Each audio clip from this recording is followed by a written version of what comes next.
The following program is a collection of stooges talking about happenings in the sports world. It is meant to be comedic informative.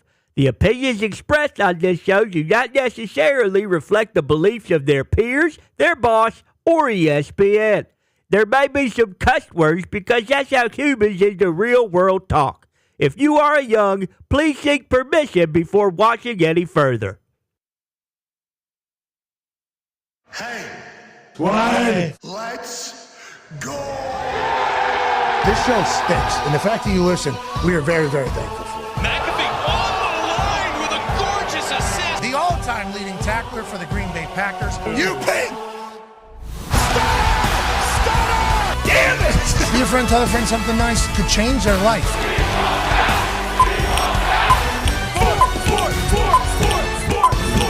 Hello, beautiful people, and welcome to our humble abode, the Thunderdome, on this White Wednesday, December 4th, 2024. This program starts now. Football is wonderful, and obviously the college football playoff rankings came out last night, and there is a lot to chat about. Yeah. We'll have Coach Dan Mullen join us. Obviously now he's an ESPN college football pundit. Cannot wait to talk to him in about 20 minutes or so about his thoughts on who's in Alabama, who's out Miami, but who else is potentially pissed? Ole Miss, South Carolina. And then what's going to happen to SMU? What if they lose to Clemson? They were ranked very low for a long, long part of this season, even though they were winning games. Are they going to get bumped out? What will this look like next week after championship weekend? We shall see. Now, Ward Manuel, the leader of the College Football Playoff Committee, spoke to Reese Davis last night, and he chit-chatted about how any of these teams that aren't playing, we're going to have no more data points. So they're pretty much, congrats to Indiana. Hell yeah. Well done, Congrats to Indiana. They are ranked 10th. They are in the college football playoff, seemingly. Now, granted, there could be a whole new discussion whenever push comes to shove. This is going to be the actual first ever 12-team playoff. Maybe they'll be able to change something, or they will change something. But as it sits right now, and what Ward said last night to Reese Davis, it feels like if you're in Indiana, you're in a good spot. Notre Dame, great spot, obviously. Yep. Tennessee, congratulations. Ohio State, not in the Big Ten championship. Just lost to Michigan in the rivalry. Michigan fires the offensive coordinator after beating Ohio State. Whew. Ohio State, I think, very safe, very sound. Home game. In the college football playoff, hosting an SEC team at the Horseshoe. And then congrats to, Penn State getting in. Ladies and gentlemen, 12-year NFL vet, AQ Shipley is here. Congrats here. Penn State, look at how the microphone's perfectly placed so we don't have to see it. Yeah, well, that's that Penn State education. We'll be able to figure it out. Oh, yeah. Congrats to Penn State in there. Now, if they beat Oregon, I would assume that them in Oregon would get that 5-hole. 5-hole is where you want to be. Yeah. And I think everybody kind of knows that. They're going to have to change that for future years because shouldn't have teams eyeing the 5-hole right out of the conference championship whenever they were trying to make the conference championships more relevant than they've ever been. Need the first couple rounds to be at least home field, maybe all the way to the semifinals. We are, and I know they'll tell me, well, corporate won't agree with that, because we got these buildings and sponsors. We'll pick them up and move them. Yeah. I mean, what are we even talking about? I understand that, the Sugar Bowl and Fiesta Bowl are supposed to be in places, and they always have been. It's like, well, you still are in a place, and it's the semifinal. So it is still a big deal, even though you pick it up and move it. But there's going to be a lot of old heads in college ball. I think they're going to hate that. First two rounds need to have home field advantage because that is going to be a show. And this would be a perfect first-round lineup if you were to ask us. We got cold teams playing hot teams. Yeah. Bingo. Hot teams playing cold teams. Teams from the desert taking on teams from the hills. It is a beautiful setup, and there's people pissed, which is always going to be for good conversation. The Talks the Tables here at Boston Connor and at Ty Schmidt. Con man, whenever you think about Miami, poor old Miami. It's a damn shame. Damn. It is, isn't it? Truly. Now, granted, they beat Syracuse or not. It's not. This isn't even a conversation. Take care of business. Because Miami had been the highest ranked ACC team the entire season. Yeah. That's because Cam Ward, obviously, best quarterback in the ACC. So everybody thought that team was going to go and do it. And it also felt like they had the football gods behind them in every game. For sure. Every game there was some miraculous something happening. There was some review taking place in Charlotte that was coming back which way? Miami's way every single time. So it felt like Miami was going to be the team of destiny, but they were always the highest ranked ACC team, even though SMU had been leading the ACC whenever it came to, record and everything like that. So then when Miami gets moved out all of a sudden and a 3-loss Alabama team gets put in, boy, those Miami fans, which we know. Oh, yeah.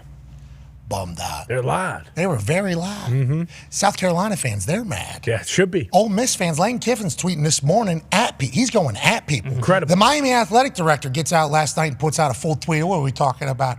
He's not the only one that's active on there. This is the Miami athletic director on X saying what? What are we talking about? What is this whole thing? Respect. Lane Kiffin, amen. Lane Kiffin this morning's like, shut up. Talking to a human who is talking about Alabama instead of Ole Miss or South Carolina. I mean, it is like, right now we're in full campaign season, but last night almost was election night. Yes. It feels like we kind of know what it's going to look like at this point, which is why I think everybody's pissed off. Yeah, without a doubt. And it does feel like they got it right. Every game on there, it feels like is a banger. I think this is the college football playoff. Maybe you move some teams around. Who knows what happens with the, the championship games. But SMU, that's a win and you're in. Because I don't think SMU loses the ACC and they look at SMU and say, hey, they could sneak in over Bama. Bama's going, okay? Alabama, Roll Tide, they are going to the college football playoff. Well, that's because you're SEC, Absolutely, which is funny just because, aside from Miami, it would be Ole Miss or South Carolina. But Miami, if maybe Cam Ward was a little higher in that Heisman race, you can make an argument, hey, we need to see that guy in the college football playoff. It's done. I'm sorry. The ACC sucks. We've been talking about this all year. The ACC stinks. No one has any respect for him. Oh. I do. What are you saying? Georgia Tech just took Georgia to 8 overtime. And it was awesome. But rivalry games, as we've noted, with Ohio State at 8, those are a little different when it comes to, ranking the teams, especially when you're talking about the strength of schedule, which they brought up on the broadcast. Like, hey, in previous years, strength of schedule is a thing. Strength of schedule is a thing.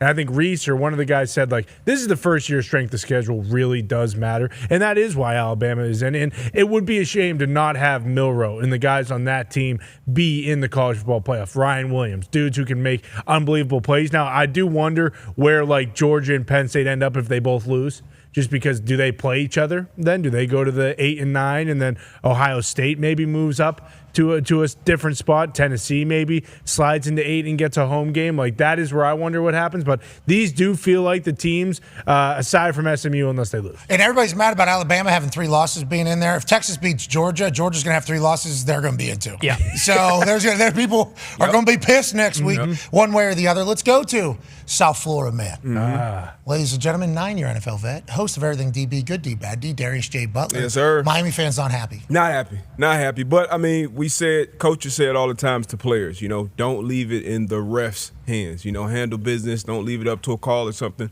And for players for the team, you handle business. Obviously, you beat Georgia Tech. You beat Syracuse. You're not sitting in a situation. You've been sitting in that bye week slot all year long. So you handle business. You go to the ACC championship and you win it or lose it, you're in. So we didn't handle business down the stretch. So, and Ward Manuel kind of laid it out why Alabama went in over Miami with the top 25 wins and losses. So here it is right here. Bingo.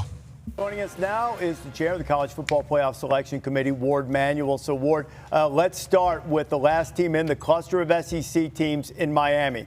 What gave Alabama the edge over the rest of that group? Well, Reese, it's good to be with you again. What it came down to is as we evaluated both teams and looked at how they rank, obviously we think highly of both teams. One's at 11, one's at 12.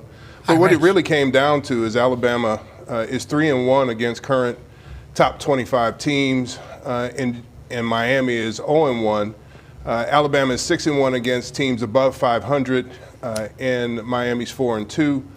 Both have had some losses that weren't what they wanted out of those games. But in the last 3 games, Miami has lost twice. And so for us, in evaluating their body of work, we felt that Alabama got the edge over Miami. Well, the body of work is complete for Alabama, for Miami, for Ole Miss, for South Carolina. There's one more rankings to do. What could change? Could it change? Is it set? Good question. Great question. Yes, it could change. It all depends on the outcome of these games. The commissioners have asked us to rank the top 25 through the conference championships, and that's what we intend to do. Okay. We have high regard, as I've said before, for those who are playing in those conference championships, and we will closely evaluate those games and the outcome of those games to rank the top 25. Okay, so then Reese is about to interrupt him to ask him a follow-up about everything being said if you're not playing in a championship, which we will certainly run in a matter of moments. But a lot of those stats there early. You know, he goes 6-1 against above 500 teams.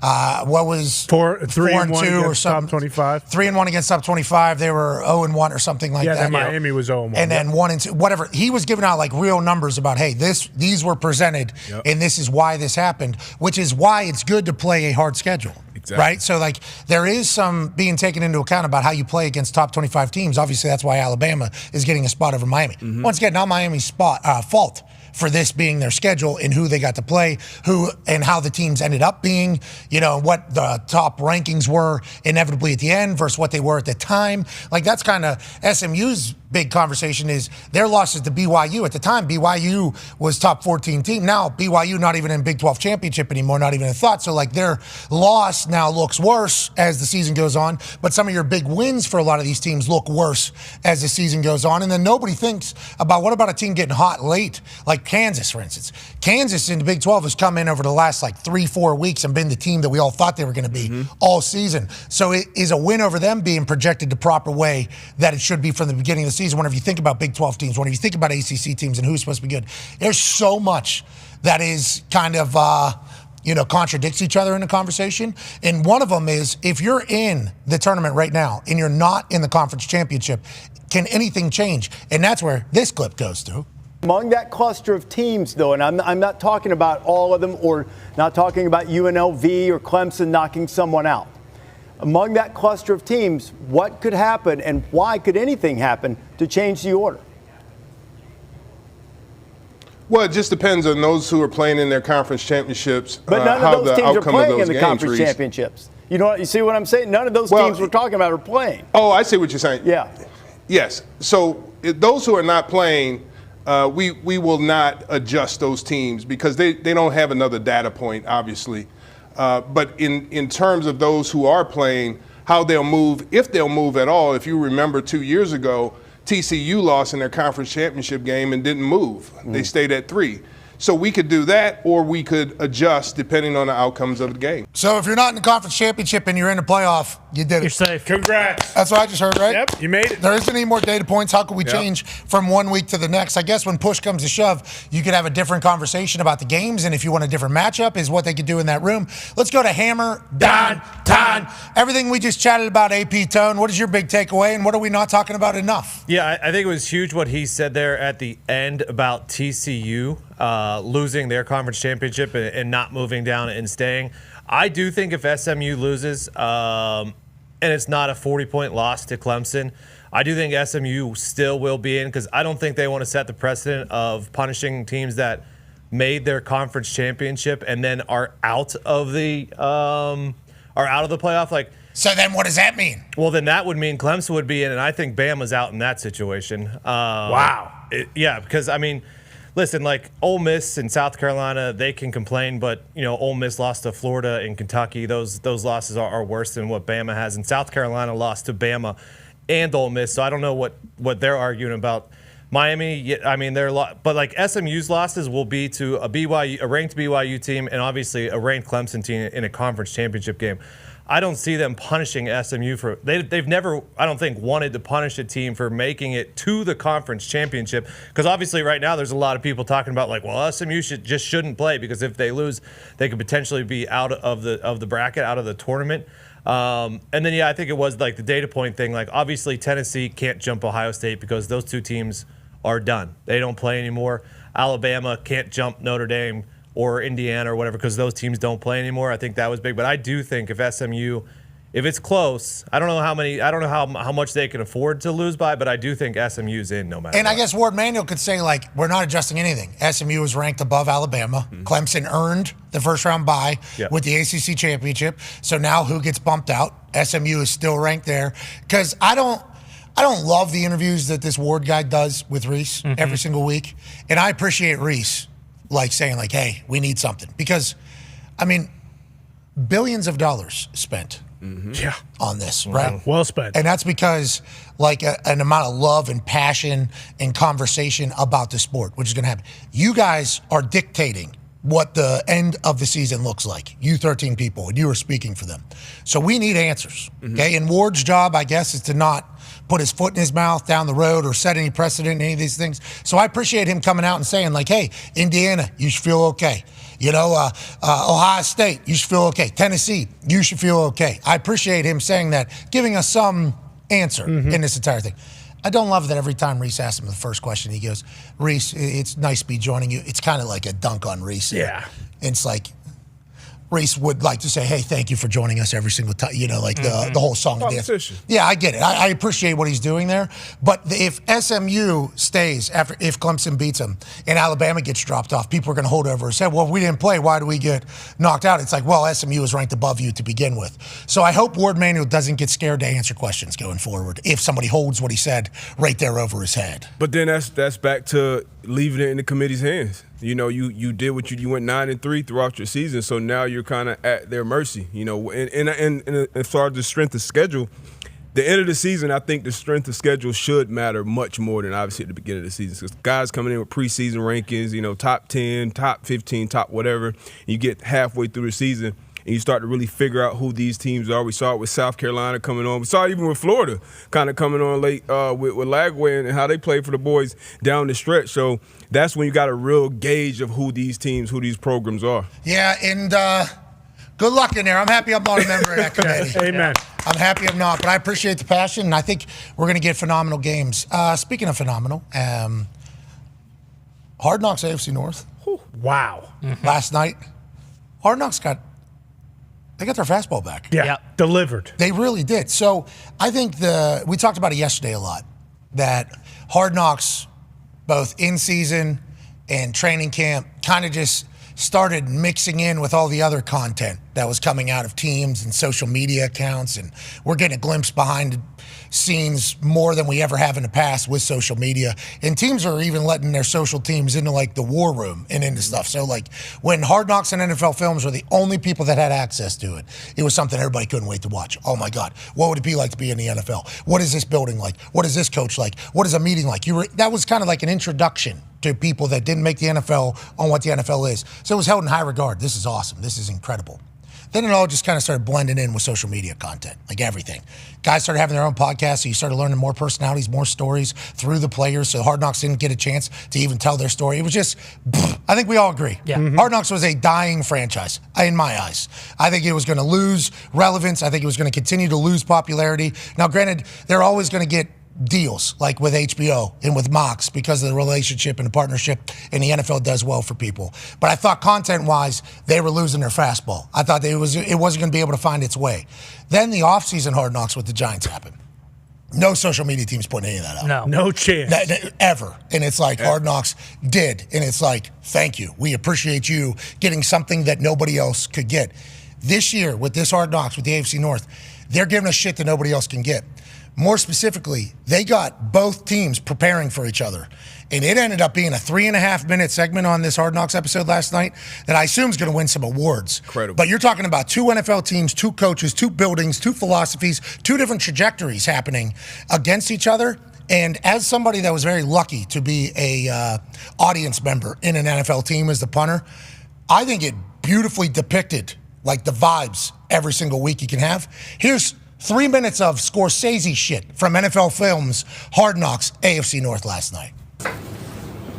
Anybody idea what the weather's going to be Sunday at 1 o'clock? Cold, okay? 25 or below, okay? You can't play in this division in December without it being cold weather. It's not right. Can't be above 30 degrees. So buckle up, get your mind right. I mean, we've been in some close games, and unfortunately we haven't closed them out. There's still a lot of opportunity to get this season turned around, starting with the Pittsburgh Steelers. The history of this series, man, the shit runs deep in the North. These intimate divisional relationships. We know us, they know them, that's how it goes down. They play us a certain way. There's a rhythm to it.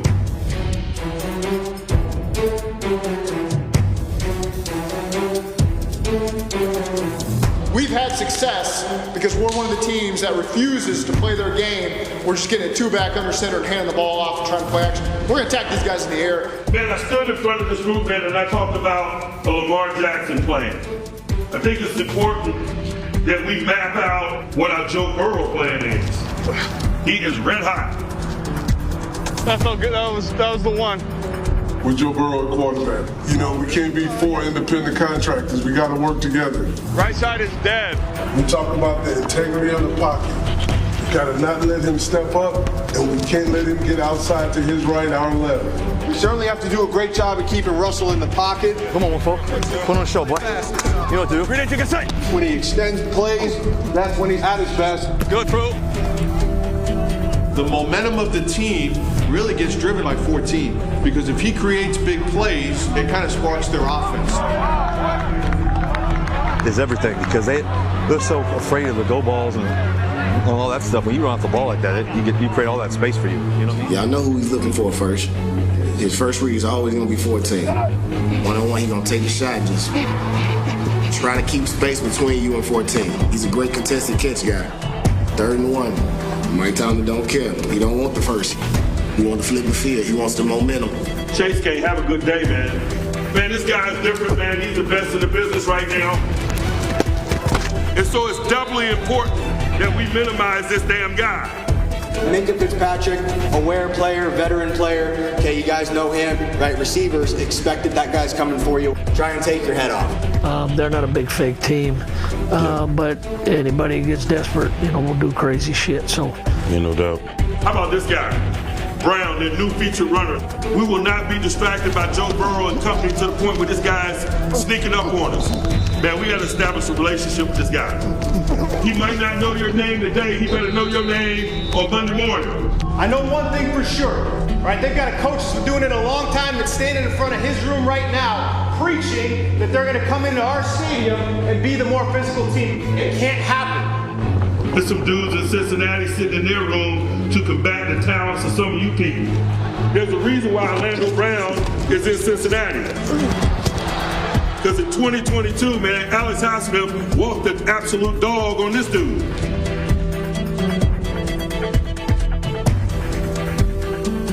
Perfect. We got Orlando Brown this week. And so let's work.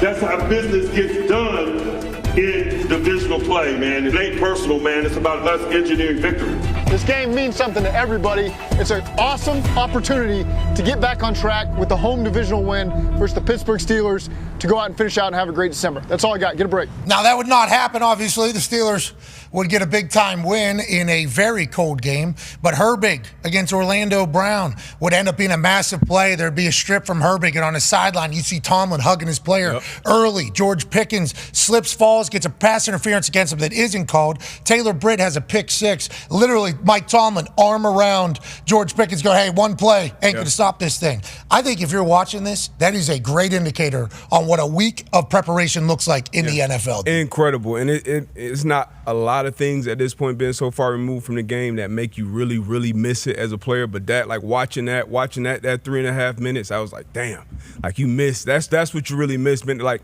the leaders, the coaches, the different position groups laying out exactly what the plan is. 9 times out of 10, the shit goes that way. And then once you get in the game, you got to ride those ebbs and flows. And like, Mike Tomlin talking about establishing a relationship with the featured runner. Like, that was awesome. You see him getting off in the game, then him having that conversation with Hayward kind of going into halftime, the conversation with George Pickens. You hear it all the time with a bunch of former players or players that have played for Tomlin or players just been in the NFL like, hey, I would love to play for that guy. I think they showed a great reasons why. Even George Pickens, like, he was one of those receivers that, like, I know when I played, Brandon Marshall was a guy where, like, early in the game, we got to take him out because if 15 gets going early, the whole team is up, he's up. But if you keep him out first quarter, make a big play, kind of, quarterback not going to him, you'll see him on the sideline, you'll point him out, hey, he's over there cussing the OC or the quarterback's coach out, the quarterback out. So just all those different little things, I think Films did an incredible job just showing it. And then obviously seeing, the war plans. Obviously, you're not soldiers with football players, but the plans, and then it actually taking place on Sunday, like, it was absolutely incredible. Yeah, I legitimately, that's something that nobody else can get. because social media teams aren't going to put out both sides of a game. Exactly, yep. So them playing each other and caring is like a sneak peek into it. Obviously, Zach Taylor doing his thing over there in Cincinnati, and Harbaugh had a couple gems. There's just gems being dropped all over the place of that show. Yeah. And then shout out to Kevin Stefanski having to motivate his team with where they are, and Jameis is on a microphone. But everybody's saying that Mike Tomlin was the winner of last night. And as somebody that never played for the Steelers from Pittsburgh, and who has had Mike Tomlin say to me numerous times, hey, I'm going to bring you back to Pittsburgh when you're old and cheap, is what he's told me. Just those types of moments. So having some sort of like connection to Tomlin, but never really understanding him as a coach. Last night, I got a good glimpse at it. You played for the Steelers. You're from Pittsburgh. What was your takeaway from that? And then also Tomlin as a coach as a whole. Yeah, that whole thing got me fired up. When I watched that, it like brings you back, right? Like it gets you back in the mode. It's everything that you want to see that takes you back to those division games. And Bruce Arians used to always say it. He would always say, hey, listen, like, everybody's got to make plays, right? But when we'd get in those division games, he's like, listen, I know the 5-stars are going to show up. How do you know you're a 5-star? Your paycheck. Just take a peek at it. I need you 1, 2, and 3 stars to show up because you're going to be the difference in the game, right? And when we would play Seattle out in Arizona, or if we were playing San Fran, it was a big division game. It was like, listen, I know Carson Palmer and Larry Fitzgerald are going to show up. I need A.Q. Shipley to beat the shit out of Jaron Reed this game for us to get 3 and get our first downs, right? And so that was pretty cool to watch. Yeah, watching the motivational technique. In the way Tomlin talks, he also busted open some Fritos in the middle of a film session. Yeah. They call him a film junkie. Let's go to Hammer. Dahn. Tone, I just from following along with your X account, you were splooging all over yourself last night watching that Hard Knocks as a diehard Steeler fan? Yeah, I was smitten because a lot of Steelers fans thought we would never have this opportunity, and we did. And it was awesome. A lot of people were like, "Whoa, too much Steelers." Well, that was because it was a division game against the Bengals, and they just happened to win that game. And Mike Tomlin is awesome, and that showed how much he cares. You talked about him with Herbig and him with GP. But like something like just the small stuff, like when Keanu Benton got up in front of the team the night before the game and said he had a bad week, he had a bad week physically, he had a bad week mentally. Like that's a second-year player, and that's nothing. That's something I never, ever would imagine him getting up in front of the team. He's forced to, by the way. He was forced to. And he was representing the D-line too. I don't know if you saw immediately after his speech, he goes back to where the D-line was, and Cam's like, "That's right," like talking shit to the linebackers, because I assume there's been a corner that's walked up there, stumbled all over himself, and then just boo, gets his ass booed out of there. But there is those little things that I think like fans don't know happen. Yeah, even like the Thanksgiving part when he's like, hey, and a lot of coaches do it, but like, hey, home's open because a lot of people away from the families. You can come, you're welcome. Some of the OGs obviously do that on the team. You saw the Haywards kind of enjoying their Thanksgiving because I think Zach Taylor was like, oh, shit, like you reminded me, like it's Thanksgiving because it's just so important. And as football players, that's just kind of your life. Thanksgiving, Christmas, like you're in the middle of it. So big division rival.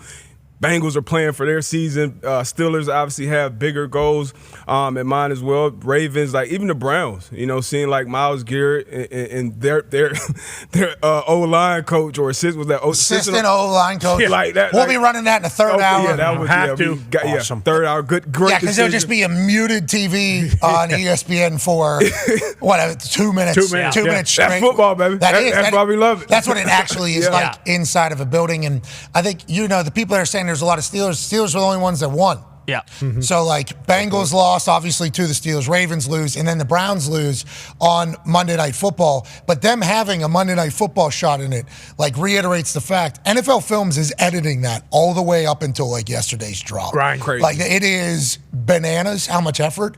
And I think they are worthy of the flowers after last night's episode. If that is what this whole season's going to be like, hold the phone. Hard Knocks all the way back. Yeah, you have to give them a massive amount of credit because, like, you mentioned it, and everyone gets excited when, like, the preseason Hard Knocks, but then you watch that first episode, and it's like, okay, I've seen this 100 times already. I don't need to see this anymore. Like, they realize, like, hey, we kind of do need to adapt and, like, because we have been jumping the shark. Because if you remember when the Colts were on the in-season one, Keith Cosgrove, who works for NFL Films, came on and told us, like, hey, the plan was we're going to ride with them as far as they go. And they ended up losing to the Jags and got eliminated early. I remember. But the idea and them having two potential playoff teams here is, like, and I don't know if they've said this yet, but, like, there is a chance we get to watch the Steelers and the Ravens, like, through the playoffs and on their way to the Super Bowl. And then you also have the other stuff. Like, we know how hard it is to win divisional games. So just like that type of stuff, like you mentioned it, you're not we get the same social media stuff every single week. Like, and the look in the locker room after post game, like that's always sweet. But then it's the same thing. It's kind of like if we would have run the assistant O-line coach video, like they, for whatever reason, they're muting all the, like, we're getting the unadulterated, unfiltered shit that real life is what the NFL is. Like, yeah, real life. You know, make no bones about it. That's what it is. So it's like you see something like that, and it's like, okay, like this is awesome. This should be kind of the gold standard of what Hard Knocks is. I think they should do a division every single year, because then you don't have we're doing the Cardinals and they're 4-10 right now, and like you watch it and you just don't care. Like you're whether you're a Steelers fan or a Ravens fan or whoever, like you're invested in watching these teams. And also, once again, to the NFL films, doing 4 teams. Yeah. Mm-hmm. So now you got 4 crews in the middle of a season. So much harder. Imagine how much they got to cut. So much harder. Chop even more. So much good shit they got to cut. I like that he's sprinkling in kind of some of the bullshit, too, like the players do. You know, Burrow and Chase talking about him getting the Batman suit in the Batmobile. $2.9 million. And then the Ravens players just talking about, like, the Saquon shit, like hearing Lamar Jackson speak in awe of another player's at shit. practice with the boys. Exactly. Like, that's just shit that happens throughout the week that you're not going to see anywhere else but Hard Knocks. I don't even think I seen that in street ball. He was just talking, and it is cool. Like, and if you're George Pickens, I think you love hearing that this is how the other team's talking about you. You know, like that's why whenever Bill Belichick would do his press conferences, he would mention somebody's name. The player would take that as like a badge of honor, because it's like, okay, so I got Bill thinking about me, you know? Hell yeah. And I think some of the superstars, obviously quarterbacks know that the other team is talking about him, obviously. Mm-hmm. You're the quarterback. But the way George Pickens was talked about there, 14 is the guy here. Yeah. And then Hilton going, Russ is looking for GP no matter what. 3rd and 1, he don't care. Yeah. He is trying to do that. And then you hear Tomlin basically, backing everything. It is... Question. If you're a free agent, you're watching that, and it's like, Pittsburgh would be a cool place. Tomlin would be a good guy, cool guy to play for. Oh, yeah. And then the Baltimore Ravens, it feels like it's like, I don't want to say like an institution, but it does feel like, hey, this is the Raven way. Yeah. You walk in, it feels like that has been the way. Obviously, Harbaugh's been there a long time. Yep. We're getting a chance to listen to Coach Harbaugh do the way he does his things, but it feels like you're walking into like a college almost. It's like, it's kind of what it felt like. You played there. Yeah, I played for both those teams. That's why it was kind of cool to see, because not a lot has changed. I mean, it's exactly the way it is. Harbaugh runs it like you said, like it's an institution, like it's a classroom. He puts on a full tilt presentation. I mean, I've never been to a place more in my life. Like Harbaugh will say a quote in like a meeting. He'll be like, "Oh yeah, that was good. Let's put that on a T-shirt." And that T-shirt shows up in your locker. You know what I mean? It's like there's some old school stuff going on, and it's like you see the way that they operate, but then you see the way Tomlin operates, and the way Tomlin operates, it's like he's got one sweats on. One line. He's got sweats on. He's got a sweatshirt on. He's just walking around position room to position room saying, "What are we thinking here?" And then yesterday on the, not that footage that we saw, but it was a earlier conversation with the defensive staff, and he's like, Joe's always like, and he's holding his shirt, he like slithers through the pocket. We need to stop him from slithering through the pocket. And then literally they show a play, Joe slithers through and then throws a touchdown, and then he goes and talks to Cam Hayward, to your point, as they're walking off the field, and Cam's like, man, they're running. He's like, yeah, we need to stop the run, and we need to push the middle of the pocket pretty much. And he said, get your guys right, he said to Cam, and Cam was like, you got it. And also, for Cam Hayward, it was cool to watch him be the leader and the guy that he is. Yeah. You know, his little brother's on the team. Him and his little brother have a 10-year age gap. I didn't know that. And his dad passed away whenever he was 17, so he was just going to college. Younger brother was obviously 7 when that happened, so he went through all of high school without his dad, who was Ironhead Hayward, professional football player. His family still lives in Pittsburgh, I believe, because he was a member of the Steelers. So, like, watching Cam Hayward, who's had a Hall of Fame career, been around a long, long time, and watch him not be like, you know, it feels like everybody liked him. The way him and Tomlin talked, his brother, how he looks up to him.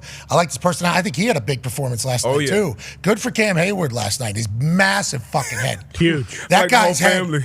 Runs in the family, for sure. That head. Holy shit. Great he had shot. a hat. He had a hat on, and that thing, that was a rear naked choke on his forehead. I mean, I don't know if they make enough cloth for how big that fucking head is. But it was...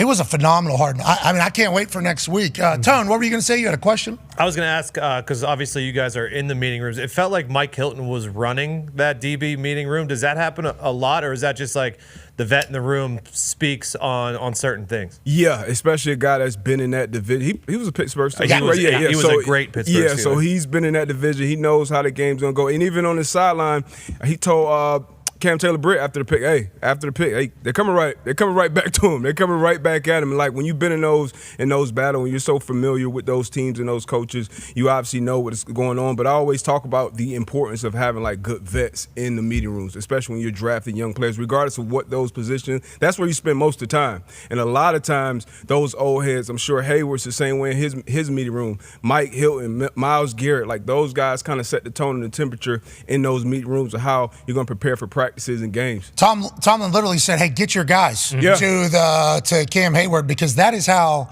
an NFL building is operating. And I know coaches are very important.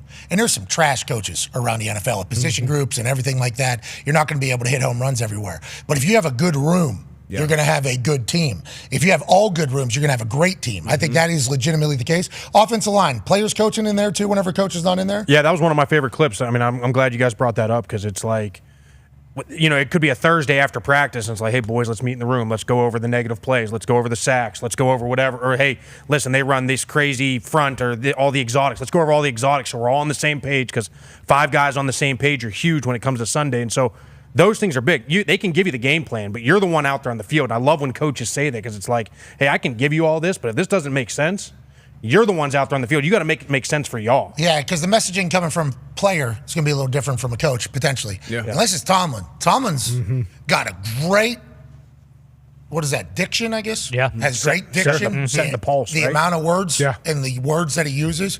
But the way he talks is, you can see why everybody loves him. Isms. Yeah, he's also talking shit. I mean, there he is. Yeah. Him just popping open that Fritos bag was one of the coolest things. Legs right up on the desk. What are we thinking here? And we're eating Fritos. He's listening, taking advice. This is my thoughts. It's not my thoughts. It was. He said it could be a problem in the red zone or open grass too. That was open grass was that. Yeah, instead of open field or a big part of the field, open grass. Yeah, a lot of the words. My wife actually said, "What does that mean?" The rest of the field. Open grass. I'm like, great way to describe it. Fair enough. Yeah, it catches your attention as soon as he says it. You're going to hold on to it. That's why Baltimore I thought was sweet, because to your guys' point about it being like an institution, like Harbaugh I feel like wasn't similar to the other guys as far as like motivating the team and doing things that everyone else was doing. And to the Thanksgiving, he said to one of his senior assistants, like, man, this is going to be our 17th year of Thanksgiving together. It's like he really has been there forever. And they went all the way back when he was an assistant with Philly. They went through that and him getting hired. Like, that was so cool. But I wasn't sure if you guys did pick up on it, and it didn't really hit at all. Harbaugh being cold outside was a little bit of a thing. Yeah, special teams coordinator said, I would give you my jacket. I want to let you know I'll give my shirt off the back. I'll give my hat, whatever you need. Yeah, of course you will. I'm good. I'm layered up. I'm fine. I'm always full. I'm layered up right now, yeah. The building over there. Unbelievable. It looks beautiful. It is it's a castle. It is an absolute castle. It looks like a country club. Yeah, they got a little putting green out front. I mean, Under Armour's names on it, so they put all the money into it. It's crazy. And that's just been the facility? That's just what it is? That is it. So cool. So cool. By far the coolest aerial shot of any of the facilities. And no offense to the Steelers, I think they're splitting that team meeting room into 2 meeting rooms. Yeah. Right? Whenever. Looks like it. When that's not a team meeting? So that's a whole different team meeting room when I was there. It's even bigger and better looking. So I don't know. It looks awesome. Because the Steelers facility is split with the Pitt Panthers. Yep. Now, granted, it's a big facility and there are 2 clear facilities, but it is still split facility with the University of Pittsburgh.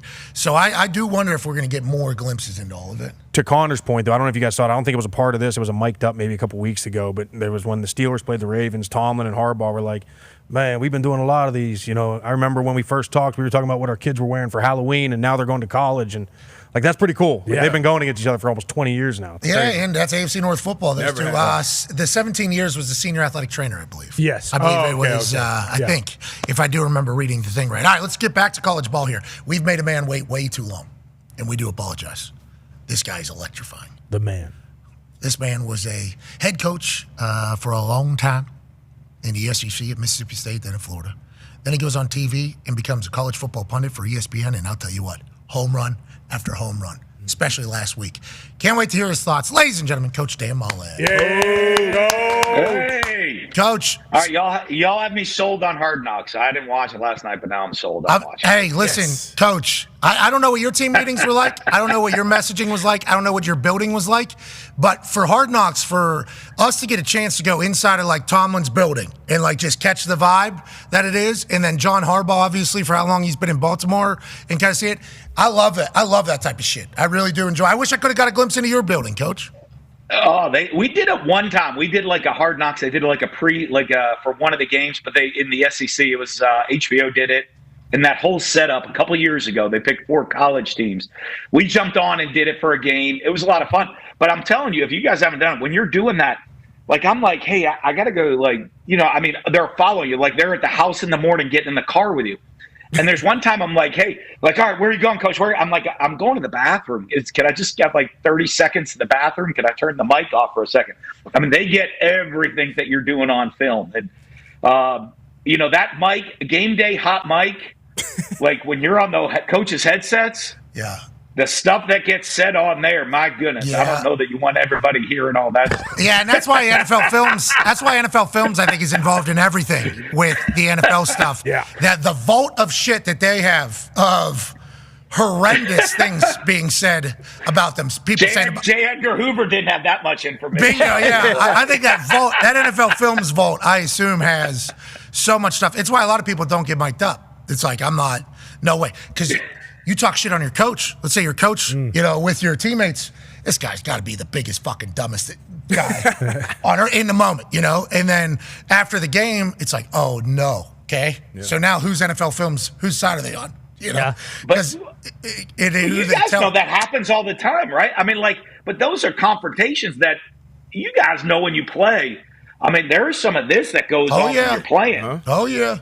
And if the public looks and says, boy, I mean, they must hate each other. There's a battle. Not just 2 competitive guys going after each other, during the heat of the moment. Yeah, we have to do that on Mondays whenever there's a fight on the sideline on the NFL. It's like, these guys settle their differences. They moved along. But the mic'd up stuff is crazy. I hope you had a strong stream every time they had you on, because I don't want them to judge you too much in the entirety of it all. But let's talk about last night, shall we, Coach? Hey, Alabama in, Miami, Ole Miss, South Carolina out. If Clemson beats SMU for the ACC championship, which I think Dabo is expecting to do, does SMU stay in and Alabama get bumped out? What are your thoughts after last night? What's your first big takeaway, and how do you feel?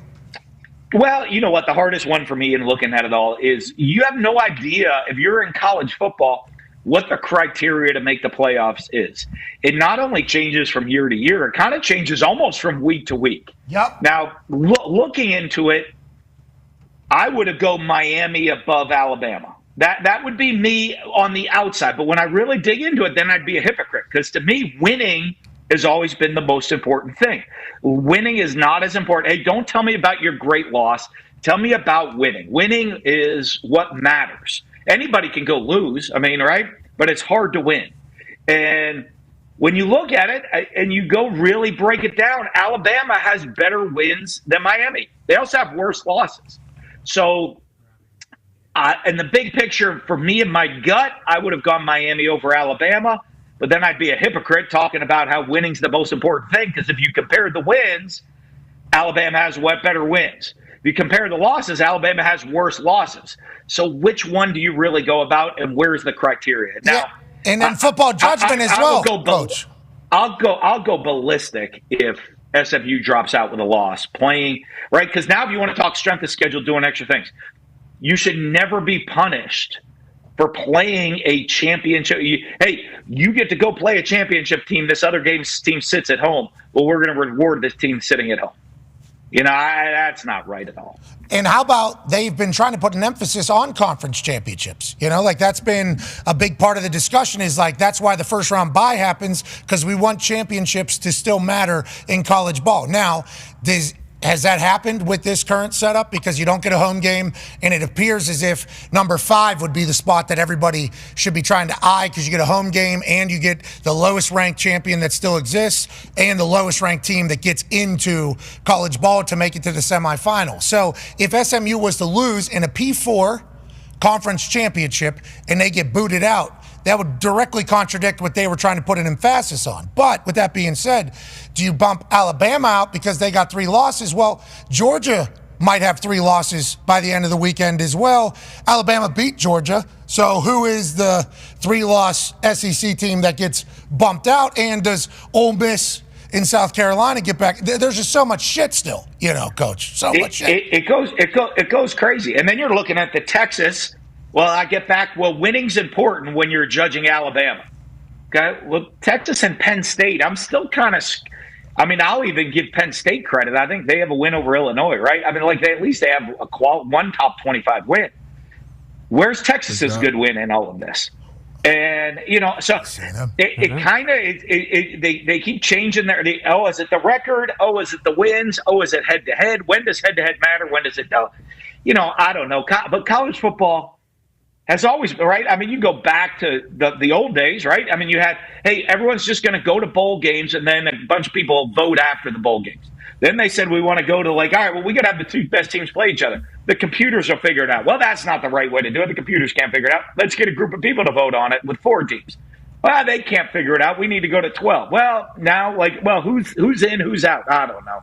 It's there's I don't know if there's a great way to do it unless you just blow up the system and start from scratch. No, 64 team. Need 64 team tournament, just like it's March Madness. Then people would be pissed off about the seeding and who gets the easiest road. It's a never ending conversation, which is good. But it's still the greatest thing every Saturday, right? Bingo. It is still the most passionate, craziest. You get to see it every week with game day. So lucky. I will say this, and I've gotten to go to NFL games now, and NFL games are awesome, and it is the highest level of football, and the crowds are great, and the fan base. But it's not like a college campus on a Saturday. No question. It's like life and death every single Saturday on a college campus. Not all of them, which would go back to the conversation about the SEC and other conferences and everything like that, because it does feel as if there is more of a this is our religion feel at more schools at the SEC. And that's been explained numerous times because they didn't have any professional sports. So literally their college teams were their one and only. When in other places there's NFL football that might drag a little bit of attention away and everything like that. So I concur with the passion, the environment. I think we talked about this, Gumption and I talked about this. I think college football better show. I think when you're watching it, better show. I think the show is better. Obviously football in the NFL is the all-star games of all the all-star games of all the all-star games whenever you talk on the field. But college ball, the passion, and the reason why there's so many people pissed off is why college ball is so electrifying. And those home field advantages, that first round, I'm excited for people that don't know college ball to get a nice OD of college ball for the biggest game of the season. It's going to be awesome, especially with the way it's set up right now. South versus North, North versus South, Desert versus Hills. It is. Yes. We got real clashes taking place. With that being said, let's go to Hammer. Dahn. AP Tone has a question for you. Yeah, Coach, you talked about SMU and not punishing them for a loss in the title game, in the title game, and I agree with you there. What about Penn State and Georgia? How far? Let's say Penn State loses to Oregon and Georgia loses to Texas. Does Penn State fall behind Ohio State and Tennessee? How much can you punish? Let's just say hypothetical Penn State and Georgia if they lose.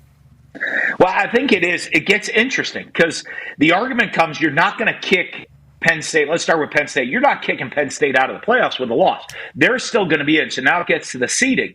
And now you're dropping them to a point where they're head-to-head now going against Ohio State. And if you go head-to-head against Ohio State, now do you re-rank? Well, they won head-to-head. That's a really interesting one to me. The Georgia dropping down – again, I don't think Georgia should be punished and kicked out of the playoffs with a loss.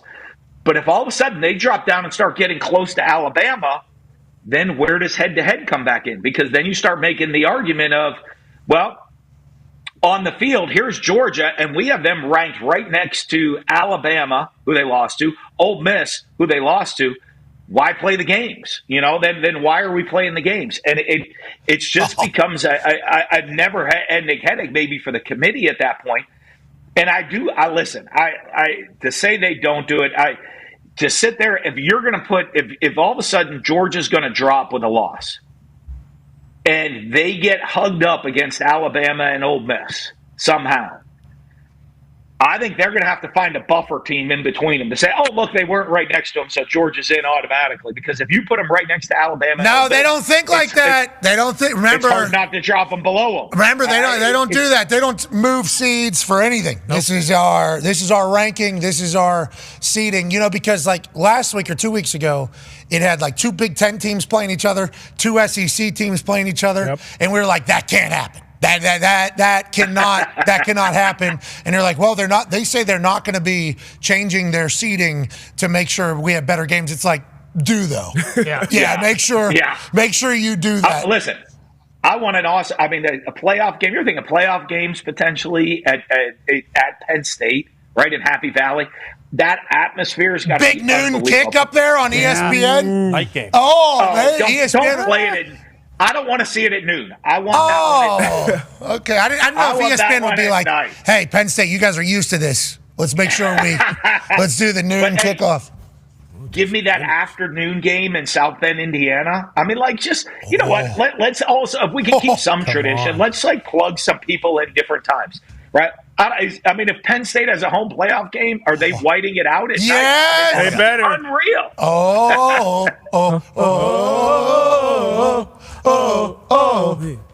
Didn't say it. Wow. All right, he knows they're not real. Okay, let's get off the college football playoff because we only have a few minutes left, and it's our fault because the Hard Knocks thing that we got into. And I am happy to hear that you're going to watch it. It'll be good.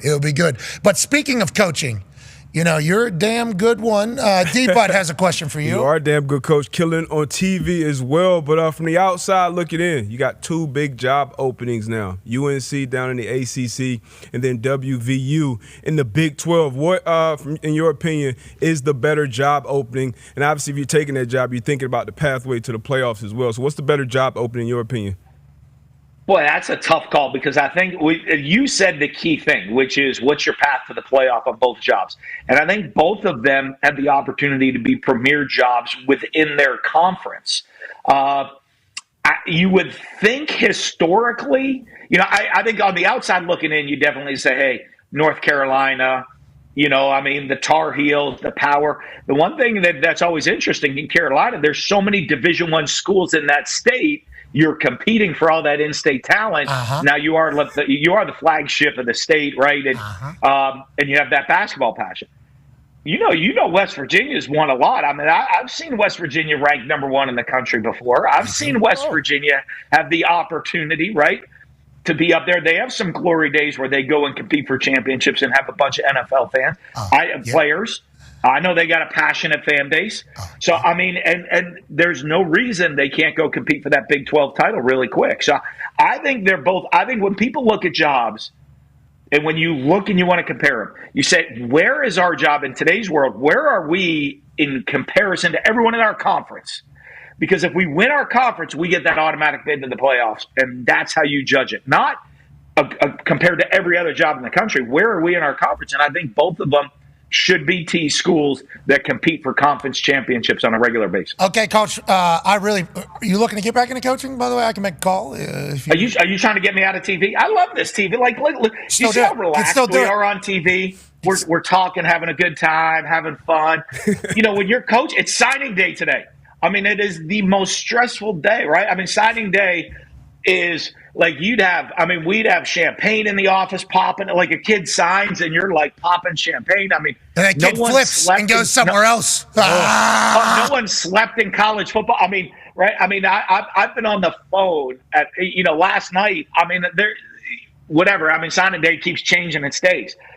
But I don't know if I can find a signing day where I wasn't on the phone at 3:00 in the morning the night before, right? I mean, you are on the phone the entire night. Please. You're either trying to hold on, Please. You're trying to flip guys, you're messing with it's wild. You're 17 years old, but literally my fucking family's life depends on it. There's never been a truer statement, right? These college coaches, you're sitting there. Okay, well, and saying my life depends on a 17-year-old. What you said though there about being able to win, your conference to get to the college football playoff, and I assume there's going to be a bunch of bonuses at both of those schools in the contracts to be able to do as such. There's a lot and obviously I'm right in the middle of it. I'm lucky to be and I'm thankful to be. This West Virginia job, there is a lot of people interested. And I think it's because of what you're saying. Like everybody I talk to is like Big 12 has basically automatic bid. And you look at what Arizona State's been able to do pretty quickly, Kenny Dillingham. And then you look at where the conference ended up with the amount of parity and where it's at right now. And it's like West Virginia, you're the only team in the state. So it is like a SEC feel, an SEC vibe where this is our professional team. Everybody travels to Morgantown for those games. Hundreds of thousands of people in a city that is built for 10,000, 30,000 people every single weekend. They fill that place up even when the team's mediocre, and it feels like a lot of people understand that from who I've been talking to. I've only talked to 7 coaching candidates that would like for me to put my voice behind them. But it is like every time I take it as an opportunity to ask like why and what and everything like that. And then I call Ren Baker immediately and I tell him, I'm happy I'm not you, brother. Because I have no idea. I have no idea how you're going to pick this, but he has gotten it right with everything that he has had to do thus far at West Virginia. And you look at all the sports around West Virginia. Men's basketball, good. Women's basketball, good. Men's soccer, good. Women's soccer, good. What? If this football team, rifle team, best in the world. Baseball team makes it to Omaha, I believe, whatever the fuck it is. Super regionals, yeah. There it is, boom. So it's like if he gets this football one right, it's like Ren Baker, 46 years old, I think, is an AD. I got faith in this guy, but I'm happy I don't have to make the decision that he's making right now. Big. Well, you would know this. You would know this better than everybody. Like I in the coaching world, coaches all they talk like we have your special fraternity. I've never heard a coach that said they didn't enjoy living in Morgantown, West Virginia. They enjoyed people blow their mind. Every coach I've coached loved living in Starkville, Mississippi. I mean, my family, my kids were born there. Everyone's like Starkville, Mississippi. I'm like, great family place. We loved living there. Everyone loved living there. And Morgantown's the same way. Everyone I've talked to, they loved living there and had a great experience. Well, when I was living there, it was a little different than any family's looking to live there. And I think you can live a lot of different ways there in Morgantown, which is part of it. But there's Cheat Lake right outside of Morgantown. And it's got mountains around it. It is, and it's not expensive. West Virginia's not like a very expensive place to live. So you can get these mega on the lake. And then your family obviously is appreciative of that. Then schools, we got some good shit available. Good golf? Yeah, the weather kind of hurts it in the hills, but there's golf courses. There's nice golf courses. Okay. Nice for like 4 season. Nice. How much are college coaches have time to golf anyways? Exactly. We need somebody that understands though. West Virginia people want a tough team. Mm-hmm. They want a tough team. You can't be soft and represent the state of West Virginia. And I think that is a very real thing. I think Ren understands that. I got full faith in him. But hey, if you want to stress your life out again, love to have you talk to Ren Baker. I'll give you a call if I'm ready for that stress and I don't want to just chill and relax with you guys. I'll give you a call. You know what? Don't call me. I don't want to feel our TV world. It's awesome. It is the greatest. Is this not the greatest thing on earth?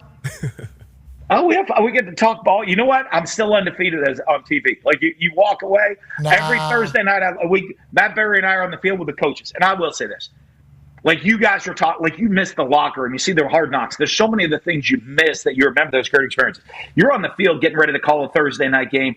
You see it at college game day. That hype, that feeling, that game day, all of that stuff. You're like, man, I miss this. Then I look at both coaches and know neither of them are going to sleep a wink tonight because one's thinking we won, but how do we get better? The other's thinking we lost, but what do I do wrong? How do I get better? No one sleeps. No one does anything. The stress, the line out your line, whether you win or lost, the line out your office the next morning that I should have got the ball more. I need this. What do we do? I mean, it's coaches, it's everybody. Stress-free. And I go home after the game and I sleep like a baby. I call the game. We got it done. We go home. Matt Berry and I, our crew, we go have a beer, we sit in the lobby, have a good time, and I go sleep stress-free. Amen. Hey, we appreciate the hell out of you, Coach, for joining us. Hopefully you'll do it again next week. I can't wait. Anytime you need me, I'm always around. You're the man. Ladies and gentlemen, Coach Dan Mullen. Yeah. All right, let's get to a break. Be a friend, tell a friend something nice that might change their life, like Dude Wipe. See you in about 2 minutes and 45 seconds. opportunity to give away $75,000 to a kid named Daniel Villasenor. Absolutely. You're a sophomore, correct? Yeah. What is your major? Civil engineering. Okay, so what's that mean? What is civil engineering? I don't really know. Have you ever kicked a ball before? I have. When? Were you a soccer player? Soccer player, yeah. Okay, how were you at kicking soccer balls? Pretty good? I was okay. I was good. Have you ever said anything negative about football kickers? Maybe once or twice. Daniel! Damn, Daniel! We don't need that. You make a field goal here from 33 yards uphill. You're the civil engineer. You'd have to tell me, I think it's about a 40-yard kick. If you're able to do that, we will give you $75,000. All right. He's got no laces. Yeah, what do we got going here? Can we get a shot of shoes? What time? Hey, a shot of the shoes. Daniel showed up in his Vans with no laces. What time did you get here for this? About 11:40 last night. You need a lot of power. Good luck, Daniel. I'm not feeling it. Not feeling it.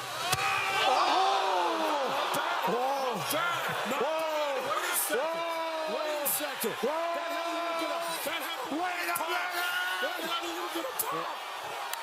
Just like everything this morning, that was a surprise. We did not expect that. Let's go. We got to do one more shot. One more kick for $100,000. You got this, dude.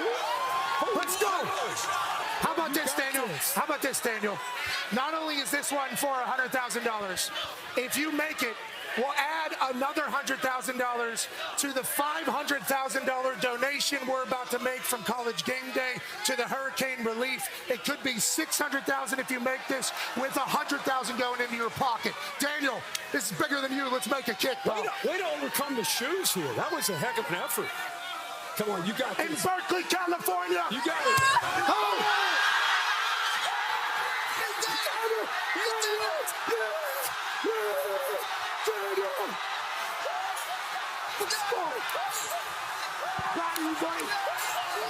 Hell yeah!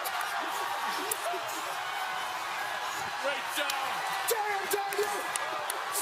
Damn, Daniel! All right. What just happened? Are you kidding me?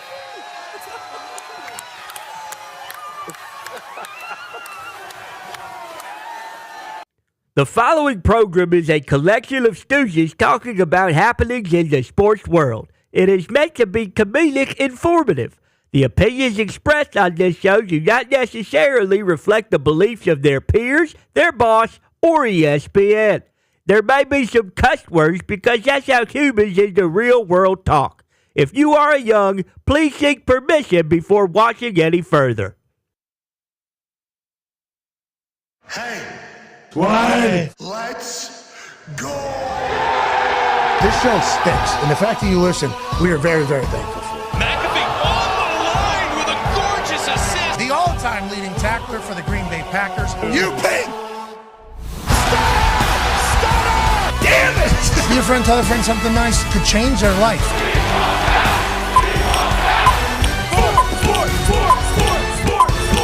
Hello, beautiful people, and welcome back to our humble abode, the Thunderdome, on this Wide Wednesday, December 4th, 2024. Hour 2 of the program starts now. Football! It is wonderful. We're lucky to talk about it. Obviously, college football playoff rankings are being chatted about. The AFC North Hard Knocks from last night is being talked about. The NFL never stops, and we are incredibly lucky to be joined by a man who's a Super Bowl champion player coach, a Jackie Moon of the Tampa Bay Buccaneers. He'll be giving us his top five performing offensive lines of Week 13 later in the show, In the Trenches. Ladies and gentlemen, AQ Ship. The Talk Stables here at Boss Connor and at Ty Schmidt. 9-year NFL vet, host of Everything DB, Good D, Bad D, Darius J. Butler is here. Florida Panthers fan. Of course. Always. Tough loss. Always. To some bums, some absolute bums in OT, but tough. Bums beat the Panthers last night? Yeah. Or goats Long season. beat the Panthers last night? Long season.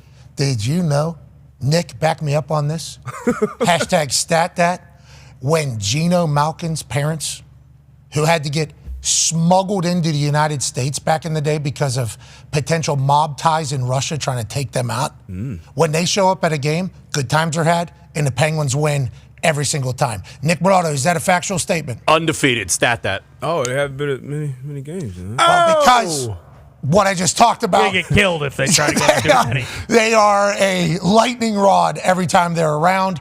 I remember when they debuted in Pittsburgh. It was literally like a few years after Gino was there, a year after, and they're like told the story, and then them in the crowd. It was just, it's a wonderful squad. It's a bunch of goats that beat the shit out of your Florida Panthers last night. Yeah, that's right. Hang the banner. Okay, that ain't the Penguins' way of doing things. They got enough cups, pal. Wow. Him talking to us like we don't know how. Guy gets one banner. We got it right now. We got it right now. What do you want me to say? Sit right there, huh? We got it right now. Come and take it. Yeah, okay. We started last night. What have you done for me lately? Well, we've won. That's what. Literally, I think there's been something that has occurred. It is quite a coincidence. Aaron said yesterday he doesn't believe in coincidences. This is something to believe in. Yeah, potentially. Something to believe in. Mm-hmm. You're damn right. It is something to believe in. Shout out to the Pens being hot for about since that package arrived right over there. Yeah, basically. Yeah. Package. Essentially. Let's go, Pens. We're back. We don't suck anymore. Longest win streak in the NHL. Not sure if that's true, but that's what I'm saying. Stat that. Stat that. Why not? Big win last night against the Panthers. There's Gino from his parents doing this thing.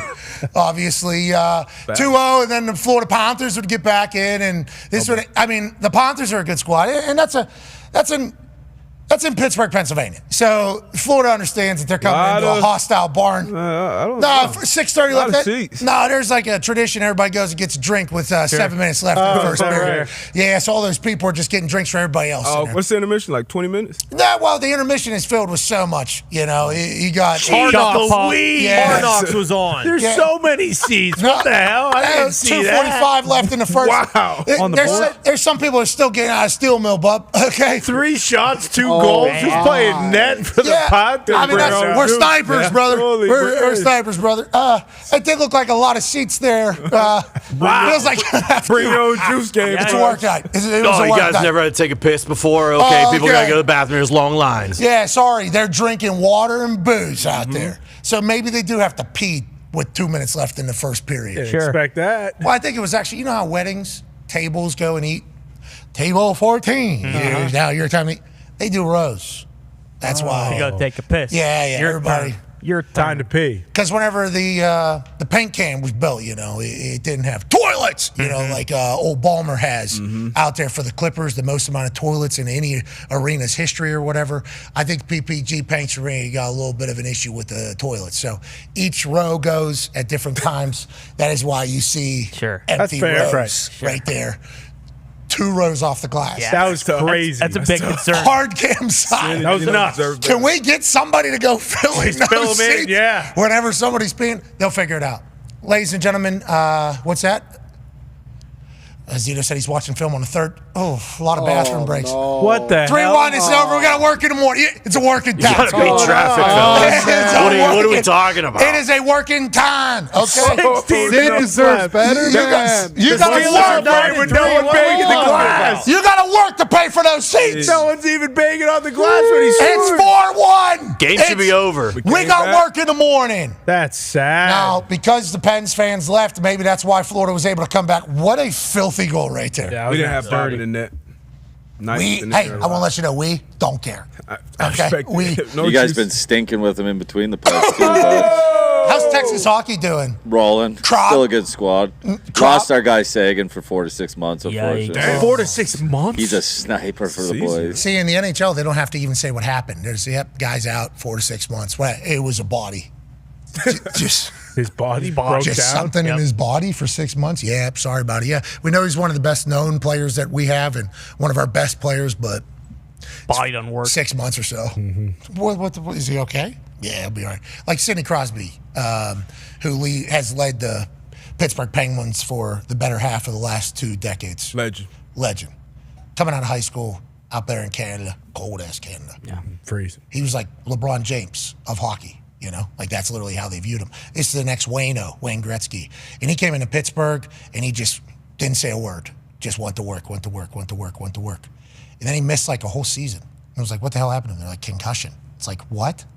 And then they're like, have you ever heard of a spinal concussion. It's like, no. What's that? So what the fuck happened to this guy? He goes out of nowhere, and then I don't even think we've ever really gotten an answer. Have we ever really gotten an answer? It was some sort of spinal contusion that they were misdiagnosing as a concussion. Once they finally got it figured out, they got him treated properly, and he's been back, and he hasn't had any issues. So. But that's like the NHL. Like, something.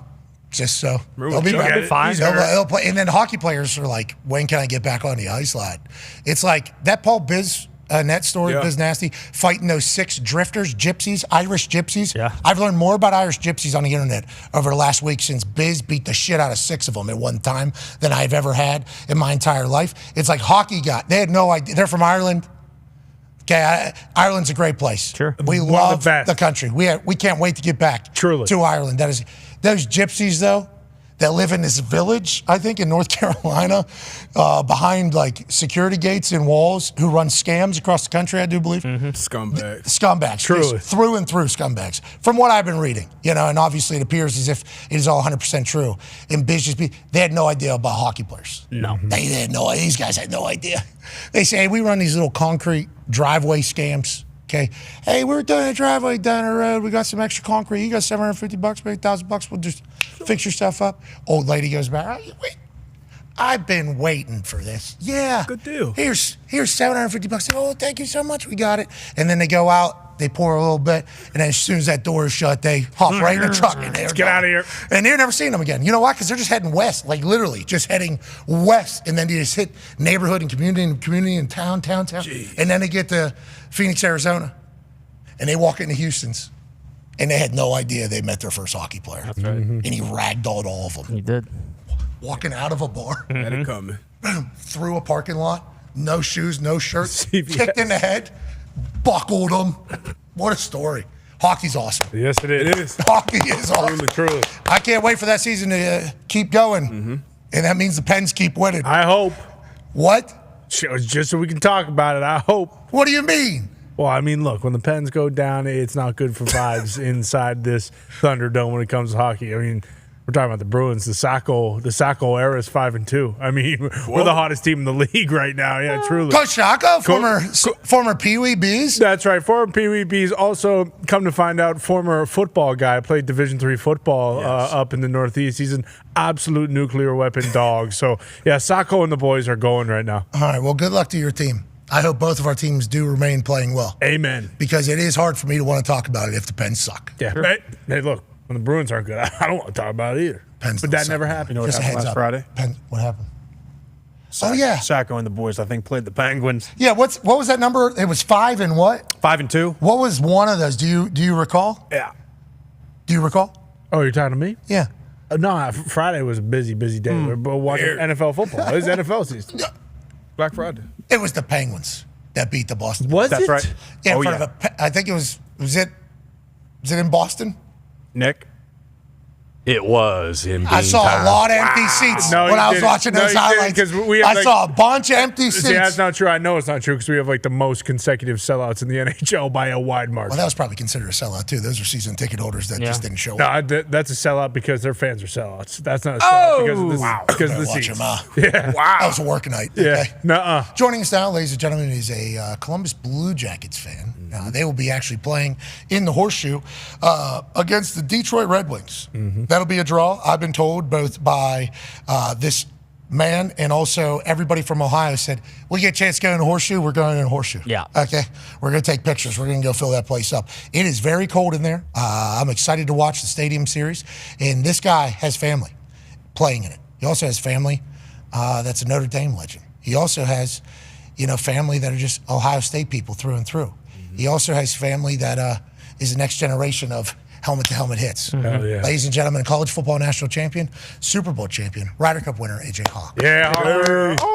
A.J., I don't know if you heard this, Pittsburgh Penguins good at hockey again. Welcome back, hockey. Yeah. Hey, why are their seat backs yellow? It makes it so much more obvious when you don't have people in the first and second row. It's got to blend in more. Yeah. That's what you have to. Yeah, that was a decision that was made. I assume somebody get seat fillers maybe when they dismiss your row to go take a leak or dump. Maybe bring seat fillers in like they do at the ESPYs. Not only at the ESPYs, I think at any event, but also if you're a young lad from Pittsburgh, and I refuse to believe that there isn't a bunch of young little hustlers in Pittsburgh right now, and you are at that Penguins game and you're sitting up in the top and you eyeball some seats that are open down low, we need you for the good of the Pittsburgh Penguins optics. We need you to go work those security people, make them think those are your seats, and get in there, okay? Now, don't be acting like assholes in there. Sure. Because they'll be able to find out. You get the seat, you're lucky, you're a good fan. But also you make the Pens look good because that's filled up. No way in hell, and this is, I don't know how many situations it has occurred throughout my life, but if I'm at an event, and let's just say it was just me and couple of lads, we're teenagers somehow. We get into an event and we're last row.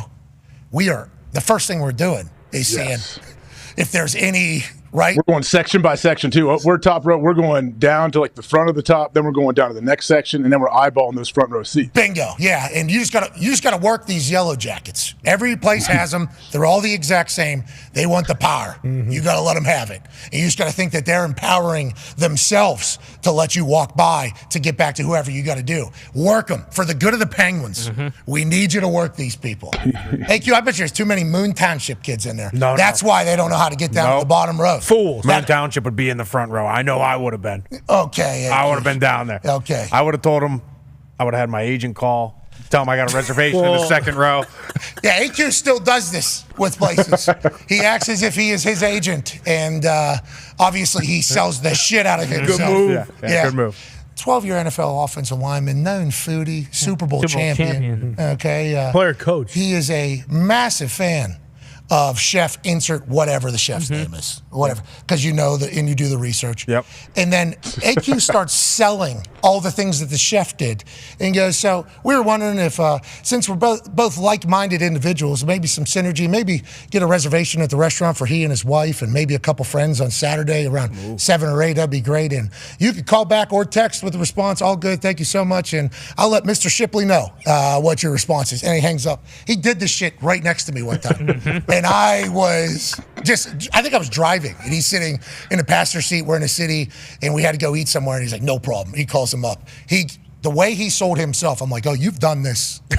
This is a script. Many a time. Yeah. You always had a script. And I'll tell you what, we had D seats. Great seats. At the restaurant. Great meal. Very quickly. I mean, it was no problem. Chef comes out, introduces Mr. Shipley. What an honor. The whole thing. We're sitting there, biggest assholes in the restaurant by far, and they have no idea that he was selling himself. Yeah, that was amazing. You're right. You would have been down there. No doubt. No doubt. Does your fake agent have a name? Do you give a name as your fake agent? It was different every time. But I normally pick somebody that's a big-time agent. You're using real agents, real agent names. Okay. Good move. Oh, this is Tom Condon from. This is Drew Rosen. Drew Rosenhaus in Miami. David Mugeta. Drew Rosenhaus like my best friend. What if you go regional? That's smart. Miami, you drop Rosen. Yeah, see that? That's smart. Yeah, but you might run into a problem where the person actually knows. Oh, hey, Drew. You deal with that. A lot of clients. You deal with that when that happens. Yeah. Hang up, call back, different agent. That's right. This What a isn't play. Drew. Joining us now is a man who I assume has never had to do this. No way. They want him. He's been 6'7" since he's 10 years old. Wow. Yep. Guy's a hockey player. You should see his clap on. Oh, man. He's a frozen lake swimmer. I've seen it. No big deal. Have you seen it? Oh, yeah, all the time. He's a phenomenal actor. Have you seen this Dick's commercial? Oh, yeah. One of my With that favorites. being said, can we showcase the marquee a little bit here? This Dick's commercial out of Jage, rollerblading around, showing his chops. I mean, it is well written too, very clever.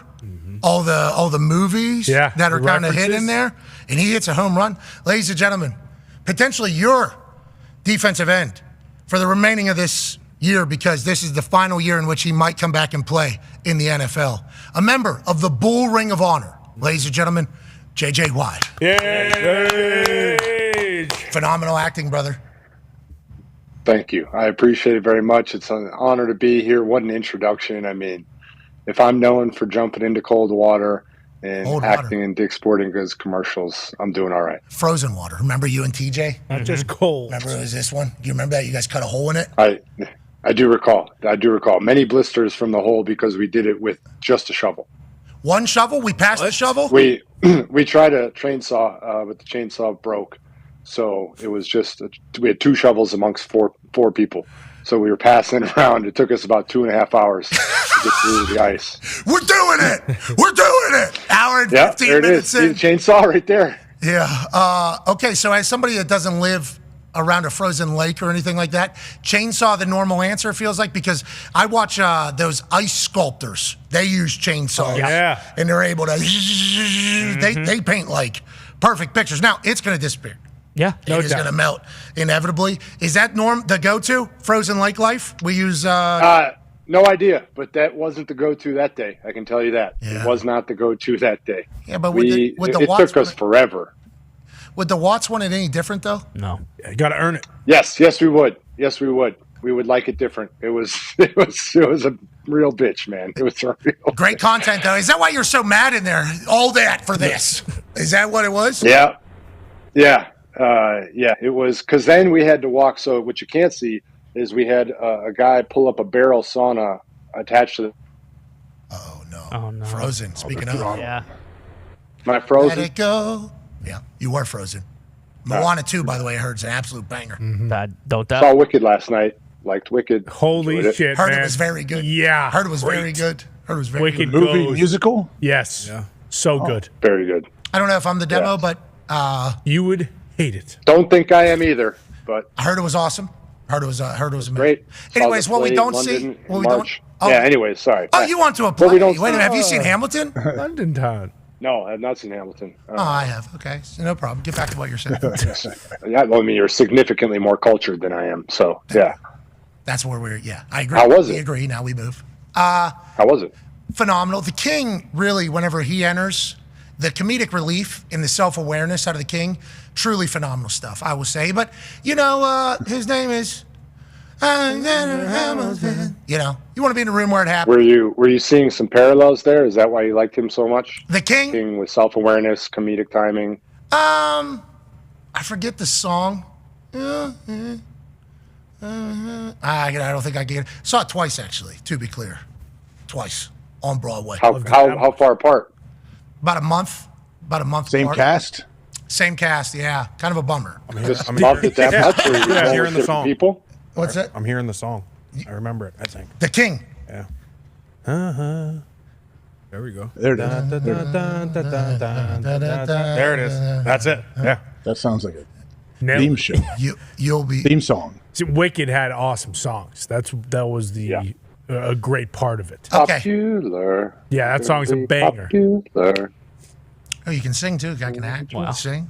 I can dig a hole in a lake. What do we not see from that photo before you got frozen? Let it go. In that photo, back of a pickup truck, we attached there's a big barrel sauna, and so you had to walk from the ice, soaking wet, about 50, 70 yards to the sauna, sit in the sauna for 20 minutes, and we went back and forth 3 times doing that.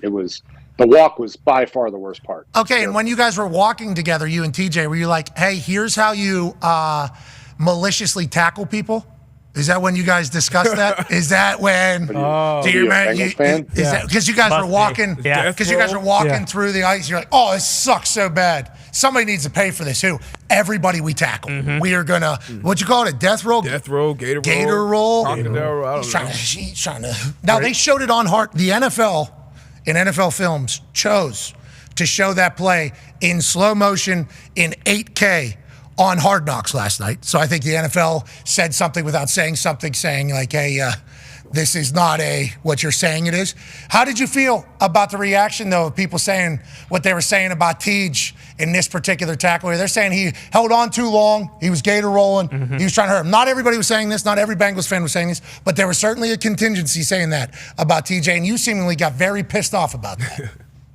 Oh no, I was just there's some idiots out there. That's just the fact of life, and I just simply provided a nice, clean link to a Seattle Seahawks tackling drill. That was the exact tackle that he made right there, which is the way that NFL players are taught to tackle to protect themselves and the person that they're tackling.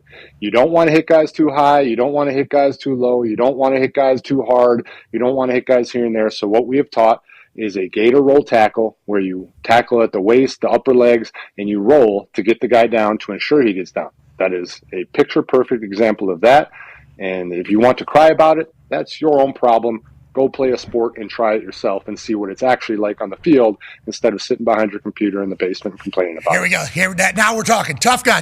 Yeah. That's what we're talking about right there, Jage. And I appreciate how mad you got because it was almost like they were implying that Tej was a dirty player. Like that is almost what was being talked about. And I like how upset you got. Now, whenever they changed the tackling rules, that's why these things started happening, the videos of how to tackle. And if you watch that play back, it is actually not just the tackle that's perfect for him. Swipe it, ball, secure tackle. Mm-hmm. I mean, it was like textbook. I would say textbook, exactly a textbook play. So I appreciate that you have a microphone and platform to be pissed off. Nah, you're not taking this. No. Not today. This is literally exactly what we work for all offseason and why Tej does what he does. What a big-time win over the Bengals. The NFL basically called somebody a dirty player. AJ has a question for you.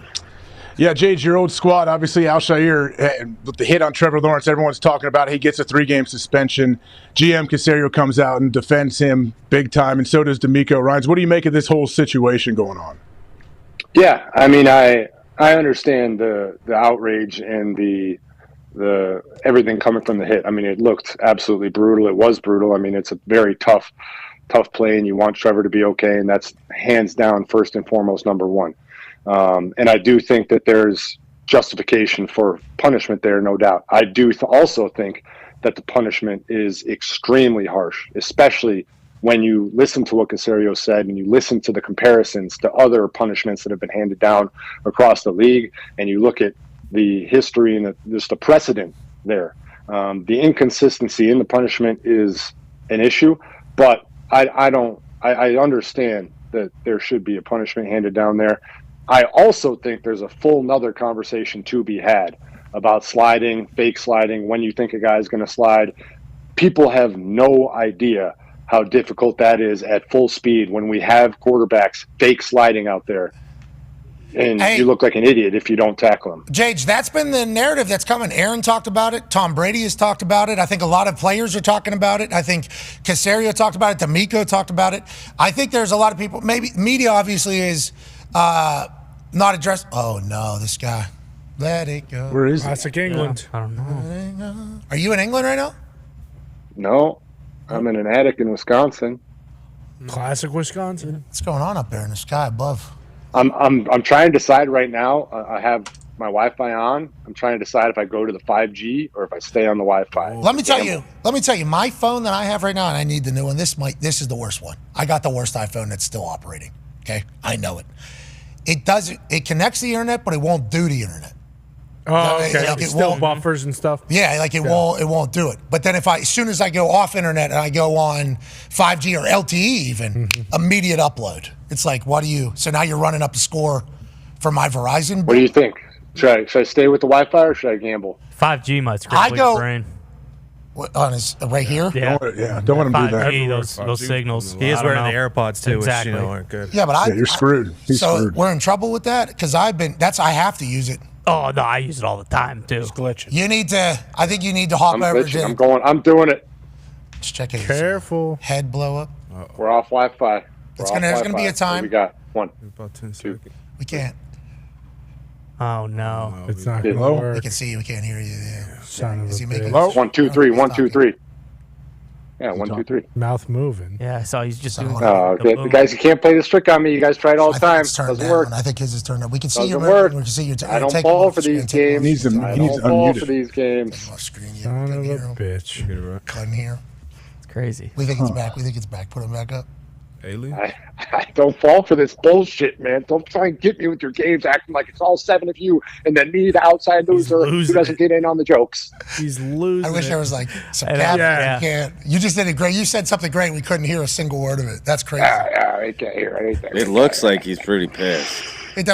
He might still be upset. Bump, I don't want it from the I'd back be row. upset. He might You still be calm upset down back because. there. You shut up from the back. Oh, I You couldn't shut see you your talking. mouth. Sorry, I talked over you there, I think. Sorry about that. That's on. Man.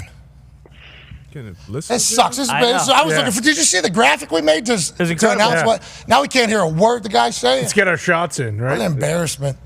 Yeah, go ahead. He can't say anything. He can't defend him. Let me think. Does Burnley still stink, Gump? Okay, yeah. Let's get this guy more airtime. Guy Mullet. Nobody Gump, wants. any word, Gump? Burnley's been doing pretty well, actually. Oh, okay. So top 4 in the league. Yeah. Shout out. 9 points out of 9. Whoa. We heard you there. We heard you there. Scored. Oh, so you heard the bird. Okay, so you could hear us. We didn't know if you could hear us. We couldn't hear you. All right, let's move along here.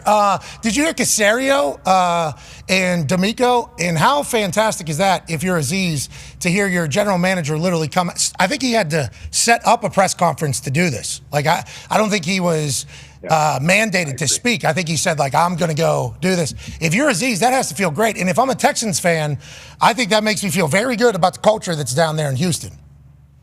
Yes, I agree. And I think it's one of those things that other fan bases from the outside are looking and they're saying, like, how do you defend this or that? Because there's no question. It looks bad when you're watching it. And other fan bases look at that and say, how do you defend this? But if you're inside the organization or if you're a Texans fan, you're like, okay, everybody in this building is going to bat for me. We are all one. And if they're turning it into like an us against the world, then good for them. Oh, yeah, you were going to call you back. We couldn't hear a word you said right there. Son of a bitch. Man. Damn. That stinks, doesn't it? It does. Why does that happen? I do think he was making a good point that when we could actually hear him there at the end. Mm-hmm.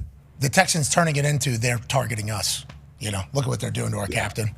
They're suspending him 3 games. The NFL doesn't even want us to win. Little old Houston, even though they're like the 5th largest city or the 3rd largest city in the United States of America, whatever it is. It is.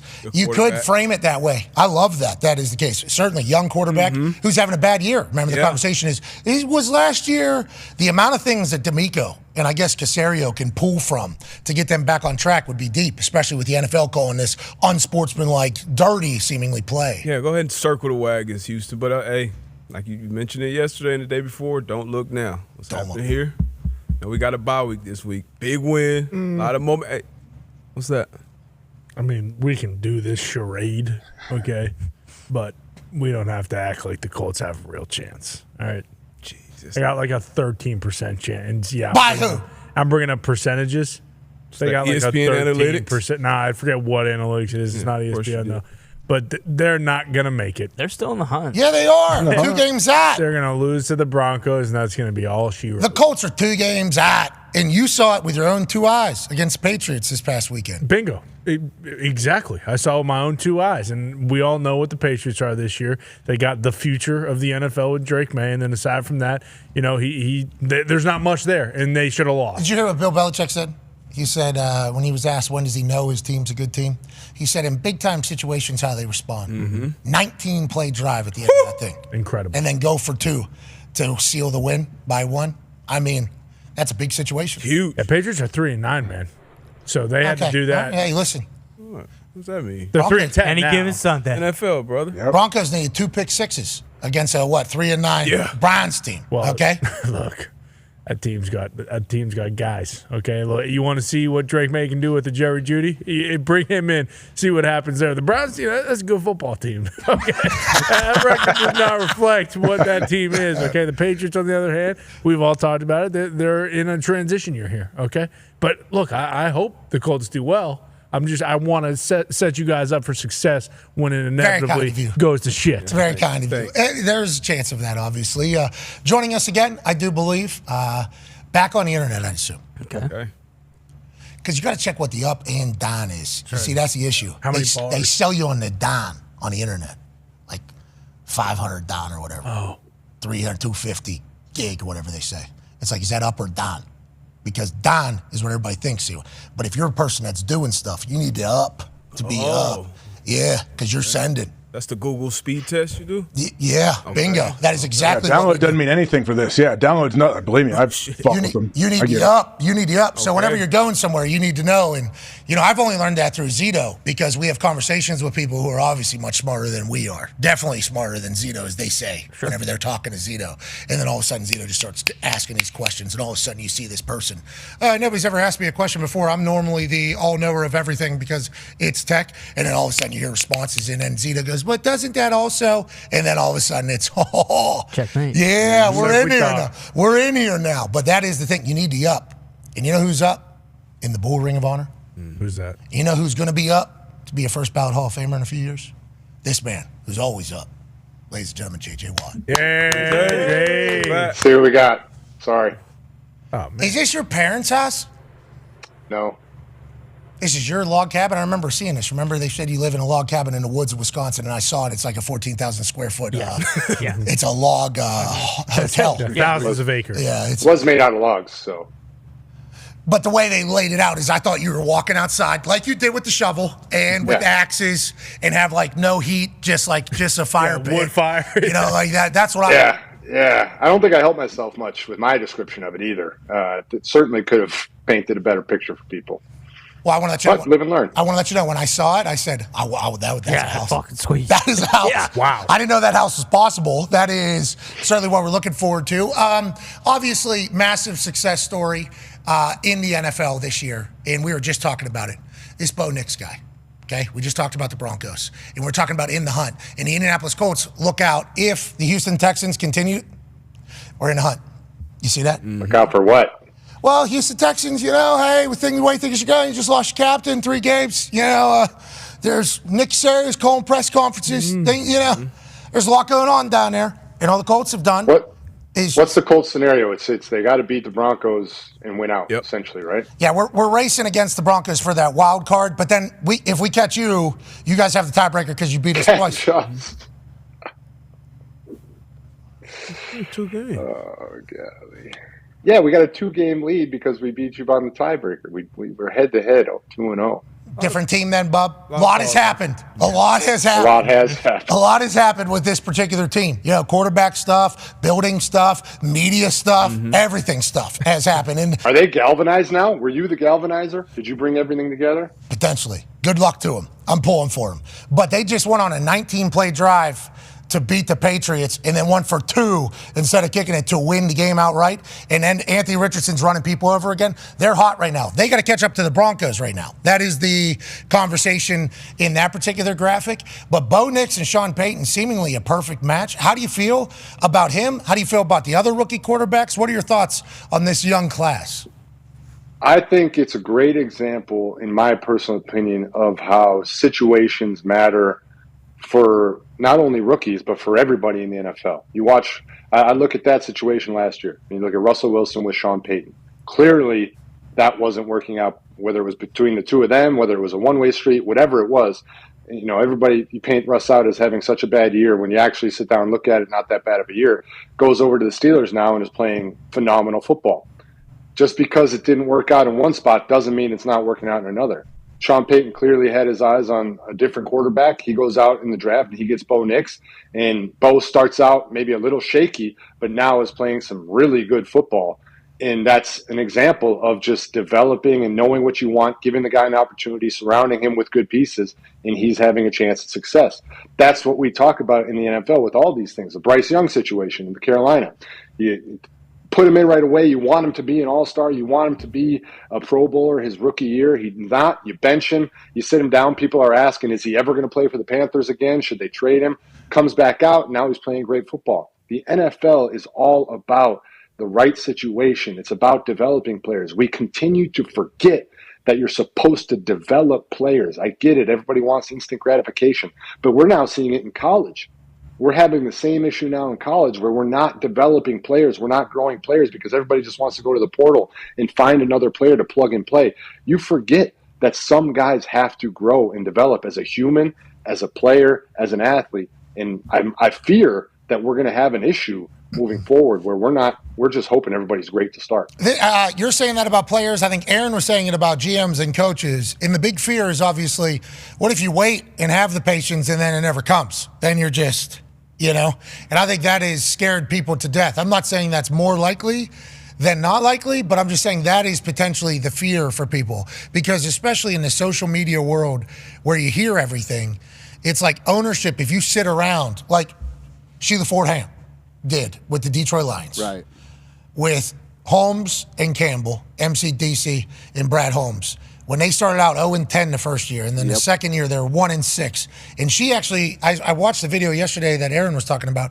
She goes to the practice squad or to the practice facility and does like a press conference and says that she has faith and belief in what they're doing and starts pointing out all the things she likes.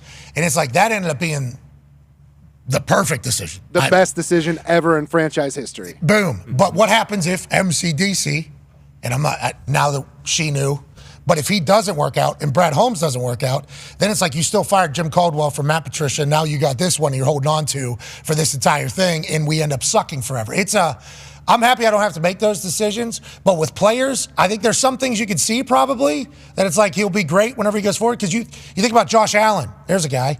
Year 1, year 2, year 3, year 4, year 5, it just got better and better and better. Is there some traits you'd look for to find out if they're the right person to wait on?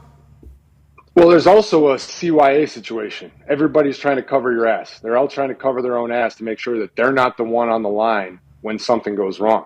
So if you have somebody that you can put the blame on that's not yourself, that's what a lot of people are looking for. And sadly, that's how it ends up that we're moving on from people, is because somebody with a little bit higher power says, it's not my fault, it's that guy's fault. And then we move on from that guy. I get to keep my job. I feel like that's a bigger issue overall. Hey, to your point there, and this is completely different than what we're talking about right now, the fact that Ren Baker has come out and said, I'm the one hiring the head coach for the West Virginia football team, as opposed to what some of these schools, I don't know how many, they hire third-party consulting firms to basically do it, because then if the person sucks, it's like, oh, we're never going to use that firm again. Fools. We're going to actually use this firm over here. So there's no accountability almost. So Ren Baker, I want to let him know, you coming out and being like, this is my decision. That's your job, I think. But also, I love it, because if it goes great, he should get the flowers. And Sheila Ford Hamp should get the flowers for having the patience. And if it goes to crop, at least we know, and it isn't a big one of these situations, which we need less of those. Would you take the job? West Virginia? Yep. I'm not the right guy for that job. I know my limitations. I've thought about it, because if I wanted to make a big, strong public push, I could probably, put enough pressure on Ren to have to interview me, and then in the interview process, would I be able to win? I could probably put on a pretty good display in there. Talking is a pretty good thing that I have, football knowledge, an ability to understand the modern world business-wise and branding and marketing, but also what teams win, what teams lose. I have an incredible amount of intelligent football people around me, so if you put me in the room, I'd probably be okay, But with all that being said, that's that day. Do I want to wake up the next day as the head coach of a college football team in 2024? The goodness. AJ, would you join his staff? He'd be forced to. I think it's I mean, if I could stay in Ohio and coach, possibly, but I think Rich Rod. How do you not give the job to Rich Rod? Okay, Rich Rodriguez is the guy. He has to. His name is up there now. Okay, his name is now being a part of the conversation, and I think it has been for the last few years. It's crazy. It is crazy. It is. That would be one of the wildest things in the history of sports, let alone college football. With how it ended. I don't know. Some crazy things have happened where guys have been hired back to where things have happened. No, but if he goes and wins a national, Oh, yeah. If Rich Rod wins a national championship, slow down. Oh, we've seen them. Whoa. We've seen them. They definitely bring a bunch of juice, a bunch of excitement, man, and a tough team. Jage, win a Big 12. Okay, is that what you want? Yeah, okay, that's what we want the coach that's going in there to think, yeah. Which is not a bad idea, to win the Big 12 if you're in a college football playoff. You get in the dance, anything can happen. Literally, any single college football game, anything can happen. But if you think about, Rich Rod just went down to Jacksonville State. I think he had to overturn his entire roster, and they're in the American Conference Championship this weekend. So it's he's going to win. That is what he's going to win. I think that is just what Rich Rod has done, except for at Michigan, he was even starting to win there. We need to get him the hell out of here. Never going to be a fit up there. Arizona, terrible ending. Jacksonville State, he gets them, Jacksonville State, to win and become must-watch television.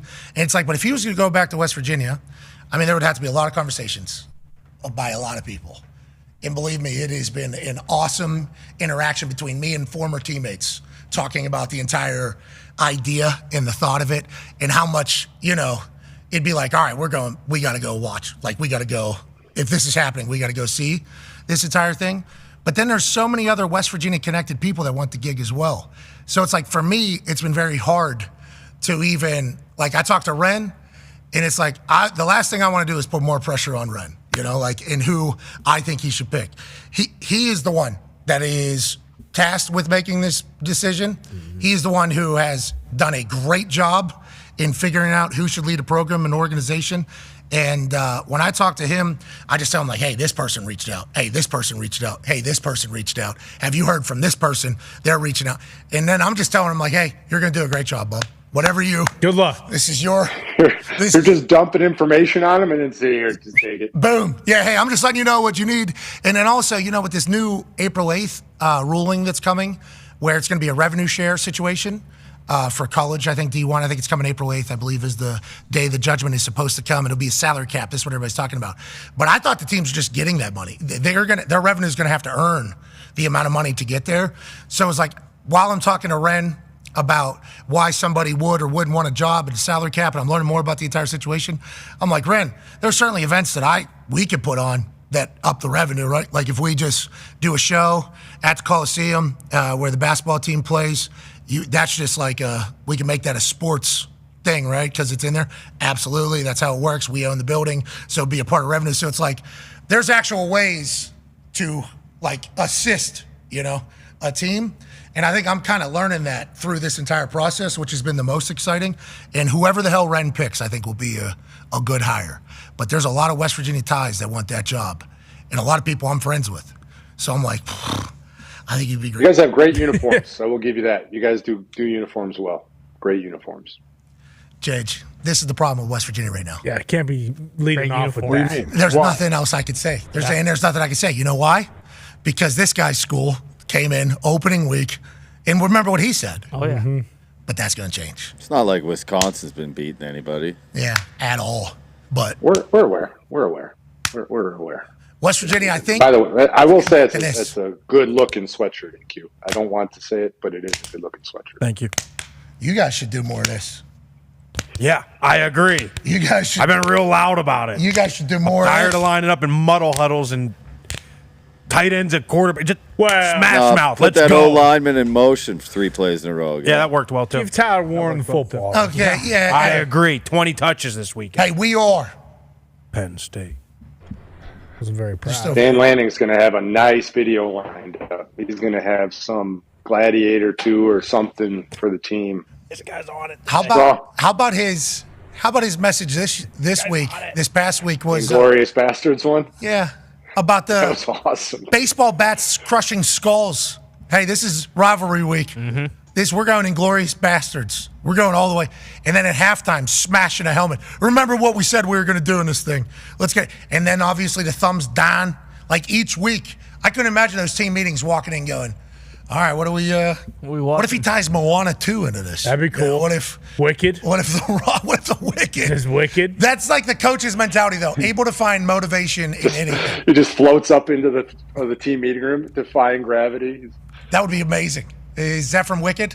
Yeah, it's the closing song. That's like the popular one people have heard. What's it sound like? Oh, that's kind of the one that I didn't love as much as the other one. This is in theaters? Come on, Yeah. man. Oh, yeah. See? You didn't like defying That's gravity. not what I said. I'm said so didn't cool love. with my mullet. I'm different. Dude, I don't like that's the the good opposite. Stuff other people like Nickelback songs. I loved it. Popular is my favorite song by a mile. I'm just saying that's like the one from the commercials where everyone's going crazy about it. It's like on TikTok and stuff. The only commercials I've seen is them sitting down doing interviews. Mm-hmm. Yeah, me too. Those aren't good commercials. Real emotional. Yeah, it is. That's not a commercial. Yeah, those ones aren't Promos. Those are promos. Press junket. I've seen that's why people haven't seen the movie. But They need to put J.J. Watt in the commercial. His commercials are good. they truly are. You felt good at coming out of that Dix one, didn't you? I don't want to circle back to it. That was one of my favorite ones to film. It was a blast, man. I mean, it's literally iconic movies from when I was a kid.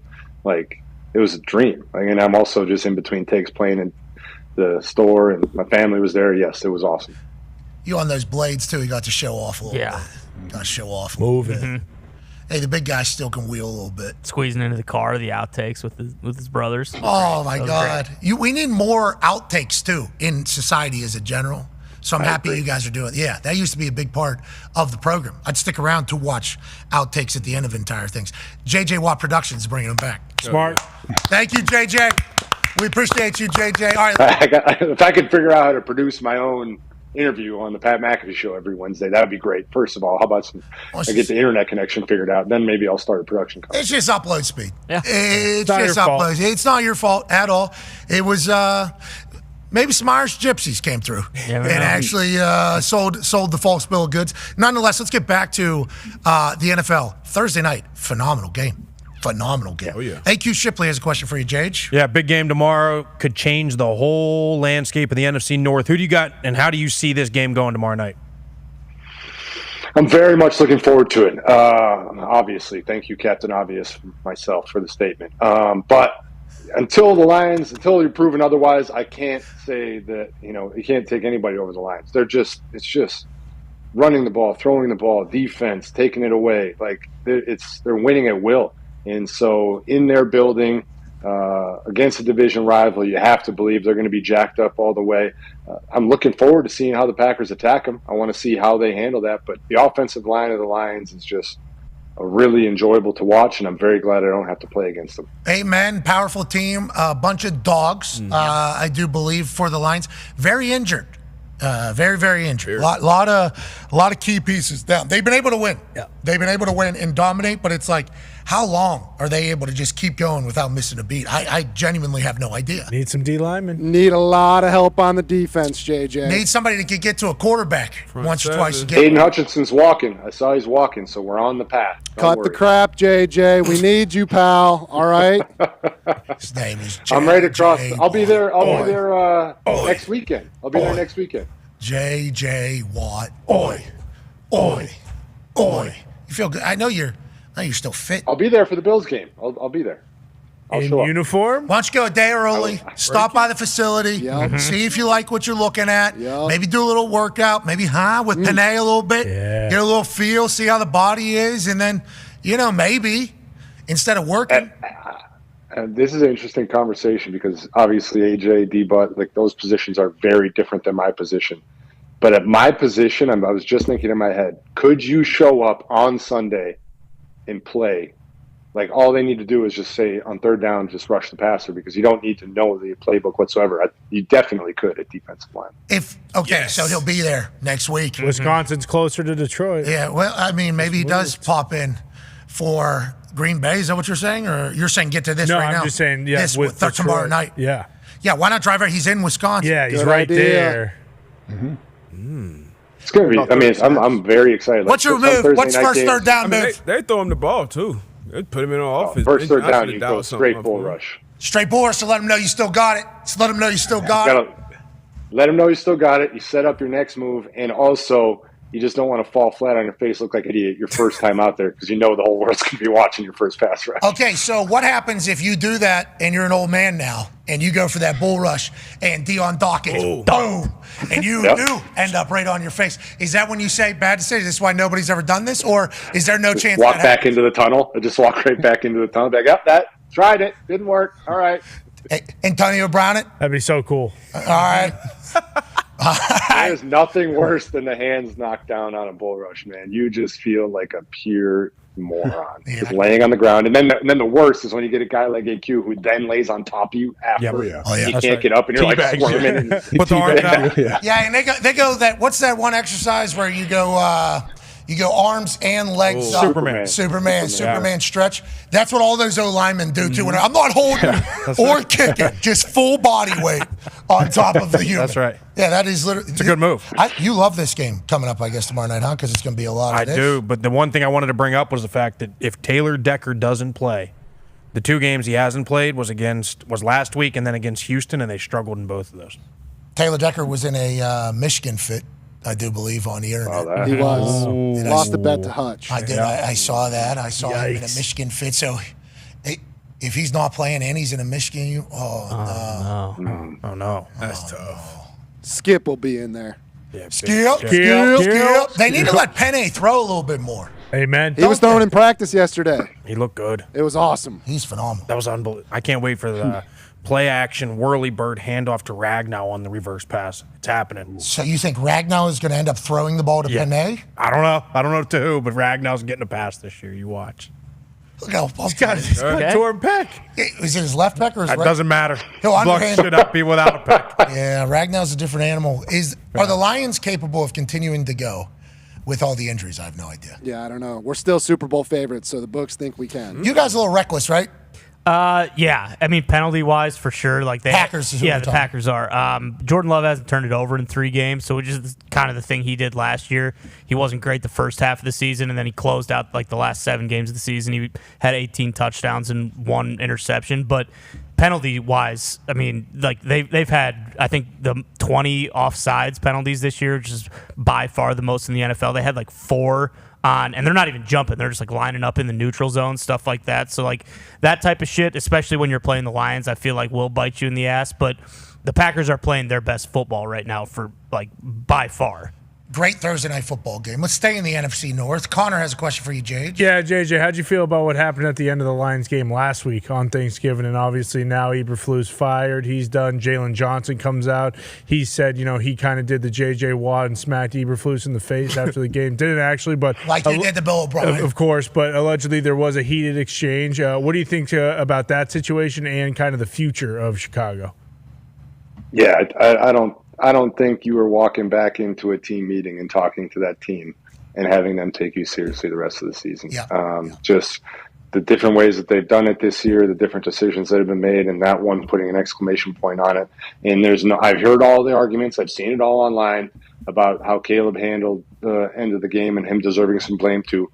Unquestionably does deserve some blame for it. But at the end of the day, you're the head coach with a timeout in your pocket that you can use. At some point during that sequence, you call that timeout and you say, all right, let's figure this shit out. So no, I think it was 100% the right call. If he walked back into that team meeting on Tuesday, he would have lost. There literally might have been guys that would walk out of the room and be like, I'm not taking this seriously. This organization is not taking us seriously. So I think they had to do it. I think right move. They're saying Cliff Kingsbury, because of his ties to Caleb Williams, and just like the internet and reports and everything like that. Does Cliff Kingsbury want to become a head coach again after what he's doing with the Commanders right now with Jaden Daniels? There's only 32 head coaching jobs, I guess is how they always talk about it. But I think his life is probably much better. Yeah. I would assume Dan Mullen as the OC. Yeah, exactly. Let's let Dan Quinn handle all the head coaching stuff, especially it's going good. I could do that. Is there an amount of money that would get you away from that, or does he want to run a ship again and have it be super successful as opposed to what happened in Arizona? TBD. I think that'd be a good time for Caleb. And then if you start thinking about the future of that NFC North, not only right now, you guys got a tough division. Yeah. Almost becoming the AFC North. Congratulations. Blood Ball, AJ knows it's been good division for a long time. But yeah, I mean, like the Lions being good now, like it is, and we'll see what happens with JJ McCarthy. But the Vikings they're no pushover. Kevin either. O'Connell will be in there. We assume they're always going to be good offensively. MCDC's not going anywhere. Nope. LaFleur's cemented in.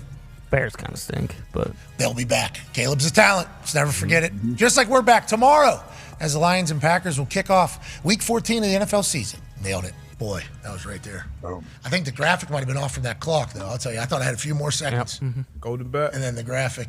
That could have been me. Golden at bat. We need it.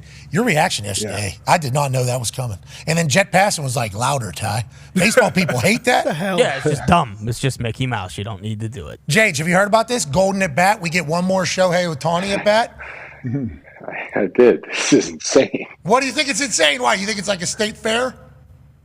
Yeah. I think it's like your local softball league. Like, hey guys, we got a funny rule for the last game of the season. Yeah, exactly. I mean, what's next? If you hit more than 2 home runs in an inning, we start counting outs. No, we want more home runs. You get double the points for more home runs. That'd be cool. Yeah, you get a home run, you get to at bat again. You get to go again. Boom. Yeah, maybe. Make it take it. Yeah, because you get on a heater. You get on a heater. That's different, though. Could you imagine someone hit 4 straight dingers? Boom. Freddie Freeman. Run around. I'd be okay with that. Another at bat. How many pitchers would they sub? They bring in another pitcher, right? Depending on where it's at in the game. And if that's the first inning, that starting pitcher is going to have to get that guy out. He's just going to have to fucking sit in there, and he's going to have to get him out. Imagine a duel, 8 straight dingers. Yeah. Boom. Do I have to run the base? Well, after 3, that pitcher's fucking throwing it at the guy's head. He's not going to let him hit 4 off him. He's got. I'm going to fucking get this guy out of the game. But for the good of baseball, you would think that they would decide, hey, like gentlemen, we're going to settle this. Yeah, if you hit him, that counts as a home run. Exactly. Yeah, you have to get him. I just have to know, is this serious or like? Because I've just seen. What we're saying. This morning. Like, no, not Commissioner. Like, is the golden at bat thing like? Are they like? Was that just like a? Where are we at? So I think we have learned what from numerous different people from numerous different sports there is certainly a business model of floating things out anonymously, seeing the crowd's reaction, and then adjusting accordingly. Every league has done it. Every league has said, and it'll just be leaked through some source, like allegedly there's a conversation, or or they'll say the commissioner is eyeing a potential this, and then they check the feedback, and then whenever the commissioner actually goes up, we are obviously always thinking about what we can do and ideas. So I think there is like a protection that is done by these leagues by leaking some things to see what the public reaction is. And if they were to test the temperature of the baseball people, I think the baseball people hate it. But I still think our idea, the gold ball. But that's what concerns me, is that they thought like they had to take the temperature on that idea. Like, if you can't take that temperature in your own room, you're the problem. Like, what the hell? You don't need to leak that to figure out if people are going to like that or not. Like, if you don't know that, you don't know baseball. I would like to not be running it. I would like to let Jage know and the baseball world know.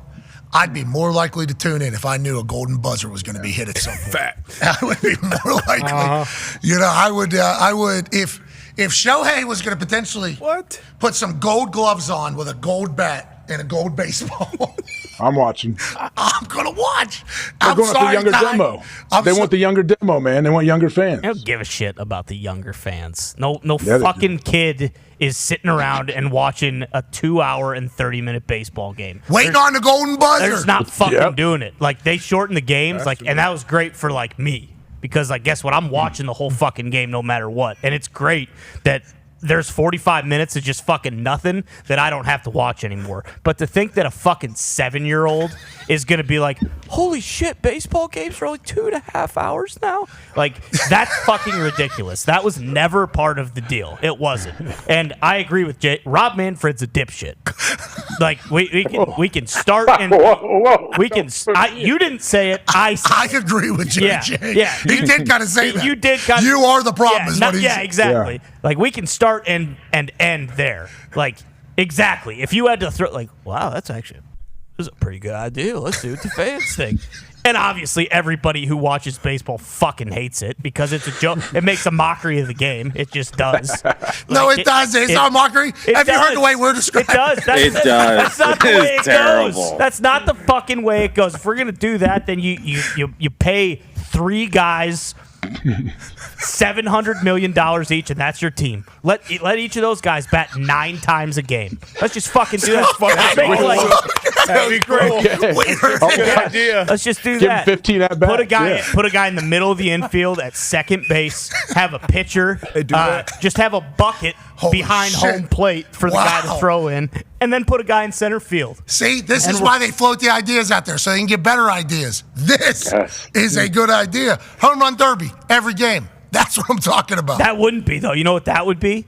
It'd be fucking guys who don't hit homers slapping it down the third baseline, and then you'd have the one guy in center field having to run into the fucking corner of the outfield and get the ball. And by the time he gets it, that guy's already rounding home. Yeah, but what about my ghost runner? He runs a 4-2. Well, that's what's coming next is the fucking ghost runner, and the manager's just going to be able to go to the umpire and be like, Ghost Runner actually just stole second and third base, so we have a guy on third now. That's what's fucking coming next if we do this golden bat bullshit. Yeah, but think about Ghost Runner. That's spooky. Yeah, you're talking about Mr. October. The CGI of it running, that'd be cool. It's goddamn travesty. Knock it off. I love baseball, man. It's always baseball. Every year, something like this in the offseason. It's like he's talking to his child their age. Yeah. Yeah, knock it off. I still think we have. I mean, we got a team playing in a minor league park that doesn't even know if their major league park's going to get built. Like, there's the hurricane ripped. No, not them. Oh, you're talking about the A's. Yeah. Jeez, man. Did you play baseball? I did until my sophomore year of high school, and then I had to decide because if you pitch, you can't work out the day before or the day after you pitch. So it was like baseball or football. Yeah. So, yeah. I didn't want to. I was like, the minor leagues seemed like a long process to hopefully get to the bigs, and I was like, let me take the shorter path. Before we dive into all of that, how many starts do high school pitchers have throughout a season? Probably 10. There was 10 days this guy couldn't lift, and he said, I ain't fucking doing it. I'm stopping the whole sport. There's 10 days I'm not allowed to lift because I'm going to pitch the next day. You're massive. And I assume you probably threw some. You were a good pitcher, I assume? I mean, I could throw a little bit. Wow. What is those big ass legs? Yeah, he can throw. Think how hard he should throw. It all comes from your lower body. What's a high school? I was much lankier then. So I had more whip. A lot of torque. What's high school pitchers throwing? Like a good one? Sophomore. 99. No.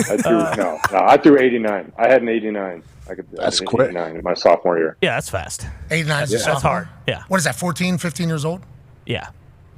15, yeah. And you would have only got stronger, obviously. Look what he changed into. Now, he wasn't allowed to lift, so he wouldn't have been able to develop as quickly as he has. 10 days of lifting really would have. You don't see very many baseball players, pitchers, especially as big as JJ is. So. See, but here's another I was also a quarterback at the time, so I thought I was going to go and play quarterback, and then I couldn't throw a bubble screen, so I lost my job. No touch. I can get to a quarterback. That is a tough throw. That is a tough throw in this entire thing. That would make baseball better, too, if Manfred's thinking. Any guy that became a professional athlete that played high school baseball, have him pitch in a game. Have him actually pitch in a game. One at bat. Have JJ have to go pitch for the Houston Astros for one inning, for one game throughout the entire year. If we're going to have golden at bats, let's have celebrity shots. Sure. Let's get JJ in at bat an extra out maybe in an inning. Maybe the old 4-out first inning. J.J. Watt Not a bad is idea. celebrity guest hitter. Let's just have fucking Tyler play first base for the Astros all year. I don't know how the Astros are. They might get better. That's what I'm saying. Let's do it. Do it. Why not? If anybody could. Your field goal challenge wasn't even a challenge. He murdered that thing. Tyler. He looked at your That's challenge Tyler, and he though. said, That's the beard. That's Tyler. That's the beard, brother. You got the twins, you got Purple Hoser, you got the tall guy, and then you got the beard. In the beard, I'll tell you. Where's Purple Hoser? He's right over there on the side. The kick it hit a good thud. And that thing was like fat. Like he hit it so high for how fat he hit that. Like that ball with the way it was rotating should have been one of those facial shots that these kids give it. But like the way he actually kicked up and through it, like gave himself like a height behind it. It was like this guy actually kind of had a little bit of a stroke there. Yeah. I mean, I was so impressed. Because the beard kind of sandbagged a little bit too, JH. I don't know if you know that. We were texting leading up to it, and it was cool. I got Tyler's phone number. Yeah. That was so cool. Yeah, One of the dudes. What a world. Showed up in my Tyler from DP here, then right into a message, and I go, holy shit. Yeah. So they had been kicking, okay? They had been kicking all week. And I've been asking him, like, how's he doing? How are you doing? Because we're trying to figure out how much money, what do we want to do, what's it going to be, and obviously they're in the content business, so I'm wide open for ideas and thoughts on this entire thing. And he goes, I'm 50-50. I kicked 10, I made 5, I missed 5. And then I was like, okay. And then he was like, do we want to do 2 kicks for a certain amount of money each? I was like, I think we'll do it just one. You're Tyler, dude.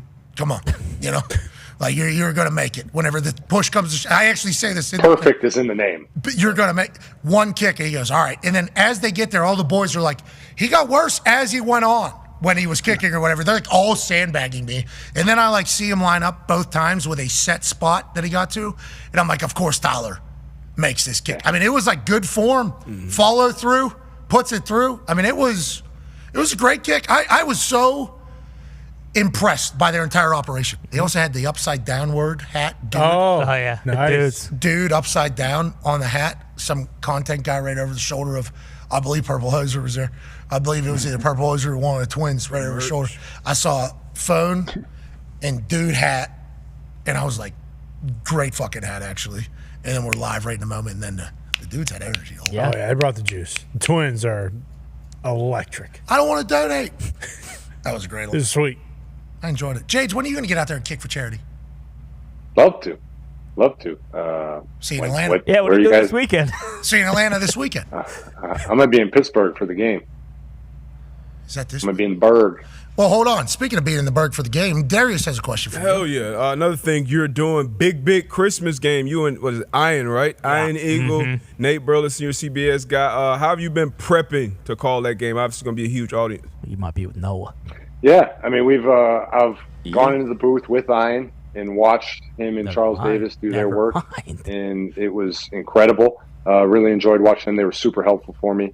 We're also doing a mock game where we call half a game together just to kind of get it down. But the biggest thing by far is watching games just on TV on Sundays and listening to announcers and hearing what you like, what you don't like, hearing, how they describe the game. Do you like super high energy? Do you like a little bit more low key? Do you like more analytical information? Do you like more fan type reactions? So just figuring out all those things and trying to make it flow.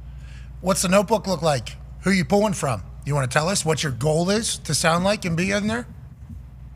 I think if I sound like somebody else, that would kind of suck, wouldn't it? I mean, I'm just going to try and be me. I personally like a little more of a fan side reaction. Like I kind of want to watch the game like a fan watches the game, and then just every now and then toss in some of my experience and some of the things that I know about the game. But I kind of want it to be fun, loose. Nate's obviously fun and loose, and we're going to have a great time. And Ian's one of the best in the business, so Nate's in it's going to be great. Mm-hmm. Go for like Tony Romo after 12 Coronas on a Sunday. Jeez. Who you got? Let's hear it. Who are you guys? Who are your top? What is that? Greg Oates is the top guy for me. Greg's phenomenal. Greg's phenomenal. I like Tirico. Mike Tirico, play-by-play. Right. Phenomenal. Troy is an OG, I feel like. Yeah. Troy and Joe are always great. Yeah, I feel like they're... Honestly, in college, I love Joel Klatt. Yeah, he's great. With Gus. Yeah, Gus almost died. Yeah, on the Jack Sawyer interception. Yeah. Yeah, that was done. Happy to hear he's okay, I think. Have we heard? No. If he's okay. He's probably fine. Chris Collinsworth, obviously, has been doing it for so long. He has his style. Charles Davis. Charles got good energy. Always got football, which I appreciate. Daryl Moose Johnston, obviously. He's been calling him for, 30 years? And he called the XFL, too. I think he just calls games. Yeah. He's in there. I'm not built for it. I've tried it. Wrestling, definitely. WWE, I have the time of my life. So lucky to do that. Football, it's like, there's too many jabs, There's too many jabs. Yeah.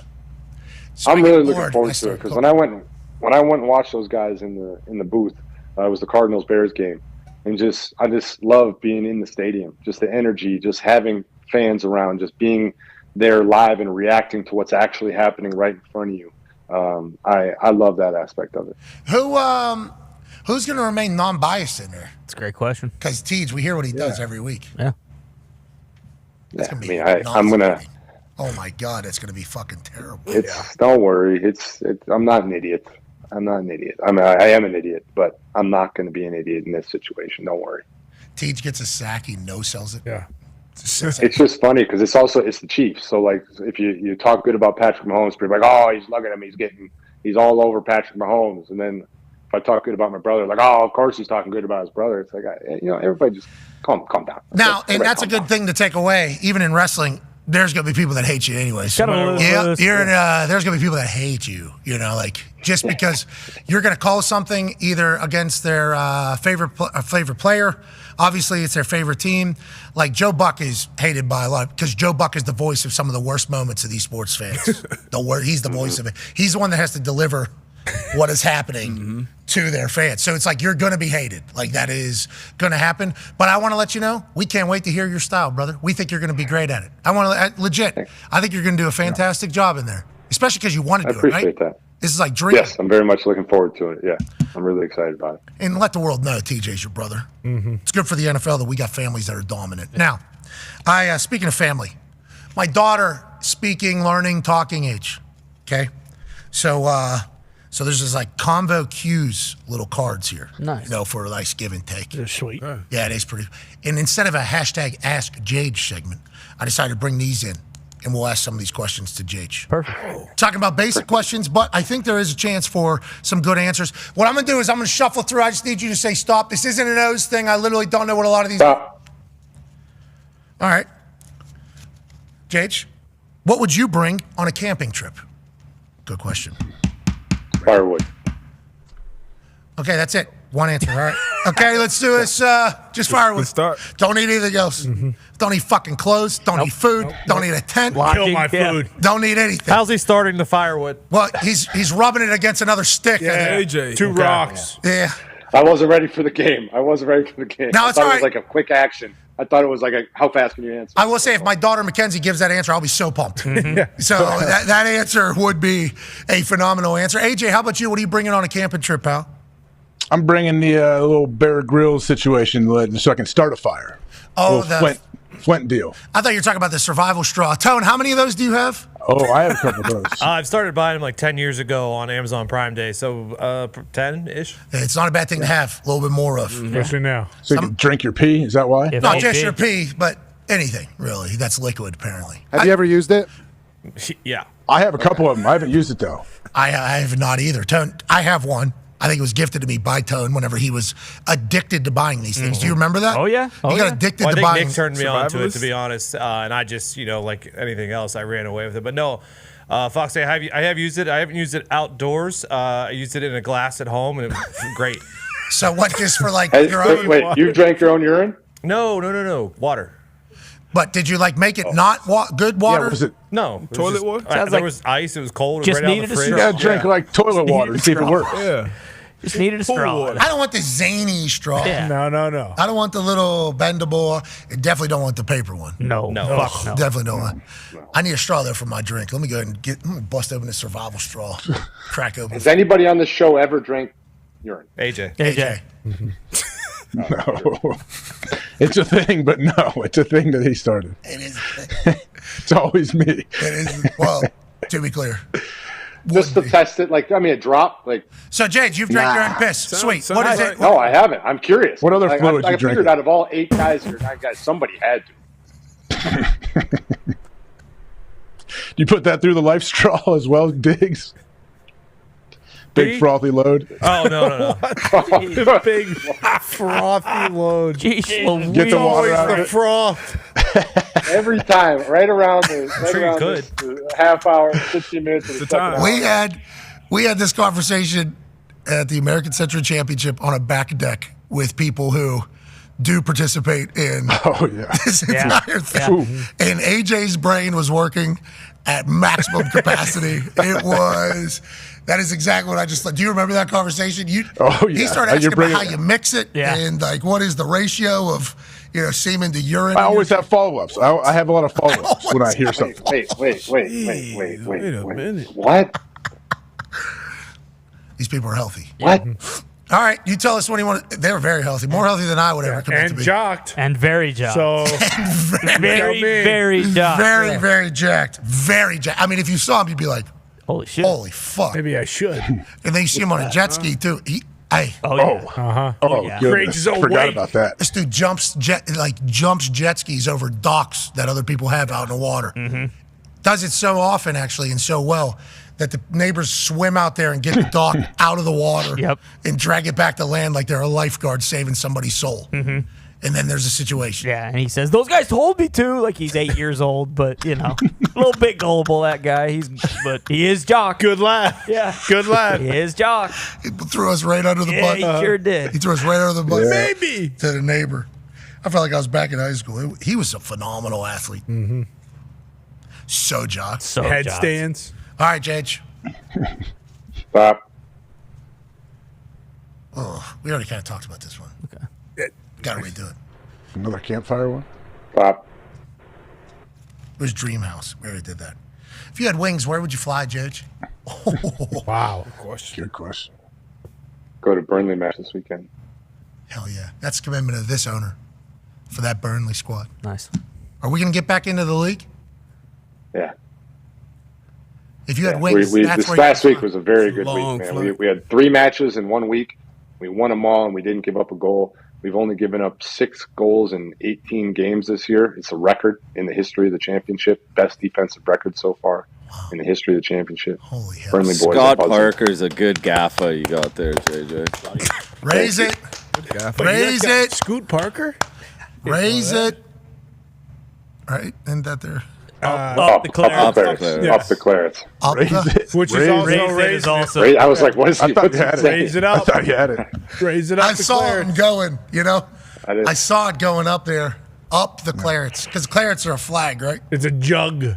What's that? It's a jug. No. Think British Open. Color. The claret jug. Color. Oh. What are we up? So we're chugging out of buckets? Yeah. Is Is that what you guys are doing? Is that the up the clarence? Did you drink? No, but we do chug. We do chug over there. Yes, we do. Love Not that. nothing AJ's chugging, but we do. AJ wasn't the drink. person that was doing that. AJ Not was me, trying to buddy. learn what he should add, though, to his diet. It sounds like he probably tested it afterwards. For sure. I do No, not I'd be know. open. I'd be open if I ever did drink pee or anything else. But no, I would just just downloaded info always. What's the next thing you want to try that you've heard of but you haven't tried yet? Infrared. Do it, AJ. Good question. That I've heard of. I don't know. One of those weird jungle drugs that changes your brain, maybe. Is that toad thing or ayahuasca? What's that toad one? Isn't there a toad one? I don't want. Some of them are really scary, so I don't know. I don't know. Adrenochrome. Feels like what? Yeah, that too. I don't think that's the that one. seems he's to help you talking not about. age, right? Assumed that's the one that he would pick. No, he was talking. He was talking out in the jungles. I think is what he said. Which I mean, where do you think you get it? I don't know. Where do you come, man? Have you ever done the tent thing? I saw it in Billions. The tent, like the sweat lodge. Tent, the sweat lodge. Yeah. Is that ayahuasca? That looks scary too. No, I think that's just. I don't know. You go in sober and you sweat it out like it looks brutal. Like it'd be tough. I always thought that they did something in the tent. I thought it was you sweat it out and there's like something Activity? in the smoke. Oh, probably. So that docuseries that's coming out about Aaron, Enigma, December 17th on Netflix, I think they go down and do an ayahuasca thing. Remember, we saw Jordan Poyer's. Yep. It looked just like He had a video of whenever he went down there and did it. And you say there's a sweat tent? I've never heard of that. It was a sweat, like teepee that they went into. And I'll tell you, I don't know if I'm mentally tough enough for any of it. The trip all the way down there, That'd be nuts. long time down there, right? And then they're just sweating through that whole. I don't know, but you're right. There are people that like sign up for this on a daily basis. I guess does it have the same effect as like cold does on your body? Is it the same one of those mental toughness things that everybody's a part of? Gary Brecker, right? Mm-hmm. Is it a part of that age or Jage? I mean, I don't know. Jage might know more than me. AQ actually. No, I just Didn't you thought do all of this Billions. shit? I mean, that's I do all the cold, hot, all that stuff. Yeah. Infrared sauna too. Yeah. I got a regular sauna. No, regular sauna is better for dementia, infrared, right? AQ. Yeah, a lot of health benefits. Regular Like sauna's better. steam But sauna? red light, No, red light. the rocks, pour the water on. Yeah. Yeah, those are good Dry. saunas. Yeah. Yeah. Dry sauna. That's called. AQ use the red light on your face, don't you? AQ all the time. Yeah. You still do. And other You look parts? like an asshole when you do. I got the whole panel back at the house. I have little ones I strap to my knee, like little small ones that I can strap around my knee. You do it Yeah, in what's public? that called? That's like what's the name of that thing? It's got like 3 things on it. Yeah, I can't think of the name, but yeah, I usually put it on here when I watch the first hour. Really? Supposed to I be didn't good. know. Yeah. Would you walk into like a public place, like an airport, Never. No, never. I've never done it outside of the house. or like a Thunderdome or something like that? You would do it at the with Thunderdome, one for right sure. in your face. I would do it at the Thunderdome. Yeah, I would do it there. The face one, or then you do a face one too? No, I don't. No, I don't. They have big panels and stuff. I mean, those things aren't cheap. It's bright too. This guy was getting a fucking spotlight on his face that was red. I tried it and I got a headache. That was It's good to do in the winter, right? That was why I got the No, headache. you didn't have enough water or salt for the day. That's what it was. I don't get headaches. It was the first time I ever got a headache. It wasn't the red light. Because you had me staring You into the literally- you fucking literally- sun. You literally did this. I right? don't get headaches. I don't believe in them. You went like this. You grabbed it. You go. Nice. I got a headache. Yeah, it was bright. I mean, you had it on for 2 seconds. Yeah. Don't believe in him? I don't believe in headaches. Which is Stone Cold. Huh? that's just like kind of my Like mentality. Taylor Swift with jet lag, like the mindset. Yeah, I understand that headaches happen, and I'm just going to continue not to believe in them so that they just stay away from me because boy, they sound terrible. Yeah. And there has been a couple times like where you get a little bit of a pain above your eye here, and it's like this is You just knock it out though. this is terrible. That's what you do. Just do one of those guys. It goes right out. Oh my god. I haven't tried that yet. Goes right out. My god. I know. All right, Jage, thanks for hanging out, bud. Thanks for doing the combo cues, too. You really hit it out of the park on the second one. First one, still left to be desired. There is AQ Shipley with his spotlight on his face. That's what it looked like here at the Thunderdome all of last year. Ooh, nice locker room at the Thunderdome. Oh yeah. Thanks, Jage. I can't express how much better AQ looks this season. So we were talking about it this morning. He's 275 right now, you know. Back in the trenches. How low did you go, AQ? Like 245, 250. He was, and we could see it too, like, you know. Yeah. Like, and we're trying to be as supportive as possible because he was on his journey to fitness. Yeah, loving it. We appreciate it. He was- How did your body feel, like your joints? I'm very curious. Like 'cause Better. our guys our size. Yeah, Your better joints than feel ever. Better? Yeah, like when I was 245, 250, I ran a half marathon and felt completely fine. Now, if I try to do that right now, Problematic. It'd be problematic. So why'd you come back up? Well, see, I enjoy Dot's pretzels, and that's pretty good. When my kids leave some chicken nuggets on their plate at dinner, I usually finish them. Mac and cheese, couple ice cold beers. He was meal prepping like real hard back. Like I think that's like a full on. It was a full commitment. You do That's a that, I assume? lifestyle. You a meal prepper? No. I used to do stuff like that, but the more that I've gone, like I've tried to lose. I was an idiot. I was a psycho for a while, like doing all the stuff exactly to the right. And so now I'm much more loose with things and just trying. I look at nutrition over the course of a week as opposed to a course of the day. So as long as I'm on track for my entire week, I'm okay. If I have a cheat meal here, if I lose it a little bit there, I just get back on track over the course of the week. Okay, so 1 cheat meal a week, 2 cheat meals a week. Generally, yeah, like legit ones, yeah. Like dinner, like last night breakfast. I love breakfast food. Breakfast is my favorite food by far. So if I can, I prefer breakfast. Last night, what you do? You were about to say, and I cut you off. Last night we went to right before Wicked. We went to Texas Roadhouse. Oh yeah, you posted a picture. Or no, after, sorry, yeah. I don't know how many people were doing Wicked and Texas Roadhouse together, but we were. It was phenomenal. Hey, the country fried steak there is very, very good. And then obviously the chilled salad is what really makes the difference. When the plate comes out ice cold and the lettuce is chilled, and then they have like that Italian vinaigrette house stuff. I love it. Absolutely love it. Then the butter. Man, them rolls. Now, what is that meat right there? What is that meat? Prime rib. Okay. Got it. Yeah. Oh, man. Yeah, I could eat it all right now again. So good. Just consistent. Everybody's texting me or tweeting at me like, you got to put #ad on here. It's not an ad. I just freaking love it, man. It's just phenomenal. We went to a steakhouse on Friday night down in College Station. Real nice place. I walked in there with 2 styrofoam cups that I got from the previous store. And like as soon as we get there, they were very kind, very quickly. They knew where we were headed and who we were and everything. As soon as I walk in with this cup, I had a little sweet tea and some vitamins in there, you know. So I walk in and the guy goes, "I will take your cup." And I said, "No, you won't." And then we just like continued to walk right in. I knew that I felt so bad because it was such a nice place. As we were walking, I didn't know where we were walking into. Then as soon as we take like 4 steps into the restaurant, it's like, oh, this is like white tablecloth. This is one of the nicest places I've ever had or been into in my entire life. And obviously we go up to a place, so I chug it as quickly as possible. Like I'm just, trying not to make an asshole out of myself too much more here. But then I looked at the menu and it was just like a much nicer, much more expensive Wagyu having Texas Roadhouse. I mean, you're talking about rolls with some butter options. Country fried steak. Ordered that, had that in there. Obviously, there was some prime rib. They had some this Wagyu thing that was just like, but it felt like I was like, oh, this is a Texas Roadhouse. I'm at a Texas Roadhouse that is just, oh, we're in Texas. Oh, I'm at a Texas Steakhouse. I think what Texas Roadhouse has done with Texas Steakhouse, phenomenal job. I've been going to do it my whole life. Will never stop. I'm happy to hear that you do the same damn thing. I love it. They used to be reckless with the peanuts. Loved it. Loved it. What do you mean reckless? You could throw them on the ground. Yes. Throw the shells on the ground. Don't have them anymore, It's cool. right? Well, it was reckless. I think. Peanut. I mean, it for sure was peanut allergies, but there was nothing better than taking 2 handfuls of peanuts, eating one of them, and be like, you know what? I'm gonna throw the rest of these on the ground and smash them. It was awesome. The bucket. That's why you went. That's why you went there. So they don't do that anymore? No, because I didn't even think about the peanut allergies that are potentially. I think that's why. Yeah. But the servers walk That too. in. Yeah. That too. Maybe trying to get a guy. Peanuts on wood. Yeah. That's like a banana peel, actually. In this new America, we're bringing back the peanuts on the ground. If you got a peanut allergy, don't go. Okay. Okay. Well, boom. DoorDash. I think I have to wear cleats in there. I think it become out. Yep. I think that's what started happening. I believe my family was actually at a Texas Roadhouse for a birthday, like near the end of the peanut situation, and saw somebody. Yeah. I think it was like an 8 drinker too, Just like eat out it. of a movie, like turn the corner, pile of peanuts. Yep. Wasn't ours. Could have been. Certainly could have been. Wasn't ours. Thank God. It was encouraged. Yeah. But I'm not the. I think they didn't. No, yeah, think of about course. it. But it's like you weren't a bad guy. I wasn't a bad guy. No. Eating 2 peanuts and being like, you know what? Fuck it. I got 10 minutes until my food's going to get here. I'm going to throw the rest of these peanuts on the ground and I'm going to smash them all.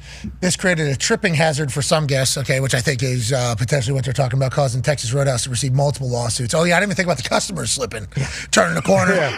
Oh, my God. Spine. Spine. But also, peanuts are also dangerous for those with allergies. you know. And although the chain often placed warning signs outside of its restaurant, some people just didn't get the hint that they were walking into a peanut zoo. Yeah. There's going to be crushed peanuts. There's going to be fresh peanuts. There's going to be old peanuts. There's going to be new peanuts everywhere. Texas Roadhouse was like, we don't care. I was on an airplane one time, and they said nobody was allowed to open any snacks. Don't open any snacks. We just found out somebody has a peanut allergy on here. It's very devastating. And I was like, God damn, the whole plane? I can't even. Could you imagine having that? That would suck so bad. Go to the bathroom. I was gonna say, what was smell it? That's what basically what they were implying. Yeah, it gets in the air for some people. Kids deal with it. Yeah, believe me. Kids, they have different tables at school. Yeah. Shit. No snacks. My son's school sent a message saying your kids shouldn't eat peanut butter before coming to school because they had a kid that it was that. Like, I was like, wait a second. He can't eat it himself? It was nuts. Yeah, it was. That's scary. That plane thing was, that was alarming because, boy, I had a great trail mix. I picked it out from the store. Yeah. As I'm getting on the plane. I felt so smart, forward thinking about future me. I'm going to stop by over here, grab this beautiful bag of trail mix. I mean, it had enough sweetness in there, what you need. Sure. And then enough salty stuff in there. And then there were certainly some peanut M&Ms in there and peanuts themselves. How long ago was this? I mean, commercial flight. This is like 15 years ago, Pat McAfee, huh? Amen. Hopefully never again. But anyways, I was bummed out, and then I was scared to death that maybe a child of mine You might didn't have eat it? You didn't put them in your bag and eat them out of your bag or anything? No, I actually put it away. I was like, I'll be a leader on here. Okay. Nice. So they didn't let me sit on the exit row, but I will be a leader on this flight, and I put them away. I did. But I had a lot of questions, obviously, and the flight attendant had all of a sudden become an expert on this matter. And they did. They told me, sometimes it gets in the air, and since, an airplane, circulated air, it's all the same air. It could hit anybody at any time, so we're just asking people not to, because you never know. When you guys sit on the jet, who is what role? Is somebody get up too often? Does somebody eat too much? Does somebody sleep loud? What do we got? Fox is a booze bag. Every time he gets on, he makes himself like 4 drinks. Same with Ty. Ty has to do it to get through the flight. Yep. I think that is really the only big takeaways. Gumpy was pulled from speaker control, but then he was placed back on speaker control. So I think, everybody's we just all get in where we fit in. Am I still the only one to ever take a shit on the flight? No, remember, Talk First flight. Yeah. Talk's first ride. Rough. I felt bad. It's rough. Piece of shit. Yep. Nice bathroom back here. I didn't know there was going to be so much privacy. All right. What about you, Jade? Ty, you struggle? You struggle with the flights, Ty?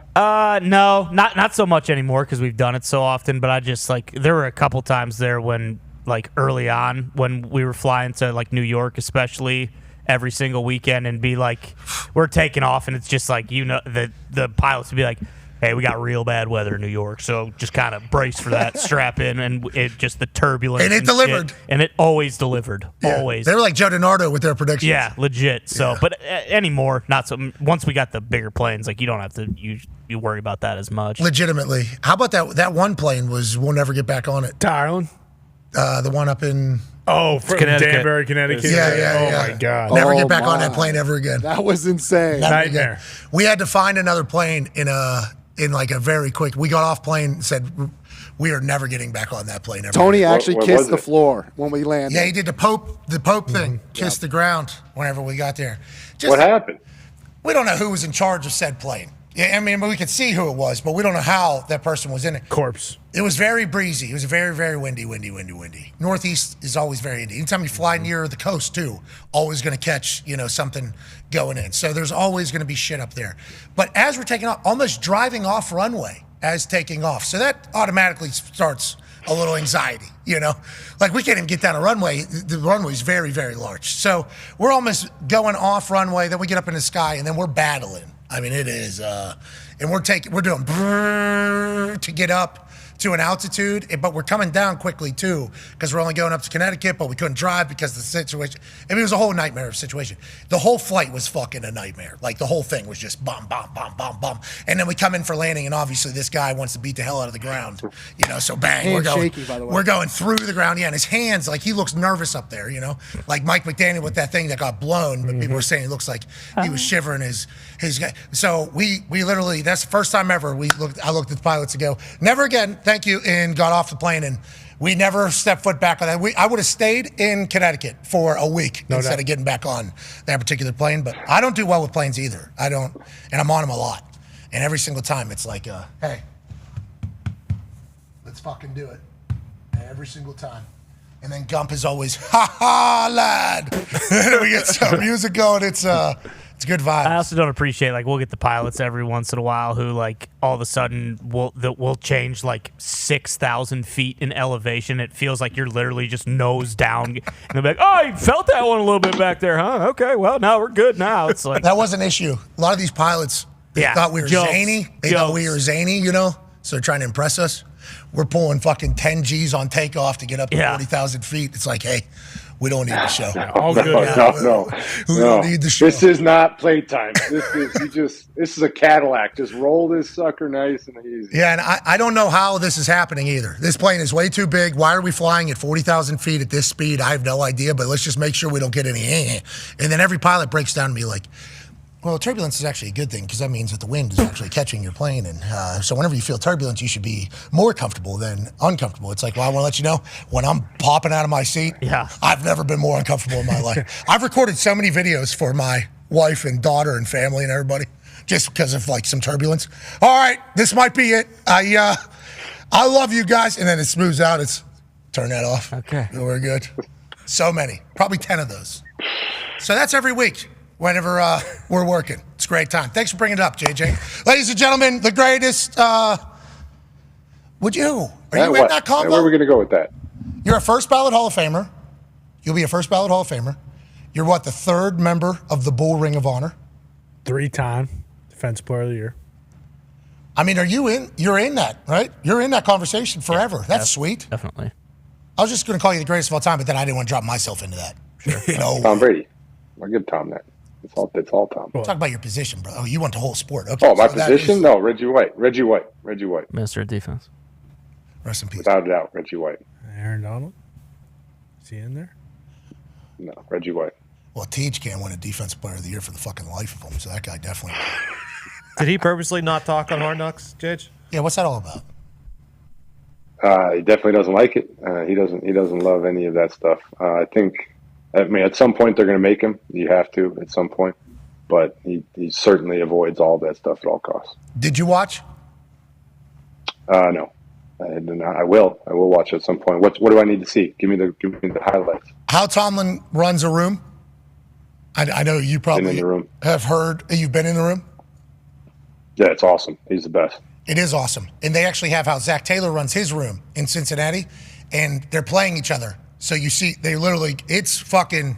That's cool. They did really, really good. And then they take you into an offensive line room that I don't think has really been seen before. This is assistant offensive line coach. What's his name? Yeah, I don't. All right, sweet. This is from Hard Knocks last night with the Cleveland Browns in the offensive line room. Protect the damn quarterback, okay? Everybody wants to sack the fucking quarterback. That's what the defense wants to do. We're going to take pride in protecting the quarterback. No one fucks with the Chief. Nobody. Now, Chief, this is how you can help us. Get through your reads and get the fucking ball out, right? You do a really good job with that. It's impressive. Set the protections the right way. When you got to flipper it, be on your shit. Be on your shit. Okay? Whatever you say, we're going to do. I promise you. Okay? You guys back this fucker up. You fight your asses off. You fight your asses off. We're not going to fucking Denver to go skiing. We're going to win the fucking game on Monday Night Football in front of the fucking world. We're on Thursday Night Football last week. We balled out. We're going to Monday Night Football this week to ball the fuck out. Okay? We are pros. This is what we fucking do. This is our choice. This is our life. This is every minute of our day. Right now. Lock it in. Go to Denver. Pitch a fucking fit. Pitch a fit. Okay? 99's in the air. Yeah, fuck him up. That's you, JJ. Went toe-to-toe with really good teams this year. And the harder we play, the better results we've had. That's the fucking truth. Make it a grimy fight. Back down to nobody. Nobody. Okay? Nobody. They were going to lose to the Denver Broncos. AQ, what are your thoughts on that? And is that in a standard offensive line room? It is. I mean, the best part about the offensive line rooms is that exact moment right there, is the fact that the assistant O-line coach gets his opportunity. That's his Super Bowl. Each week. He's doing the presentation. O-line, assistant O-line coach, they get together, they come up with a game plan. They typically The O-line coach goes down through all the notes. Hey, here's the keys to the game. Here's this, here's this, here's this. Okay, turn it over to so-and-so. So-and-so is the assistant O-line coach, and that's his presentation. So that if he ever does get his own room, that's it. It's pretty cool. So to see him Roy do it. is an intense guy.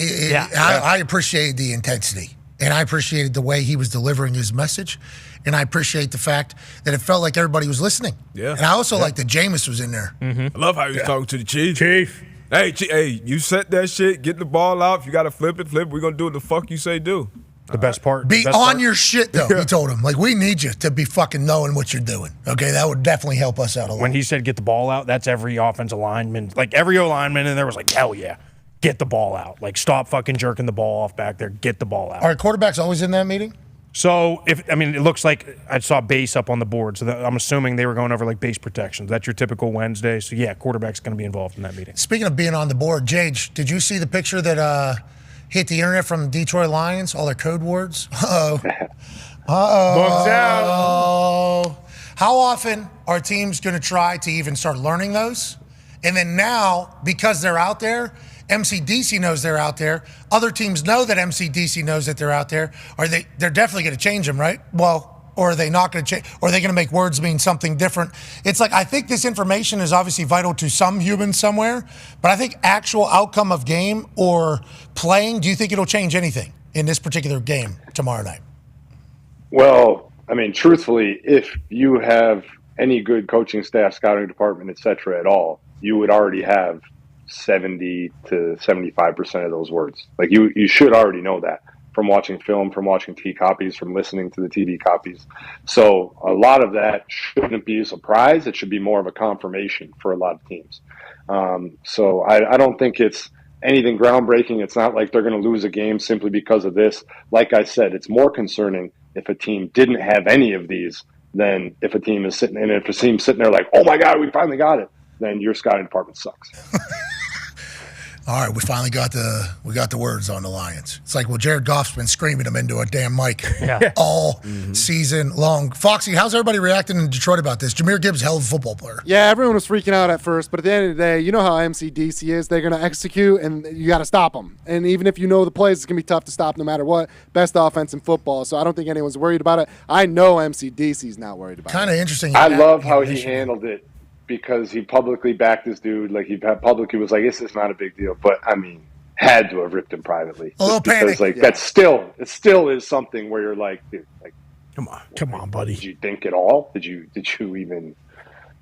It's a hilarious background. That's not like a little bit like they might be able to. That is just, very clear. That is. Yeah, as somebody who potentially had a background situation in a football stadium happen with a picture and post it, I can see how this can happen. You just got to be a little bit more careful. Sure. Got to be a little bit more careful. Now, with that being said, it might end up helping them. Because if people spend time trying to learn all this and then they can't remember them, are they wasting time doing something else? It's like the Michigan thing. It's funny that's happening with the Lions, with Michigan being it. Like if you have a Connor Stallion who can potentially start putting why the code words or what the code words are, but then you can even switch those. Well, they're using geography for these particular sets, so if you hear something, but all it takes is one word to invert those things. Yeah, basically. You might, as a defense, it may be like one thing that you may get, maybe two, that you maybe jump a play or concept, but they change those code words every week, sometimes between quarters. Quarterbacks have had their code words with the receivers or whatnot. And there's some things that, I'm sure Brady probably did for 20 years, probably saying the same shit protection-wise. You hear L.A. or New York, like it's not like, rocket science. So at the end of the day, you got to execute. And if you're out there trying to figure, okay, and some quality control guys, some guys that usually get up there and have a book and, you listen to the TV copy and you hear certain things, you definitely keep them in your back pocket. But, you got to execute. You got to communicate, do your job. And aren't you, if you do catch on to something, you're trying to make sure that they don't find out that you're catching on either, right? Like during COVID years, I think that was a big, people said they could hear Ben Roethlisberger telling the wide receiver what route to run, and corners were just like, I'm gonna act like I didn't all hear right, is that real right now? It's interesting, like information, too much information, and then what's going a different way. I remember Peyton, we were playing the Raiders, I think, and it's the end of the game, 4-minute drill type situation. And Peyton makes a check at the line or whatever. D lineman was with the Colts before, so he knew exactly what was supposed to happen. So he starts screaming and Peyton's like less than a foot away from him. He's D lineman. He starts pointing and screaming, "It's going right here. They're going this way. They're going this way." So Peyton can hear him, obviously, doing that. And he's like, "Yeah, the guy was right." So he just doesn't hand it off to, I think Dominic Rhodes was our running back at the time. Pulls it from him without, Dommy just continues to run it. Their entire defense collapsed on the same, and Peyton's just doing his little scamper down the left side. I think he even slid. I don't even think he scored or whatever. And afterwards, obviously, him and Jeff, they all told the story about like, hey, the guy fucking did know though. Like that is something we should think about in this entire thing. But the guy told Peyton that he knew, so it was like, just wait like 3 seconds. Yeah, hold those cards. Lane Johnson just said it about Roquan. You know, him calling out plays. We all remember that clip with Cam, and I think it was Clay Matthews, who was like, "Oh, okay, you think you got this shit? Okay, I got something for you." So yeah, you definitely pick up on certain things, but I mean, you got to, at the end of the day, you still got to execute, do your job. Yeah, and that's football, baby. And Jage, we appreciate you joining us, man. We'll talk to you next week. Yeah, have a great one, guys. Appreciate you. You're not on CBS this week. You said you're going next week. You're going to Pittsburgh this Correct. weekend. Yeah, I'm going to Pittsburgh this week for the Steelers game. Next weekend I'll be in Detroit for CBS. Let's do a little. Yeah, practice that before you go. You see, just a my grandma went to a game 2 weeks ago, and I was asking her how was the game, Grandma, and she was like, "I'm so proud of myself, JJ. I twirled the towel so much better than you did." Oh yeah, damn, got bodied by Grandma. Yeah, and you're getting another opportunity here this weekend. Redemption. And it's gonna be I'll make you guys proud. Oh. It's going to be on Hard Knocks. It's going to be an 8K. You're going to have a seg, dude. It's going to be slow-mo. Oh, my God. When Big Brother comes to town, TJ always has time to take a few notes. Yeah. The Hard Knocks people are great. Hard Knocks people are great. They do a really good job. But we said we're gonna bypass that. Well, they're gonna, Yeah. They were all looking at you, too. Oh. Kay's like, Jage. Twirl. Watch the Brett Michaels video. He'll show you. Yep. That is a good idea. Maybe you can even do a little bit of. Get those Saris chocolates. Saris, yeah. Yep. Cerise. It still blows my mind that's how it's pronounced. Saris? I call it Saris. Am I right? Nailed it. No, you're not, Jage. You're not right at all. I don't know. They're so good. They're delicious. Saris is They send some. Yeah. I have received a lot of them since then. They're very good. Son of a bitch. Giant Eagle. They're very nice people. Giant Eagle actually sent us a bunch of Saris candy. Did you eat Saris growing up in Moon? Oh, yeah. I don't know. You hate Joe DiNardo, so I don't know. Chocolate covered pretzel. I mean, come on. Come on. Yeah, Looks like he's eating a little more of them now.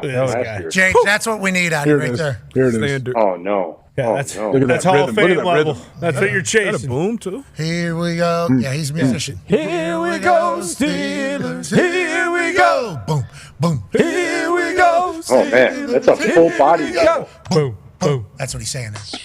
We don't want to run it just in case we'll get strike because that is a obviously incredible song by Brett. Great paint job. He's a big Steelers fan. We appreciate that. Yeah. Maybe you and Brett and Tej talk about performing under pressure for Hard Knocks AFC North. That'd be a good episode. It would be. I'll be looking forward to that next Tuesday. Thank you for doing that, Jage. Thank you for entertaining all of us sports fans. We appreciate you, brother. I appreciate you guys. You have a wonderful day. Be a friend, tell a friend. Something nice. Something nice. What the hell's that? You know what it is. Thumbs up, bro. Oh, that happened to Dano.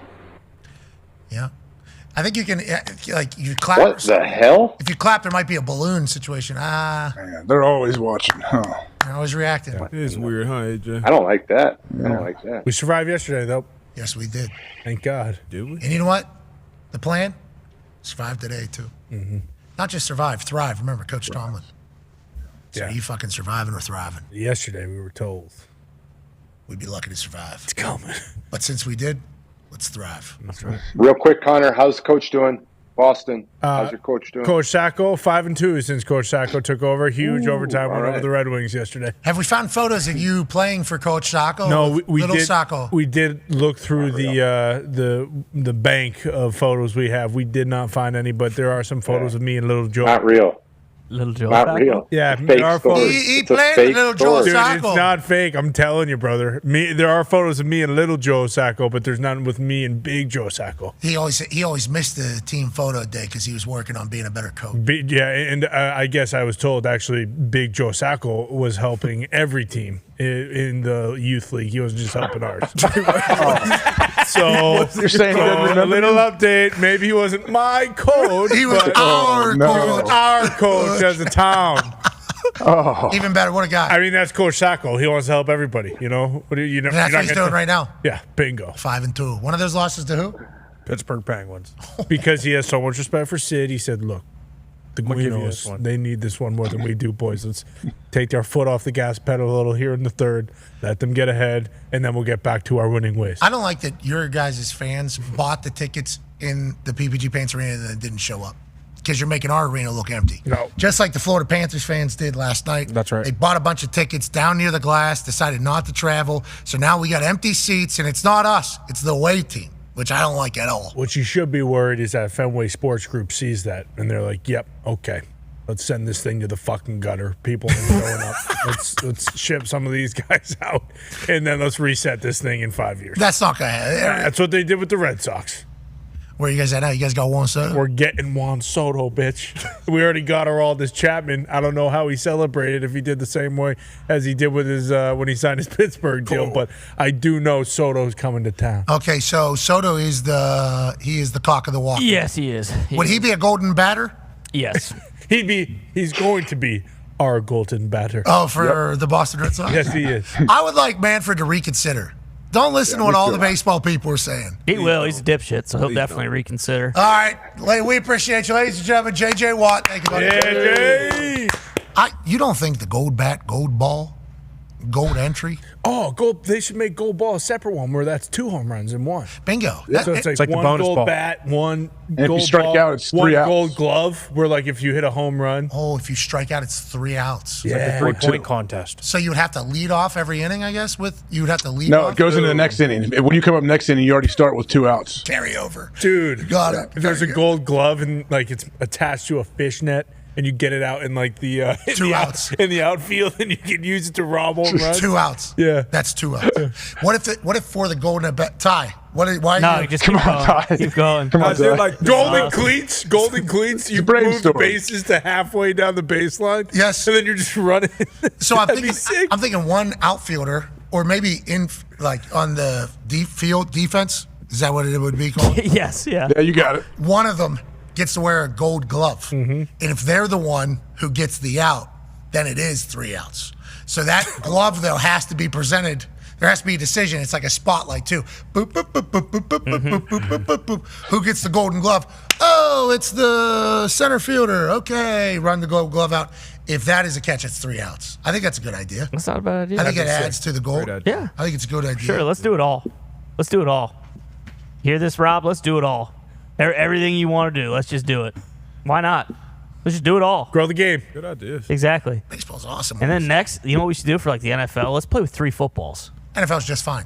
Yeah, so is baseball. Yeah. All right. So is baseball. Sure. Thank you for proving my point. We don't fucking need to do any of this bullshit. We changed the kickoff rule. Why don't you guys change the How's rules? that going? You love that, don't you? Yeah, everyone loves it, don't they? They should dismantle the competition committee. Whoa, McCarthy. Whoa, Coach Mike Tomlin's Tomlin. on there. Yeah, Coaches. Tomlin's on there. Let's just let's just play football the way it was meant to be played. How is that?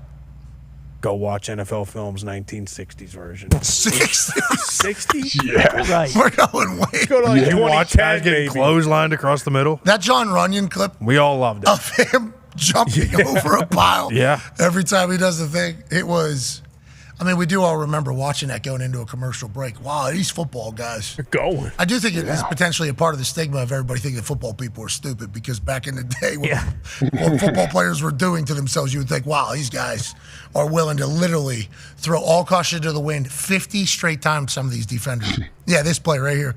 What are you doing? I'm going to get you. Look at the ass. Just cleaning up the pile. You can't stand around a pile, man. You got to teach the kids. Guy Don't stand around a pile. loses his helmet, and Runyon just gets up and walks it off. Yeah, we work. Don't be standing around piles.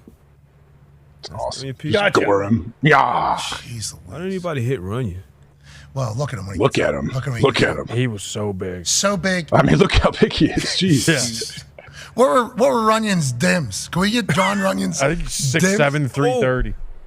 Oh my God. Imagine being on the opposite end of a lawn dart from 6'7", 330. John Runyon. What a... And now he's the guy that's deciding. I love it. Hey, Foxy, there's Hank Fraley right there. That's Hank Fraley. Yeah, Yeah. that was Hank Fraley. He was 6'7", 330 listed. And it looks like he stayed in good shape. But 6'7". Yeah, what year did he get out? I played against him. What year did he get out? Did he do that to you? Any of those? Hey, he would have, but I learned quick. Don't stand around a pile, butter. That's what's going to 2009, happen. he was done. He retired 2009. So what, you have 2 years with him? 3, I think. I don't know where he was at the time. Was he in Philly the whole time? Yeah, he played against the Eagles, and you didn't play against the Eagles. You got benched that game. Oh, yeah, because remember, you weren't fast enough. Yeah. Oh, Runyon was done at that point. He went out and they brought Jason Peters in. They did all right for about 20 years. At Philadelphia. Yeah, you're right. What a perfect replacement in that particular role. Did you and John Runyon have any? Did you get any? Not that I recall. He may have. Maybe that's why. That's probably why. Who rattled your brain, made it smush the most? Who made you a rock for brain guy? I don't know specifics as much as like. There's always like different fullbacks had different. It wasn't always the biggest guys, whatever. Some guys had weird leverage in where you would hit them to where it just caught you weird. What do you mean? Like it would hit you in a weird spot in your chin or whatever. And then you start talking to your buddies, other guys playing linebacker. Hey man, like, is this fullback like? Is he trying to like ding you every single play? And you're like, yeah, and you take solace and no, it's not just me. Like this guy's hitting everybody. So some guys have weird heights and leverage to where they can they do it. And then there's some huge dudes that aren't that bad to take on, and some small guys that'll kill you. So who was Mario? You remember Mario from Marshall? Yeah, Harvey. Mario Harvey. Yeah. He was a linebacker or a defensive lineman. I forget what it was. Linebacker, yeah. They moved him over to fullback, Yep. and he was a thumper. He was one of those kind of stocky. He was built to. And he was built like a fullback. He was getting people. Oh yeah. I mean, there is. Who was that guy for the Jets? That was a fullback for a long time. Who was that? Connor. Was that his name? Oh, the Terminator? Yeah, the Terminator. Yeah. Remember, there's John Connor. There's a couple like notorious hard hitters. Lorenzo Neal. Yeah, Lorenzo Neal. Mike Leach. Dan Kreider. You ever heard of Vonta Leach? sorry. That's who I played with Vonta in Green Bay. And then I played with Vonta in Green Bay. He was the guy, like my rookie year, I'm hitting Vonta. And Will Henderson, who was a 12-year old school fullback. So yeah, like that was my first training camp. 4-4 Bulldog. Antonio Morrison, I think. Oh yeah, from Florida. Yeah, he ended up playing for the Packers. He went to the Packers for a little bit. I think he was a thumper, if I do recall. I remember. Was it Nix in Pittsburgh, the fullback for a while? Yeah, Rosie Nix, yeah. That dude had a hard head. Dan Kreider. Yeah. James Devlin. Corey James- Schlosinger. Jim Saucer. Michael. Yeah, but Chris Fuamatu Mafala. Did you ever run into him? I do not believe so. But sometimes some teams would put in D linemen when they were trying to run the clock out on you at fullback. That was the worst. How was that? You had Patrick Ricard every week. Yeah, Scott Matlock. Yeah. On the Cincinnati. Now they're doing it all the time. Big Oofs. Paco? Yeah. I play with Domuta. Yeah, he'll kill you. He will. So what? So your goal was just to get under them, leverage, or what was your? I mean, those big guys. Yeah, you got to find a way to have like a good. You got to meet them in the hole. You got to meet them before they get to you on like at the line of scrimmage or on the other side, because those dudes have 5-6 yards full head of steam. Good luck. Was Tolbert too small? No, Tolbert. No, those guys are impossible to get underneath them when they're like that. So you were trying to put this to here, though, right? That's what your Adam's apple. Kind of, yeah. You're trying to get underneath them like that. Low man wins always, especially when you come. Like you're trying to. Yeah, it's a weird deal. Like little guy, Michael the Burner Turner. I don't know if you guys remember him as a running back. His one leg probably weighed 195 pounds of muscle each, and he was low to the ground. Like those dudes were so tough to tackle. Fast as fuck. You got a wrap there, but he's too powerful. So then you Good luck. break it through. You your can't wrap. go. You go low, and he's going to break your neck and make you brain dead. You can't go high because he's going to run right through you. So those guys are like, hey, we got to rally the troops. We're going to need all 11 on this one. Yeah, for real. He's one of those guys. Chargers that went to the Falcons out there. He was a problem. Oh, monster. Who's the Steelers guy from West Virginia? He had monster legs. Oh, no. Amos Amos. Monster legs. That's like Saquon. Those fucking legs, they matter, you know, in certain positions. That's why they say, look at the ash. That's why that Texas A&M offensive line, those dudes were huge. Huge.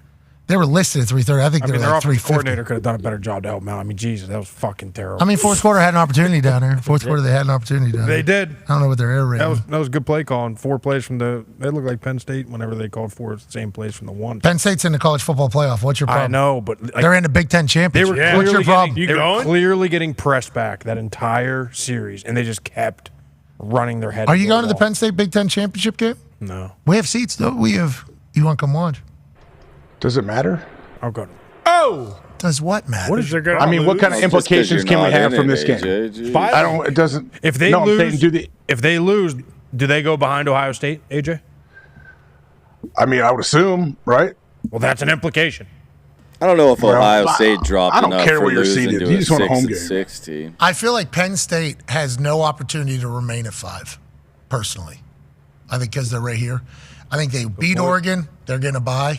They lose to Oregon, they're going to have to do the conversation of a reseed with probably 7 Ohio State, who beat them. Yeah. You know, so then there's that whole conversation. And one of Ohio State's losses is to who? Oregon. So it's like, depending upon how the game looks, I think Penn State's going to move. I think, obviously, the seeding's going to move. I think a lot of the teams remain the same. That Clemson beating SMU could really throw a wrench. Yeah, that'd be pretty wild. Because Georgia losing to Texas, we all just assume Georgia's going to stay in. Yeah. Championship game of the SEC is going to get a spot. That's not SEC ESPN talking. That's 13 people in a college football playoff committee since the beginning of the college football playoff committee, I would assume. Now, that is what Joe Tessitore also said. Joe Tessitore said, for a spot in the college football playoff, every single overtime for Georgia. So maybe he was on to something, saying that even if they get 3 losses after the SEC championship, they're going to be in as well. So it's the Clemson SMU one has the biggest implications, I think, whenever you talk about it all. Everything else just kind of falls in place. Yeah, it feels like the only team that could get booted is Bama for SMU if SMU loses. Yeah, and this is SMU's first time. Correct me if I'm wrong, Tone. This is SMU's first time or second week being scheduled to be the ACC champions?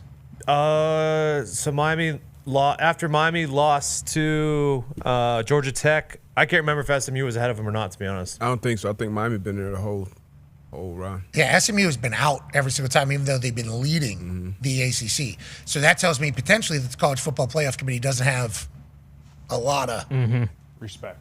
You would think, but maybe it's changed. And we're not saying this is not how we feel. This is not. Yeah. We are strictly talking about 13 people in a room that Ward Manuel is the AD of Michigan, is the leader of. I feel like the way SMU's been ranked, they don't have a lot of appreciation for this SMU team. But then when Miami loses a couple times, which was part of the conversation towards the end of the season, which is why Alabama, who has dominating victories over Mercer and yeah, I mean, Auburn. You'd think Ward Manuel knew that question was coming down the chute. Just say what you said at the start. They lost to fucking Oklahoma. I know Miami's out. If they lost to Syracuse, I knew they were going to be out. But he didn't, like him talking about the last 3 games. Bama lost to Oklahoma, who's 6-6 in the last 3 games. Lost by 18 too. Yeah, got shit kicked. They're traditional blue blood though, and he talks about how the history of these teams, it matters. It does. It's not fair. It matters, And the players. That's why Ohio State lost, and they, Iowa's got no shot to make it. Cade McNamara transferred. Yeah, gonna lose sleep over that one. I'm sure he's gonna wind up in a very desirable spot. Enjoy playing quarterback at Western Carolina, pal. Good riddance. Get the fuck out of Iowa City. He's so mean to this guy. I don't know, to be honest, because he hasn't played in quite some time. But I don't appreciate the bowing out of senior day. Well, it's your transfer. You knew it wasn't it. Yeah, sure, but you act like you're fucking King Iowa City, the Iowa football program savior, and then Kirk does you a solid, continues to play you when you fucking suck. Shows a lot of. I don't know. And then all of a sudden we try to do something nice for you. Senior day. Big game against Nebraska. Big rivalry. Yeah, well, again, we can talk about that. I was 9-1 against the last fucking 10 times. So, we can act like... No, that was a big rivalry. There's a couple fights. Well, there was. Handshakes and for stuff. For sure. And Iowa played absolutely awful. And guess what? The team that should win always wins that game. And it's always fucking Iowa. And Nebraska fans will say one thing, and that's fine. And we could keep acting like Matt Rule's Bear Bryant. That's fine.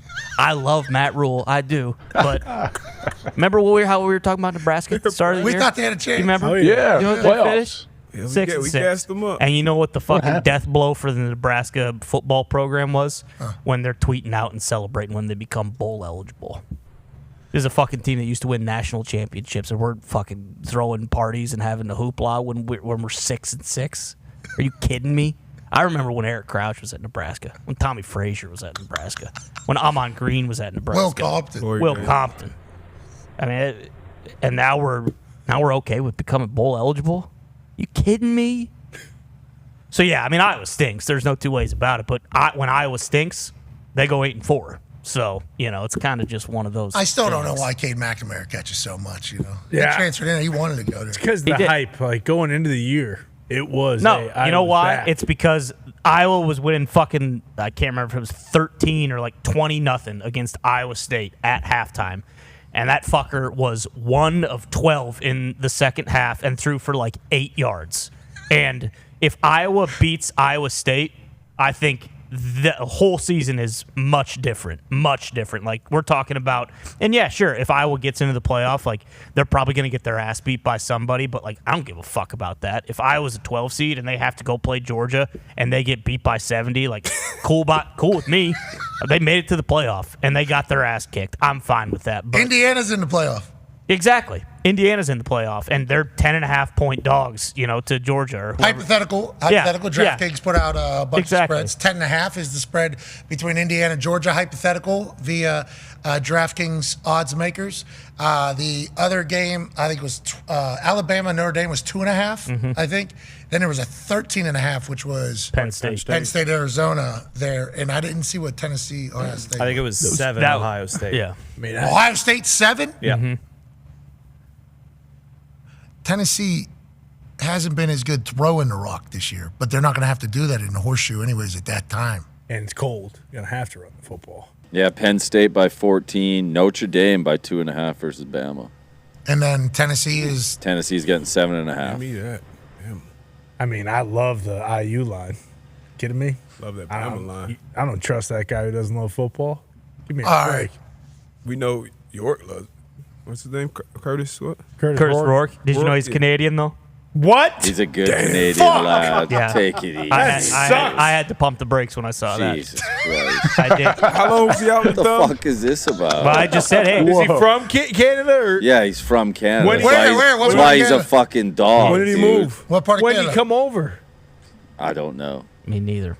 Well, you just saw. I know he's Canada? from Canada. Bingo. I said, you know what? I'd feel a lot better. Oh, he's from Ontario? He's a dog. Feel a lot better if this kid was born in Minnesota. Where was Cade McNamara born? I don't give a shit. I think Cade McNamara fucking sucks. There you go. And He wasn't born in Canada, I'll tell you that much. Well, we're not talking about it. I'm just saying I don't trust Curtis Rourke as much because he was born in Ontario and not in fucking Minnesota. That's what I'm saying. Okay. Probably the same latitude. That's a bummer. The same latitude. Doesn't matter though. Where, does it? Ontario is Toronto? Yeah. That's that area? Niagara Falls? Yep. That's a great province. You know why? Because he grew up saying, "I want to be a fucking Toronto Argonaut."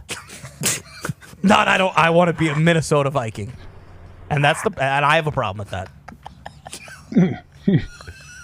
Is that true, Gump? Is that how it is, Gump? No, all Canadians actually would probably want to play in the NFL, but that's fine. He's a Buffalo Bill fan, I would assume. Very close. Just over one bridge. Are we sure? Do we know?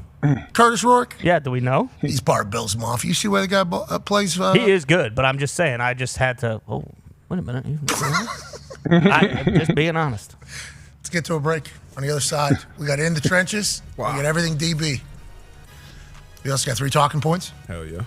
We got a lot of stuff coming up. We just went for 2 hours and 5 minutes straight. We shouldn't do that ever again. Rest in peace, Cade McNamara. Jesus Christ. Mm-hmm. Although he didn't die, he did get killed there. Yeah. I look forward to seeing where he plays next year. Better fit. This is just like Russell Wilson with Denver. Sure. West Virginia. Yeah. Yeah, there you go. WVU. There you go. There we go. I don't know what Nico Mozzarella's wanting to do. Okay. Okay, so let's make sure we have this all. And also, I think everybody's still on the team. GG still running wild? He's a senior. I think he's still, Just flipped a cornerback from UNC today. To West Virginia? Yep. From UNC? Okay. Who's recruiting him? Exactly. Blaine. The brand. The brand. Victor Cabral. GG will be somewhere else next year. Can't spell victory without Victor. And I'll tell you what, if he is not on the staff any longer, we will be missing out. Devastated. Keep Victor around. But I would like to say Rem Baker's going to get it right. West Virginia's signing guys, they don't even have a coach. Yeah. Wow. That's how strong the brand is, for those that don't know. Big 12, you get a spot at the table. The table is college football playoff. That first round, those games, we need those to be good games. Yeah. Yeah. You know, AJ, because if they're not good games next year, the conversation is going to be so loud. Oh, we're going to do this every year? Is that what we're going to do, huh? We're going to act like we'll actually be talking to Commissioner of the SEC, Greg Sankey, on Friday. Nice. Can't wait to hear his thoughts. I might have gassed him up yesterday a little bit, saying, heard there's only going to be 2 SEC teams in there. Uh-oh. Heard there's only going to be 2. You tell me, Greg. Yeah. 2, maybe 2, maybe 1, maybe just champion, because how do they figure out anybody else? Tennessee beats Ohio State. As how many point dogs? 7? 7.5. Greg Sankey's going to be like, Where's South Kakalaka at? Imagine that Indiana, Georgia game. Kurt Cignetti's boys are going to ball. Yeah, I like it. With a Canadian at quarterback. I hope they do. Listen, I'm not shitting on the kid. I was just saying I did a double take when I saw that he was born in Canada and not the U.S. Maybe because he is Canadian, he had that thumb heal up quicker. Could be. Canadians got good thumbs? I don't know. Ford did. Fingernails growing out just a little bit longer, too. Who's that? What was the guy's name? Rob Ford? Rob Ford, R.I.P. Oh, yeah. I think he didn't do. I think some people that potentially do the activity you were speaking of only have one nail. I think Rob Ford actually had all 10 of his nails. Just in were case. ready. Yeah. If they needed to. Rest in peace, Rob Ford. Rest in peace. What a chaotic couple months that was. Still can't believe he's dead. His drop set quarterback, his pass drop, so good. Do you remember that? Yeah. Oh, yeah. He flipped his hips. Yep. He grew up dreaming of being Toronto Argonaut. Yes, he did. Yeah. It was very evident. I'm so bummed that this show didn't exist during his. Yeah. Agreed. Oh, my. All of it. Sorry, we got a better one. They're pissed at his brother now, so old Dougie Ford is in hot water, boys. Oh, no. Does he do politics? Oh, yeah. His name's Doug Ford. Yeah, that guy causes problems.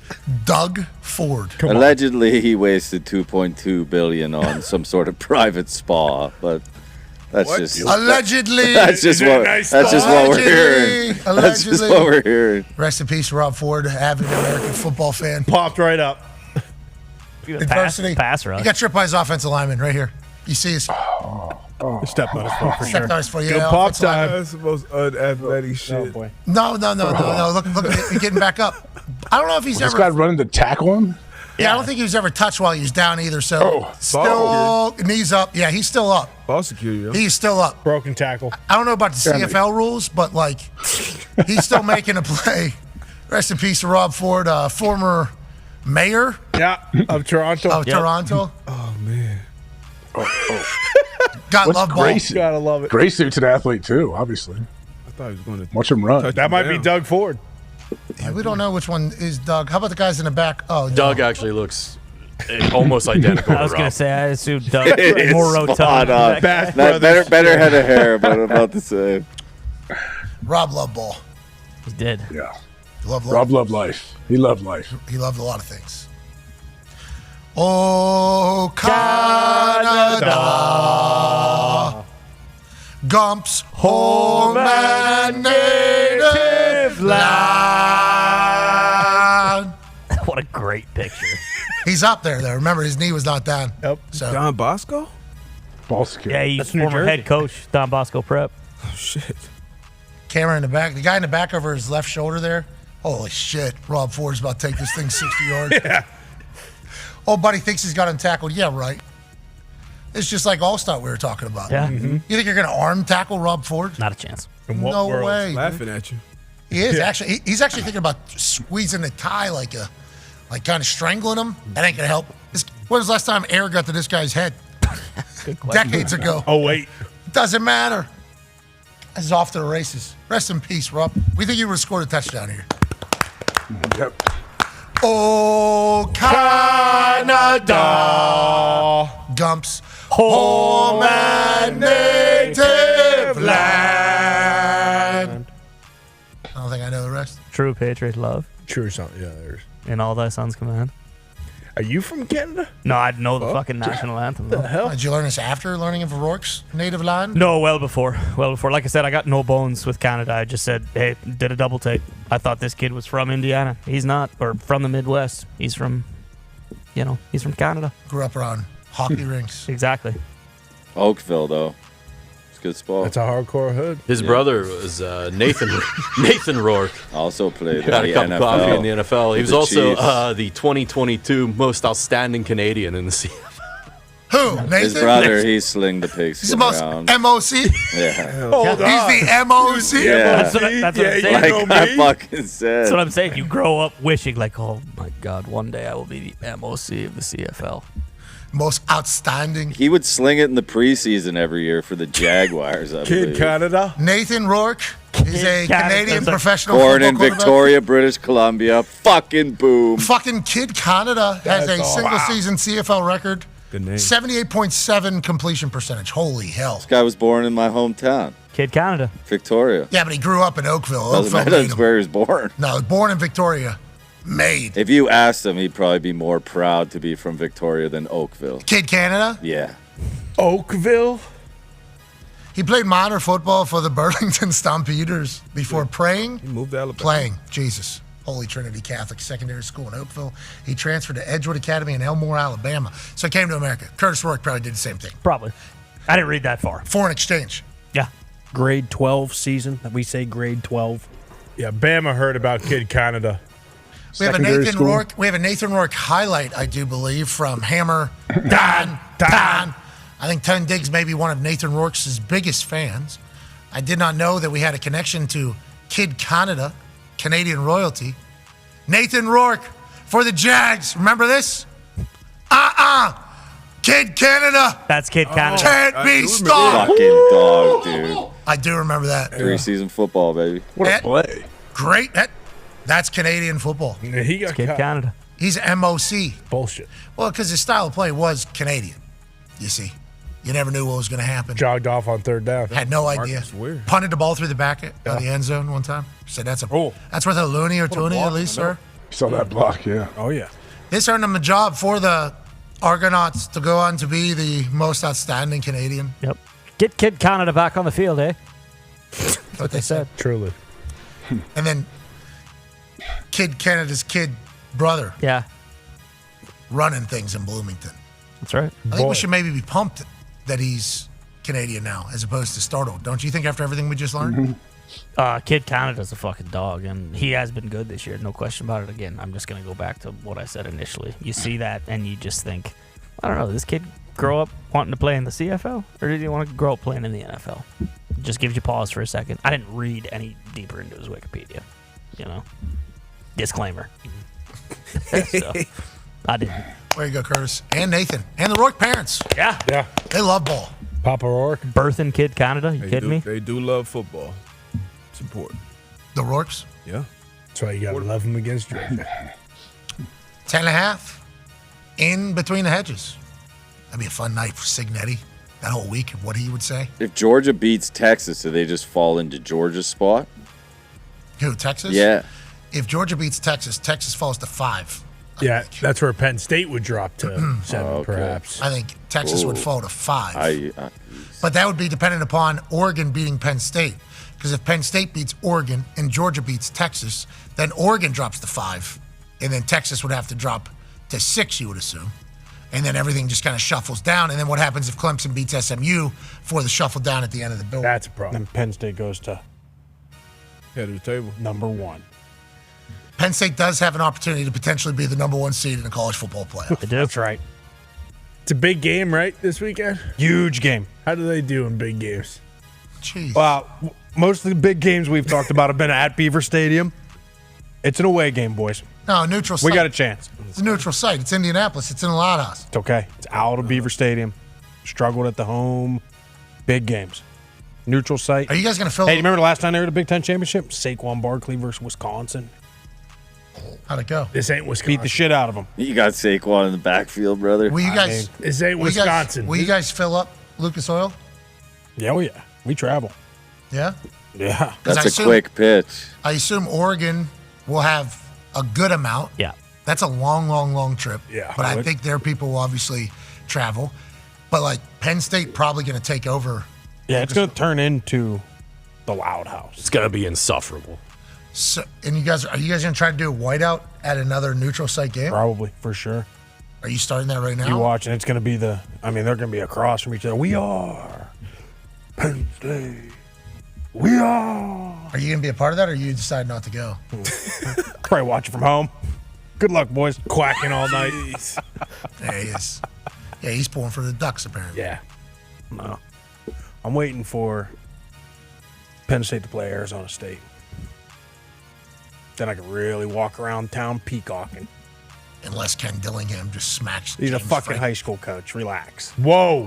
What? He's about to win the Whoa. Big 12. Got to get through a great Iowa State. I mean, he sent his quarterback back 47 yards and left time on the clock. Yeah, but he learned from it. It was the right idea. It was. The concept. Right It's on the idea. QB. Yep. That's right. Redshirt freshman. Tough look. Quarterback Levitt. Certainly we could put it on him if we'd like to. Ken Dillingham's learning from it all. He is. Let's get to a break. We'll learn on the other side. In the trenches, top 5 performing offensive lines. Everything DB, good D, bad D. Sir. Top 3 takeaways. And also, can you pause the music for a moment? Dingle bells from Dude Waves. AJ, I need you to really follow along here. I got you, yeah. Because following the phenomenally successful last run Dude Wipes had, The Dumpkin Spice. boom. Because fall and the leaves and autumn and coffee becoming something, and what coffee makes you do is mud. Yeah. All over yourself. Mud going in, mud going out. So they made the Dumpkin Spice to make the mud smooth on your cheeks. Well, welcome to the holiday season, boys. It is now Dingle Bells time. Dude Wipes Dingle Bells has a festive scent and are made of clove and other holly jolly shit. So whatever mess comes down your chimney, AQ, during the holidays, ditch the dry, scratchy toilet paper for Dude Wipes, because wet cleans better than dry. Scan the QR code to get your limited edition Dingle Bells Dude Wipes before they sell out, available on Amazon. Dingle bells, dingle bells, dingle all the way. Dude wipes your butt cheeks and you'll feel okay. Hey! Dingle bells, dingle bells, dingle all the way. Dude wipes your butt cheeks and you'll be as strong as a J.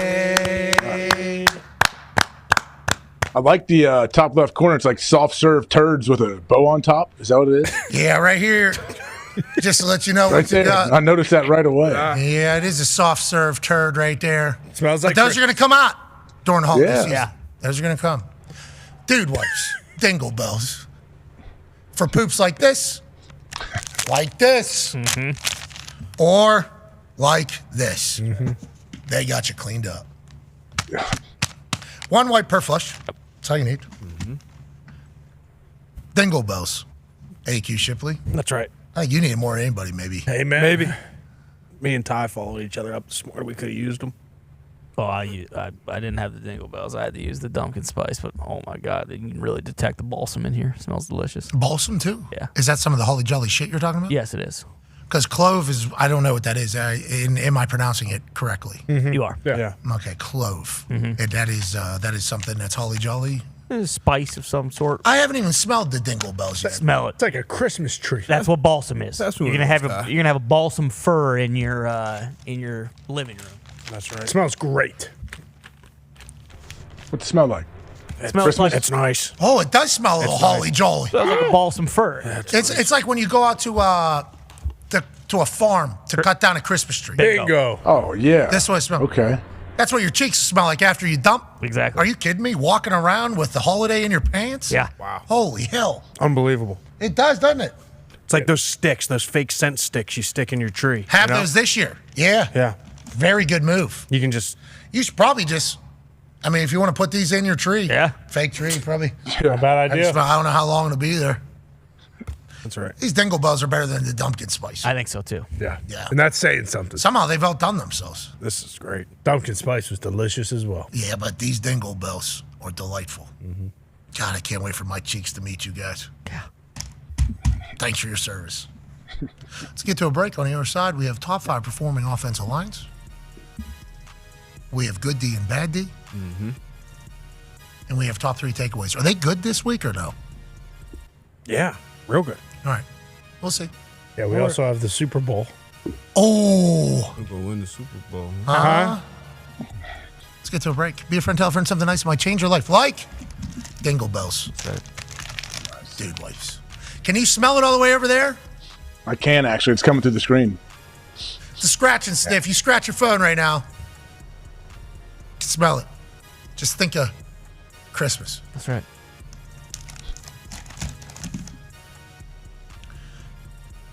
All bullshit aside, life changer. Yeah, no joke. Yeah. Happy they're very prevalent around here. Because the worst thing is when you go somewhere that ain't got one, but you got to unload. Like, I guess I'm using toilet paper again. My cheeks have gotten too used to. Can't do it. I'm going to say this. My cheeks have gotten a little soft. Because how soft the dude wipes are. It's okay. It's all right. Never want to toughen them up again. Thanks to Dingle Bells. That's right. Be a friend, tell a friend something nice might change your life. Take 5!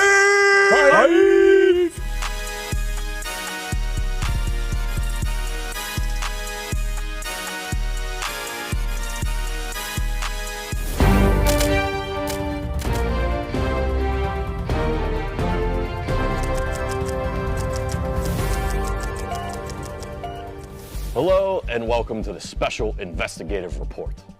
Much has been made in the media world on the life and charitable donations of the man Pat McAfee, especially lately with the rise of the ever-popular Pat McAfee Show, a show that in his own words, stinks.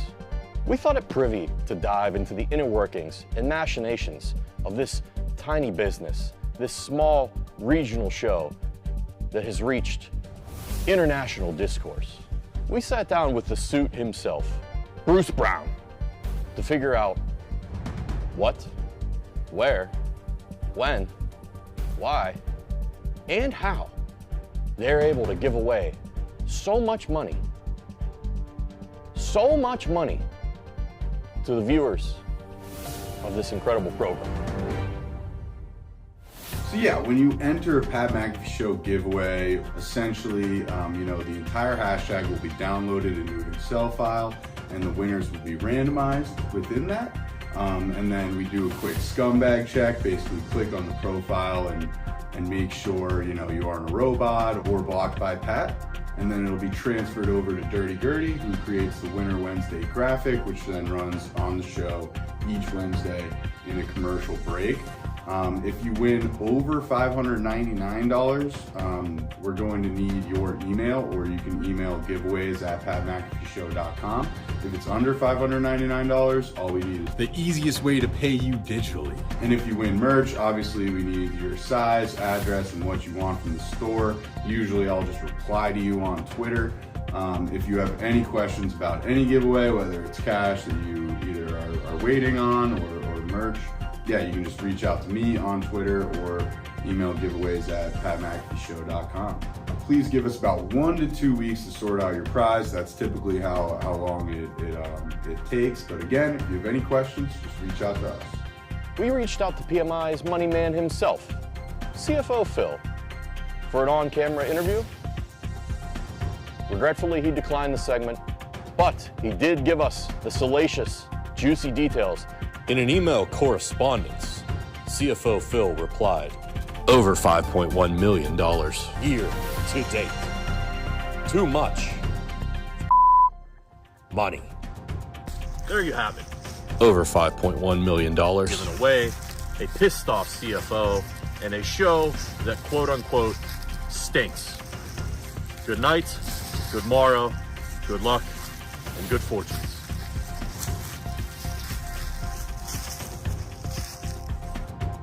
Hi, how's it going? My name is Pat McAfee. Used to hold balls for Adam Vinatieri. Now I'm in his home state. College Game Day is absolutely electric. And Brookings,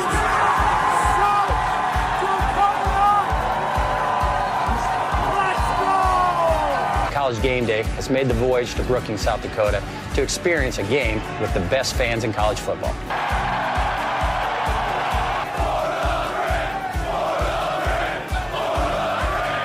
I unfortunately cannot attend because I have a game this Sunday, so I sent a man I trust to make my picks. A man who was my holder for almost a decade. Please be nice to him. Welcome this week's celebrity guest picker, Pat McAfee.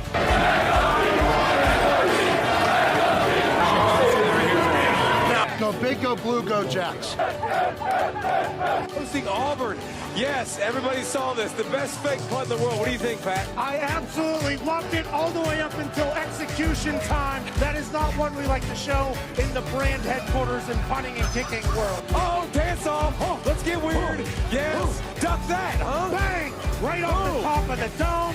That makes it a lot easier when you got a dummy standing right in front of you like that. Running. He's Hayden Daniel Russo. Wax on, wax off, knee to the face. World Series. Go, go, yes. These teams stink. With that 15, they celebrate by doing shotguns. And I'm a big fan of that. I'm going with the University of Virginia Cavaliers. That was great. Whoa! I will never, ever in the history of my life cut against that ball. Oklahoma State is a win here. Not so fast again.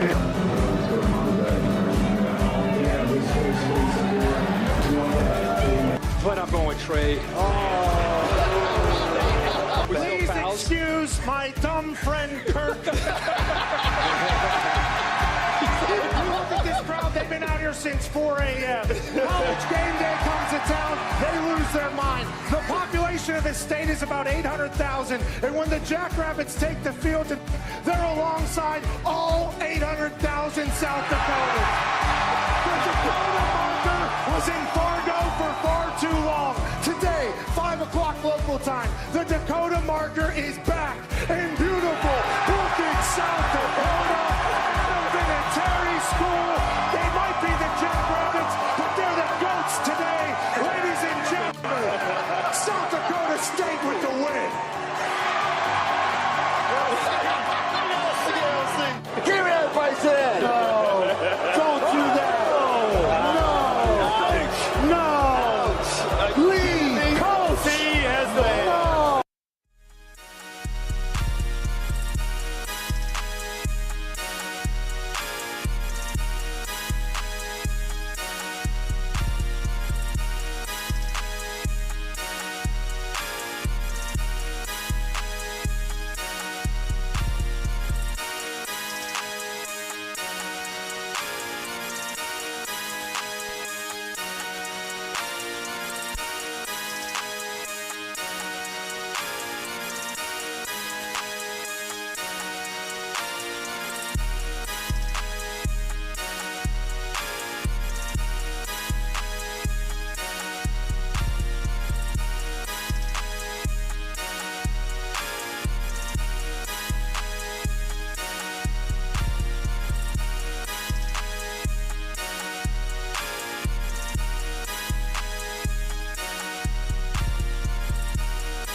Us now is a man who will be compared to forever whenever they're talking about GOAT conversations in the sport of football. That's because he won 7 Super Bowls, was consistently dominant for more than 2 decades at football. Ridiculously handsome. So absurdly handsome. An underdog story, too, picked at 199 of the NFL draft. Not a top 5 pick, not handed anything. And then what did he do? He went to work, did his job, became the greatest of all time, and now a phenomenal businessman and a great representation of the greatest league on earth. Ladies and gentlemen, Tom Brady.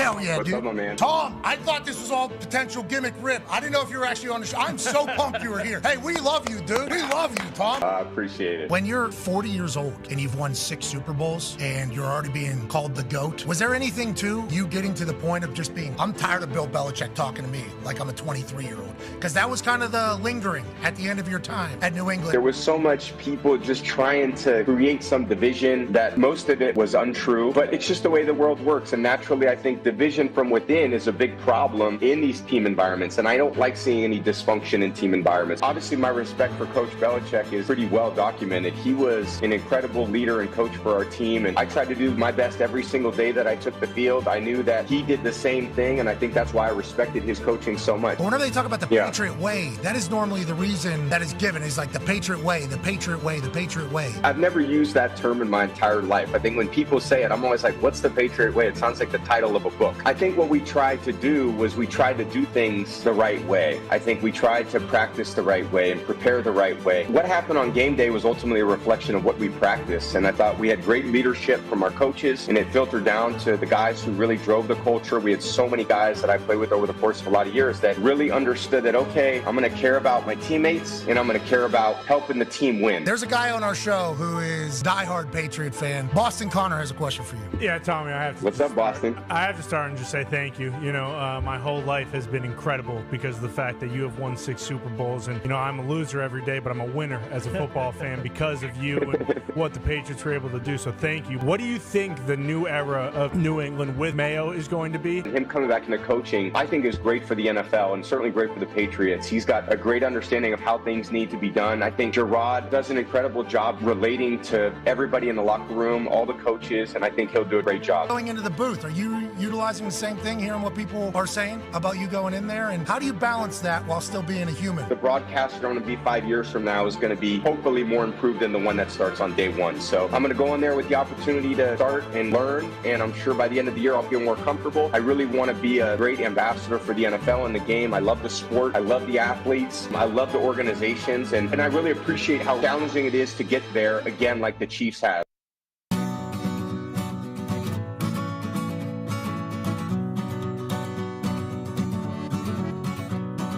Welcome to Dublin Island on this Feel Good Friday, August 23rd, 2024. We are live from J.R. Mahin's.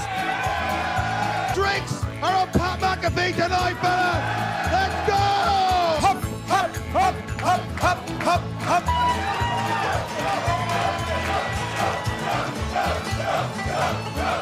The fact that anybody knows we exist in Ireland, we are so incredibly thankful. So to all of you, we say, Gotcha!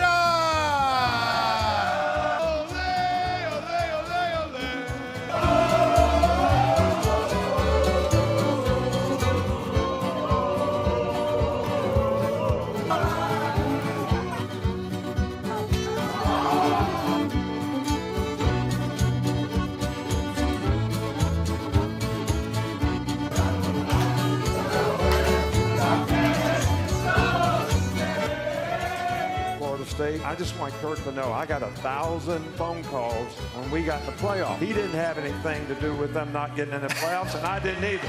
But we both got hammered. Some of us did get hammered last night. We have real football happening today for the first time in months. This is a beautiful time in a wonderful town.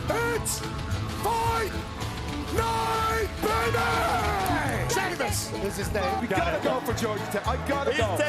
I wouldn't be that back in the country if I didn't pick Georgia Tech.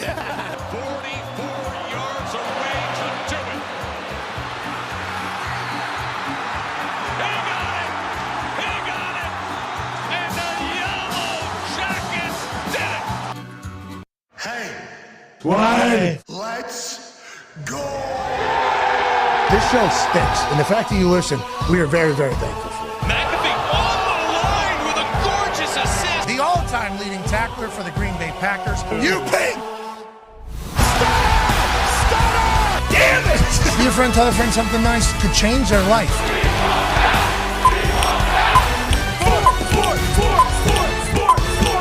Hello, beautiful people, and welcome back to our humble abode, the Thunderdome. on this Wide Wednesday, December 4th, 2024. Hour 4 of the program starts right now. Football is awesome. That's AJ Hawk. The Talks the Tables here at Boston Connor and at Ty Schmidt. A man who played 9 years in the NFL and will be hosting everything DB, good D, bad D in a matter of moments. Darius J. Butler is here. Sir. A Super Bowl champion and man who'll be hosting 3 takeaways and in the trenches top 5 offensive line. AQ Shipley is here. A published college football author is live in Hammer. Dahn. That's AP Tone. And we have some breaking news. The Baltimore Ravens have suspended Deontay Johnson for 1 game. Yes. Oh. Deontay Johnson they traded for from the Carolina Panthers, who he was traded from the Pittsburgh Steelers to the Panthers. Now he's at the Ravens. The Ravens are suspending him for 1 game, conduct detrimental to the team. Now, that statement right there, conduct detrimental to the team, can be utilized in a lot of different fashions. You can use it against somebody for a tweet that they put out. For instance, you can get fined conduct detrimental to the team for a tweet that you put out. That has nothing to do with anything, but it was certainly detrimental to the team if you were looking at it as a detriment to the team. So this is normally utilized as an umbrella over things that they don't think you should be doing if you're a member of the team. In this particular instance, allegedly, he refused to go into the game against the Philadelphia Eagles. So Eric DeCosta announced that Deontay Johnson's suspension stemmed from the wide receiver refusing to enter Sunday's game against the Eagles. Now, I think Harbaugh was asked about it, and he gave a nondescript answer. Now they're suspending him for a game. I wonder if they're just going to release him or how this ends up. Remember, he came in middle of the season for them, AJ. Haven't seen this in a while, the suspend a player because we don't like what you're doing, this public situation, especially on this good of a team, the Baltimore Ravens. Yeah, I mean, it's coaches want to set the tone, I think, and let people know, not let things slip through and not let guys get away with stuff that may, on other lesser teams or teams with less wins may not happen. So, yeah, I don't know exactly what happened, but why would he refuse to go back in, or why are they saying he did that? I don't know. D-Butch, have you ever heard of a player doing it? I've never. Ooh, yeah, I've heard of people doing it, trying to get, if somebody feels disrespect, like you're putting him in garbage time. Yeah. It wasn't a garbage time situation in this game. This was a game where, obviously, Lamar had to pass, so you would think it would be opportunities for him to catch the ball. He hasn't really had any production since coming over to Baltimore, so maybe he's just frustrated with his role altogether, but definitely not a good look for him, especially if you're expecting him to go into, free agency or something next season. Yeah, and a team that wanted him, traded for him. This was their move at the deadline or before the deadline to add to their wide receiver room. Why? What was it? 22 different personnel groups a few weeks back, and then we all assumed, because they had him go in motion. Remember, he wanted a little, first week, he wanted a little eye candy motion down there in the red zone, and then nothing really came of it. You coached, obviously. Yeah. I believe you were there when a player refused to go. I was there when a player decided to just exit the stadium. Respectfully. A little different. Yeah, respectfully. Well, but same thing. Driver waiting for him. Yeah, Danny Boy hustle hard. What up, Cheech? Hey, Danny Boy was ready. Uh-huh. Got award season coming up for AB. I'm excited to see how that whole thing goes, obviously, on a generational run. On a generational run on X. Man, entertaining. Yep, absolutely. Just the whole thing there. But he just is over the situation, but he's at the game. He's showing up at the meetings. I don't know, at what point do they know that he's not happy? Is it a full-time thing? And how does it get resolved? Yeah, that's the curious thing is whether or not he was a big part of the game plan or even a part of the game plan, right? And then he goes into the game and now you're, mid-second quarter and you haven't seen the field yet? And then maybe now I'm stewing. I'm walking back and forth and maybe blows up. I think probably would be more a realistic. You think he was maybe supposed to go in on a couple things, they hold him out instead. Yeah. And then as it continues to boil over, you go, no. Yeah. I'm not doing it. That's potentially what took place? That's what I would assume because, typically, your first 15, people don't realize this. You script your first 15, but you can go off course very quickly. Your first 2 plays go -1 and nothing. Now you're 3rd and 10. That third play is not getting called, and you're completely off script. And when there was a plan for something, plan changes immediately. Immediately. Hey, we hope you figure it out. Yeah, because they went up 9-0.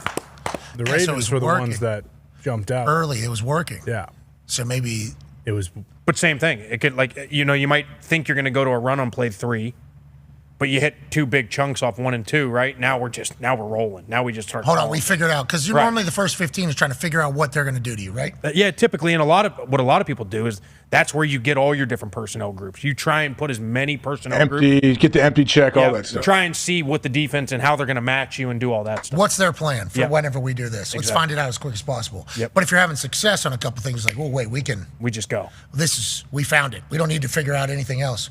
But because they didn't, maybe that's why Philadelphia's able to get back in. You know, which I think is going to be a part of this conversation. Ladies and gentlemen, we've been doing this every week, and it's been amazing. It's been fun to dive into this guy's mind. Truly. Now, he's got rocks for brains for most things, but whenever it comes to football, it's certainly worthy of being listened to. Let's do our top 3 takeaways from Week 13 from AQ Shipley's point of view. AQ, your first one, you say, young Bo Nix knows. Young Bo Nix knows. The old take on Bo knows. Shout out. What do you believe in young Bo knowing? Yeah, I think he's become one of the better quarterbacks in the league, and he has entered the Rookie of the Year conversation, in my opinion. Take a look here. We get Jordan Hicks walked up over the center. This is a big-time play. He trusts the protection, fades away, and puts it in the spot to Cortland Sutton. Now, if he puts out his front shoulder, obviously, it could be a little bit better. Yeah, but he's fading away, trusted the protection, moves away, moves in the pocket, and trusts it. That's what I like to see. You're a big fan of him, huh? I'm a huge fan. You're going to see a couple more throws that he does that is unbelievable. Let's take a look at this one. Backed up in his own end zone. Rolls out to the right. Trusts the protection again. Watch this one. Over top of Jordan Hicks. Cortland Sutton again, 30-yard gain. That was on a rope. Laser. That was on an absolute rope. Risky. I mean, this could have been picked. I mean, plus rolling out in your own end zone, maybe not the smartest of ideas. You can get a holding call. A lot of things. They trust everything. They're doing everything. Scheme and fit is everything with this guy. 6'2", 220. A lot of football. Yeah. Has played a lot of football. And it feels like he's only getting more and more comfortable in Sean Payton's scheme. Good for Sean Payton finding his guy. And remember draft night, he said, he's the best quarterback in the draft. This was the guy. He was exactly what he was looking for whenever he took the Broncos job. And he had Russell Wilson there. And he was like, maybe Russell is Bo Nix, you know? Like he's looking for, 6'2", 220. What is he? Able to move, able to run. Yep. Cheap, young. Accurate. And can sling. Loves ball. Accurate, loves ball. Yep. I think that was what he envisioned. So I think Russell Wilson, he had no chance. No. I think going in, Sean Payton told the Walton family, which I just saw one of the Walmart families, they got a $300 million yacht. Popped up on my Instagram. But that thing's nice. Oh, my God. Good for them. Think about that. Just because somebody in your family thought, you know what, we need to be charging for space in the store, not what's actually in the store. That's right. And then we're just going to have all of them. They have all the money in the world. Everything. They're the richest owners in sport. So Sean Payton can have whatever amount of money he needs for a coaching staff, which has obviously worked out with Vance on the defensive side and everything that they have cooking in there. But also for them to say, yeah, we'll just eat however much money. We firmly believe in whatever you want to do. And they kind of just handed the reins, seemingly, to Sean Payton. And last year, obviously, what a nightmare situation. This is embarrassing. The game's passed him by. And then he gets like the guy he wants. And then this year, it's just gotten better and better and better and better every week. Guy's going to win the Rookie of the Year. He uses the screen game more than anybody else in the league, and that has only made this guy more comfortable. Jaden Daniels, obviously, early front runner for Offensive Rookie of the Year, especially with how the Commanders have done.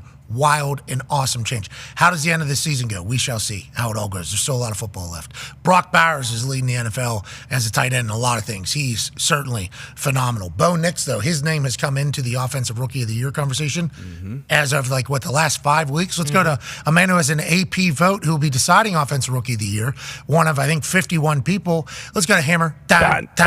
Tone, is he obviously in the Offensive Rookie of the Year conversation, and how long has he been there? Yeah, it's those three. And it's been both. Bo's jumped up in there for over the last few weeks because it was Jaden was running away with it for a while, and then he kind of cooled off.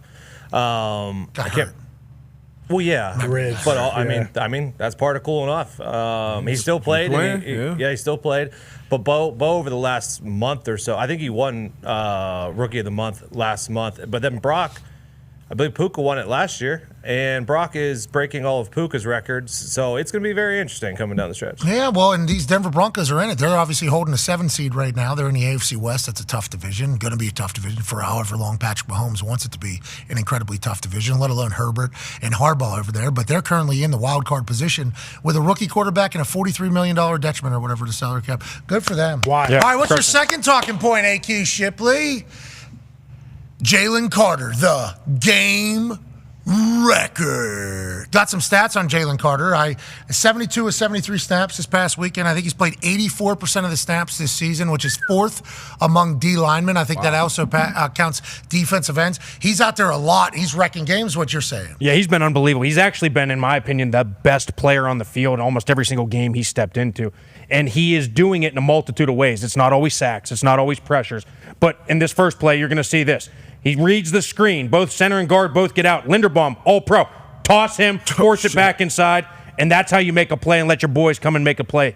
That's like D-tackle's supposed to do. Eat up blocks. Eat it up. Force things to go different directions. Do the dirty work. Yeah, but the way that he just throws Linderbaum, and he'll do it again here in a couple plays, is insane. Linderbaum's one of the best players in football, one of the best centers in football.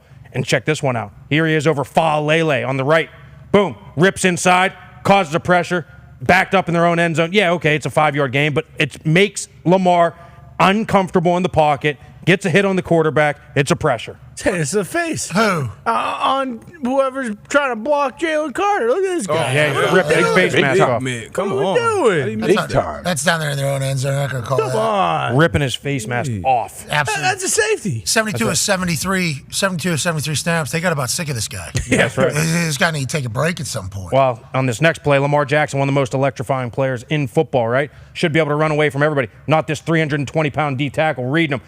Boom, get his legs. That's a sack. Tries to get away. Knee was down. That's a sack. Sacking Lamar, not easy at all. There's a couple different times he's chased him down, isn't it? Oh, yeah. And there was another one. Yeah, I showed it to you off air. But he's rolling out to the right. And again, he is running step for step with Lamar Jackson. It's insane. What a beast. That's wild. He got a great feel for the game. And this last one, just watch what he does to Linderbaum here. Watch this. Swim. Boom. Headshot. Throw. Headshot. And then his buddy gets the sack. So it's just full chaos in the middle of the pocket. He is just wrecking games from the interior of the pocket every single game. Mar almost stayed up on that toss by Nolan Smith. That's now, crazy. Speaking of, third takeaway from Week 13 from AQ Shipley says, Lamar's mom knows ball. What do you mean by that, AQ Shipley? Well, we all saw the press conference after, and Lamar said he got a text from his mom saying, hey, we need to run the ball more. So let's take a look at why. I pulled 3 clips. These are moments in the past where Lamar pulls this thing down. Pause it right there. You see that lane? Yeah. You see anybody? That is where he takes off and gets you at least 10. That is going to be at least a first down. But he's trying to let things progress. Almost throws the interception. Whoa. Run. Use your strengths. You are electrifying. Do what you do. He said he's trying to let plays develop, though, like most quarterbacks do. And if they're protecting him well, I think he feels obligated to do as such. But he said he's going to get back to his shit. He's going to get back to his shit is what he said. And I'm excited to see that shit. Because when he is running, listen, if the first option, maybe second option's there, throw it. It's great. If it's not, I'll take my chances with him in the open field. These guys say you can outrun people. How is he supposed to get 60-yard plays if you don't let the play develop? Going to have to run that far. Yeah. You know? Have we seen that? Have we seen Lamar run 60 yards? Remember the play against Cleveland 4 or 5 years ago? Listen, I want to see Lamar. Spin, see a 50 yards touchdown. I want to see Lamar run more, too. Yeah. I think it is like a very spectacular thing whenever he has the ball in his hands. Yeah. But I do completely understand where he's like, well, I'm supposed to be waiting for this play. And I'm being protected because they don't want to rush me because of who I am. So I think he has his eyes downfield instead of just back in the day where he was looking to make the play. So that's a tough thing to balance, I think, for him. I think that's going to be a tough thing for him to kind of figure out. What we would like to reiterate to him is like, when you're running with the ball, Lamar, it's better than any. Yeah. The end of the game. Anything else that's going to happen anywhere, you with the ball in your hands is going to be better than whatever. The end of the game before the likely last touchdown, when it was to make it 24-19, he ran for like 60 or 50 yards, and it was unbelievable just to watch him do that shit. Yeah. And the other thing is, too, they're normally protecting the hell out of him. They normally are. This game, they were not. I mean, listen, these guys right here. Wrecked. I mean, they were getting after it. I mean, all game long, and they did a great job of trying to see how they're trying to keep them in the pocket and then never go past them, right? They're trying to always keep them there. But in that instance, I'm still taking my chances with Lamar running right down the middle of the field. Yeah, and he also, he got thinner, right? This is the most. Yeah. So, can't be taking too many shots. So. Here's another one here. You're going to pull the guard here. Pull the guard, pull McCarry, right? Boom. Step back inside. Now you got back turned. You got man coverage there. You got man coverage there. You tell me, boys. Is he getting something there? Yeah. 53 and a third, probably. Yeah, this is what Lamar's mom was talking about. That's exactly it. Just 3 clips. There's She's an 20 agent. more. She's a good agent, too. Yeah. She knows Yeah. ball. She's a good agent. Right. All right, we can't wait to watch you on the other side of the bye. Those are 3 good takeaways from AQ Shipley. AJ, what are your thoughts on his 3 takeaways, pal? I think Lamar is, and naturally as the season goes and the games mean more and more, he's going to run when he needs to. Like, he's going to run more. But it is, you're right, it's a weird balance. Like, oh, you can't stand and throw from the pocket. Yes, he's proven he can do everything. We know that. But I think when the games are on the line, like when it's win or go home in the playoffs, those times, like Lamar knows when to pull it down. I think Lamar also wants to be like a point guard, too. You know, like, I would like to. He even said, like, I want to set up my guy. You know, like, I'm trying to set up my guys downfield. So, like, I get what he's doing for sure. But also, Lamar, the reason why you're getting paid more than everybody else on that team is because you are a 101, bub. Is you're on. Yep. Can't wait to watch. Nobody can move like him and throw. Like, nobody on the planet. The whole run stop thing, it's like funny to think about, but like he's setting that up for like 20 yards as he's eyeballing somebody and then doing it. That's a professional athlete. He's routinely made professional athletes, the best athletes on earth, look stupid at a higher rate than anybody else. Him and Tyreek, I think, are the 2 guys that have just been the most dynamic with the ball in their hands. And I guess you can put Turpin in there as of like the last year or so. But even like the Turpin, of course, but like the scale and the amount of times Tyreek and Lamar have like consistently every single game when they get the ball, it's like unmatched. We need to put Lamar back there for the kickoff return, though. I think Not a about bad it. idea. Could you imagine him? I mean, 'cause Throwbacks that's too. Yeah. every single time there's this guy could throw the thing 70. What a stud. Okay, speaking of studs, who are the top 5 performing offensive lines out of week 13 of the NFL season? Let's go in the trenches with AQ Shipley. Here we go. AQ, who's the number 5 performing offensive line from this past weekend? We're going to start with the Detroit Lions. Wow. Let's go. They moved back a little bit this week. They obviously had some issues, but they did have 2 running backs that both ran for over 85 yards. So pretty damn good if you ask me. Let's take a look at this. We're going to run a simple zone to the left as we let this thing roll. Frank Ragnow gets this thing started. Reach. Everybody stretches, everybody on the front side. Then on the back side, look at Sewell fucking make the hole. It's called stretch and then cut. Stretch and cut. Now, in the old days, it was cut because everybody cut. He's so damn good. He just gets underneath it and turns them, and then that's where the hole is. You always get the stretch. The running back's going to take 5 steps and then make the cutback. And when he makes that cutback, he's got 10 yards of hole every single week you turn this clip on. AJ, where's the Eberflus discipline on this defense, pal? We're not 2-gapping at all. We're all just getting flushed. Let's all just get flushed the fuck down. You can literally hear the coach. And then, of course, we need one guy to make a play. And then they got no shot. Why did the Lions? Back there. It's a huge one. You got a man on man. Look at that picture right there. It's unbelievable. They every scheme single it week. too. Every week they have something like that. Yeah, it's every week. Ben Johnson. Hey, Q, how'd you feel about the Penei Sewell reverse pass there? I loved it. I would have loved to just seen him throw it regardless. Who cares? Just throw it. Yeah, but then instead we got the We got 5 guys on him. We got the stiff arm. 5 guys. I can't say enough I don't about mind their Ragnow burgers. I don't mind it. I'll be honest. I don't like it. Really? What? Yeah, I'm not a 5 guys guy. Wow. Truly. I don't think it's like that. I don't like. I can't tell you the last time I had 5 guys. Really, not bad. My particular feeling. I mean, look, I just hang my head on those golden arches every single time. I understand that. Got to come out west, get that in and out. Don't you say that. See that? Overhyped. Don't People you love please? Yeah. People love it out there. I'd eat it the first Yeah, but 30 seconds. you know what you fucking just did. I just gassed it up. It's too much. If you're going to eat In and Out, my very limited experience, you better eat in the first 45 seconds. Why? After Because it's that, going to be a crap. mush. Crop. The lines that people do for that. Crazy. That It's ridiculous. burger, I respect it. I do respect. I don't know who has the time, but I do.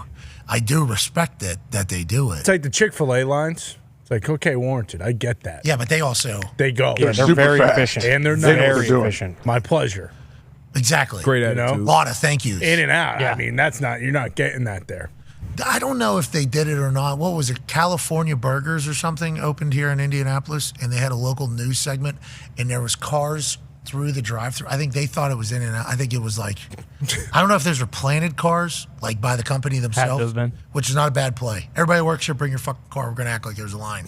That out is the a good door. idea. That's not a bad idea. But I don't know if they thought it was In and Out Burger too. I didn't know, fully understand it. I've driven by since. There's been 0 people in there. In and Out always packed? Always. Really? Yeah, and there's 20 in a master marketers 50-mile range. Like, They're everywhere.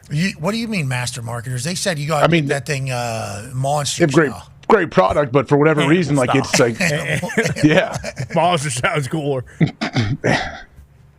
You don't like it, H? I'm not into I'm not the right demo. I'm not a foodie exactly. I like stuff. I like just ketchup and cheese. I don't need extra spicy weird sauce. You can get that. You can get that. Which is what I'll get. But I'm saying, but people say, "Oh, that's not the full In-N-Out experience. You need to do that, like you said, monster style." Yeah, you're not ordering a monster style. It's animal style. Animal. He's not a foodie, guys. He can't eat In-N-Out. Yeah, I'm not. No, I can't. I'm saying I don't have a cultured palate like you guys. I like what plain do you mean, you guys? I like plain stuff. No, You guys. You like plain stuff because you like to keep your body fat percentage low because you and the General Bob Carpenter test it every single week to see who has more fat. Shout out Bob Carpenter, who was on Get Up the other day. Did you see that? Talking about Ohio State ball. He's back. I didn't. I did Bob's show today. I do every Wednesday. I join him and Schlegs, and Bobby has a thing. Him having a morning show every single day, 4 hours, right? And drinking a bottle of booze at night too. At least 6 to 9 a.m., maybe 6 to 10. Most impressive part. Local radio, 4 hours in the morning. That's General Football. That's right. Legend. All right, who's the number 4 ranked offensive line coming out of Week 13 in the trenches with AQ Shipley? We got the Washington Commanders. Whoa, Washington's back. Let's take a look at this. Let's take a look at this play, and I'll tell you why it's so good, right? So you're going to pull the backside guard and tackle, right? The front side, everybody's just going to block down. They're going to arc release Ertz just to kind of occupy the backside end and the back time safety. But here's the key. We're running a play to the right. Look at Jaden Daniels. He's going to open up to his left. Running back open to left. Eyes on the defensive end. Holds them, right? Now we're going to hand it off to the running back. As we hand it off to the running back, now he gets in behind his pullers, but it held the backside, who are the guys who are supposed to fly over the top and make this play just long enough. Maybe a little bit. That was like a hold. Did it get called? Didn't get called. He got a good read. He got a good quick read, too, but yeah, Ertz got enough of them. How good is that, though? How good is that? That's good. I mean, that hole's enormous. They do enough to hold the backside. Hold, and then, yes, hold. Hold is the big part of it. That's okay. That's okay. Doesn't get called. We just call this a touchdown. That's all. Yeah, huge. Second puller, boom, there it is. Doesn't get touched. Off to the races. At the point of attack, too, a big hold like that. That's good. Hey, shout out to the refs, your command. Shout out to the refs. But I do like that the Commanders' offensive line is good because they seemingly have flipped that team so fast. Yeah. Nuts. Got to have a good offensive line if you want to flip our entire culture. No question. It starts with the center, Biotish. They get him from Dallas, bring him with Quinn, right? And I'm pretty sure they were the biggest winners of free agency. I mean, they spent the most. They brought 10 or 11 guys in off free agency, so it was a whole new team. New ownership, new vibes, new everything. Good luck to them. And it was only Brian Robinson Jr., really. I mean, they had Jeremy McNichols, but Eckler's out with a concussion right now. Might be back after the bye week, but hell of a week. What about the Commies, huh? What about them? What about they're changing the name, maybe?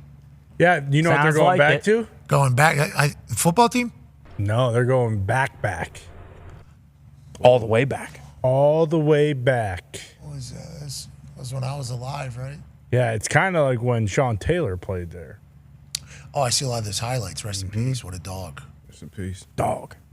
That's that. They had that thing right there on the. I mean, I'm just going to say it. Whoa. Well, I don't know the answer, so if Redskins. Oh, shit. Oh. That was a tweet I read. I read the words, so since I had to read it, you guys have to hear it. Wow, they're gonna. Is there like a lot of people behind that, or? I think so. It does feel like there's a lot of people behind that. Everyone's like, look, no one gives a fuck about the name anymore. I feel like the people that are getting behind it are like combating also the immediate, nah. Well, it's like, well, are you going to?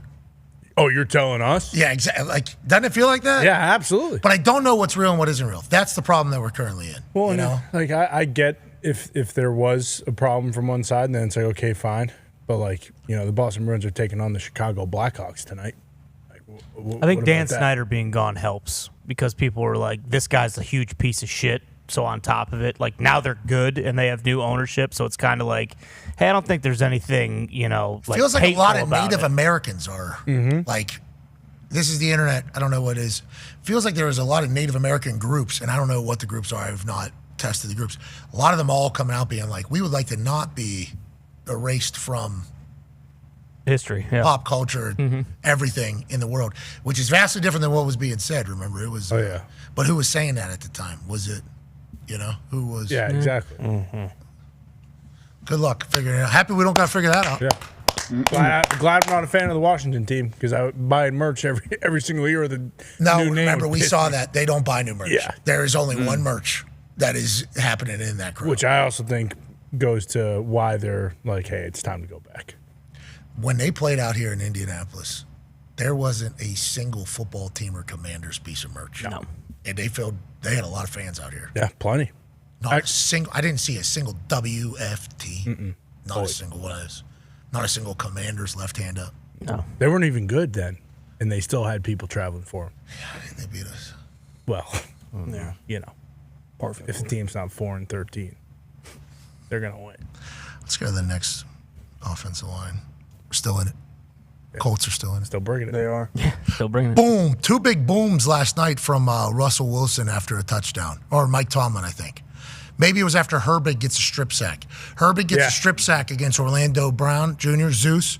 And, it's a big talking point of the week. And he gives 2 big booms. Booms. 2 big booms. I did find that. Those are big booms. Yeah. Little Costco beat Bryce Harper in a boom contest. He did. Did you see that, AJ? Duh. I missed this one. How? Good question. I did. I don't know how. Started crying. But I did. It was a home run competition against Bryce Harper. Little Costco, Bryce Harper. How many do you hit out of 10? Are they hitting real home runs? Yep. What do you mean? Well, they re-fenced the stadium for Little Costco. Made it further. Oh, exactly.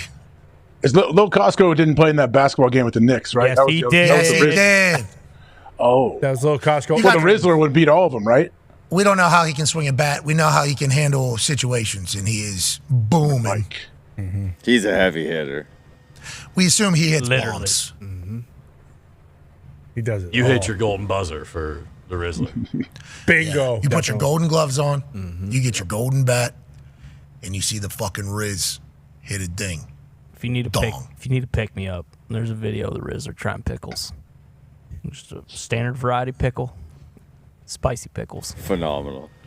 Very good. Who's number 3 performing offensive line out of week 13 in the trenches with AQ Shipley? We got the Tampa Bay Buccaneers. Oh, you used to coach there. You used to coach and play there.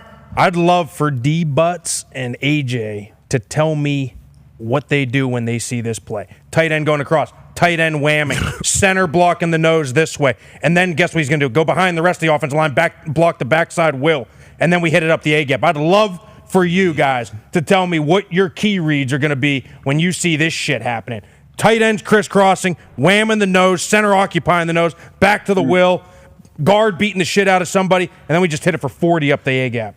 Wow. This guy's electric. Yeah, that's tough. AJ, what are you doing? Look at is that I believe that's Josie Jewell in there. 46. Look, he gets a good read. He sees he starts to shoot it, but then all of a sudden this guard says, "Nope, I'm going to throw you out of this club." Great job. Cody Mock. In North Dakota State. Good read. That's right. Edge 9-3. Can't even tell it's a Guardian cap. Jesus Christ! I was gonna say I can't look at anything else. I can't look at anything else. Juggernaut. They can't even match the color. I didn't even see the fucking play. Me neither. While I was running the play and stop over here, all I was watching was that bland gray Jesus blob. Christ, that thing is fucking massive. I mean, how can we not match an color at this O-line. point, right? It's like Spaceballs. Well, how's it supposed to have a gloss, bub? It's surprising it has a pillows. logo on Shiny. it. There is a logo on it. I'm surprised. I know. I'm surprised. They draw it on. No, they hold on. It's like, I'm surprised the Guardian Cap made AQ's top 5. Yeah, I'm surprised too. It's damn good blocking. That is a great blocking scheme, though. I mean, can 20 do anything or no, D-Bush? I mean, if 93 holds, which is tough, run that. much easier from here at this desk, but 20 can pop back over. They sent us for you. They said this is the one you like to play with whenever you were. Yeah, same one. That is the one, AJ, you lose to like. This is the whole thing. You strap it to a helmet, obviously. You put that thing on. Looks just like a helmet. Do you want to put it on? That's just same thing. Looks just like a helmet. It's tough. This wouldn't be in the game. No, sure. I would take this off. You take the tag off. Yeah. I'll take tag off, but can't even tell, right? Looks cool. Can't tell. Couldn't tell on the Super film cool. at all. no. Nope, not at all.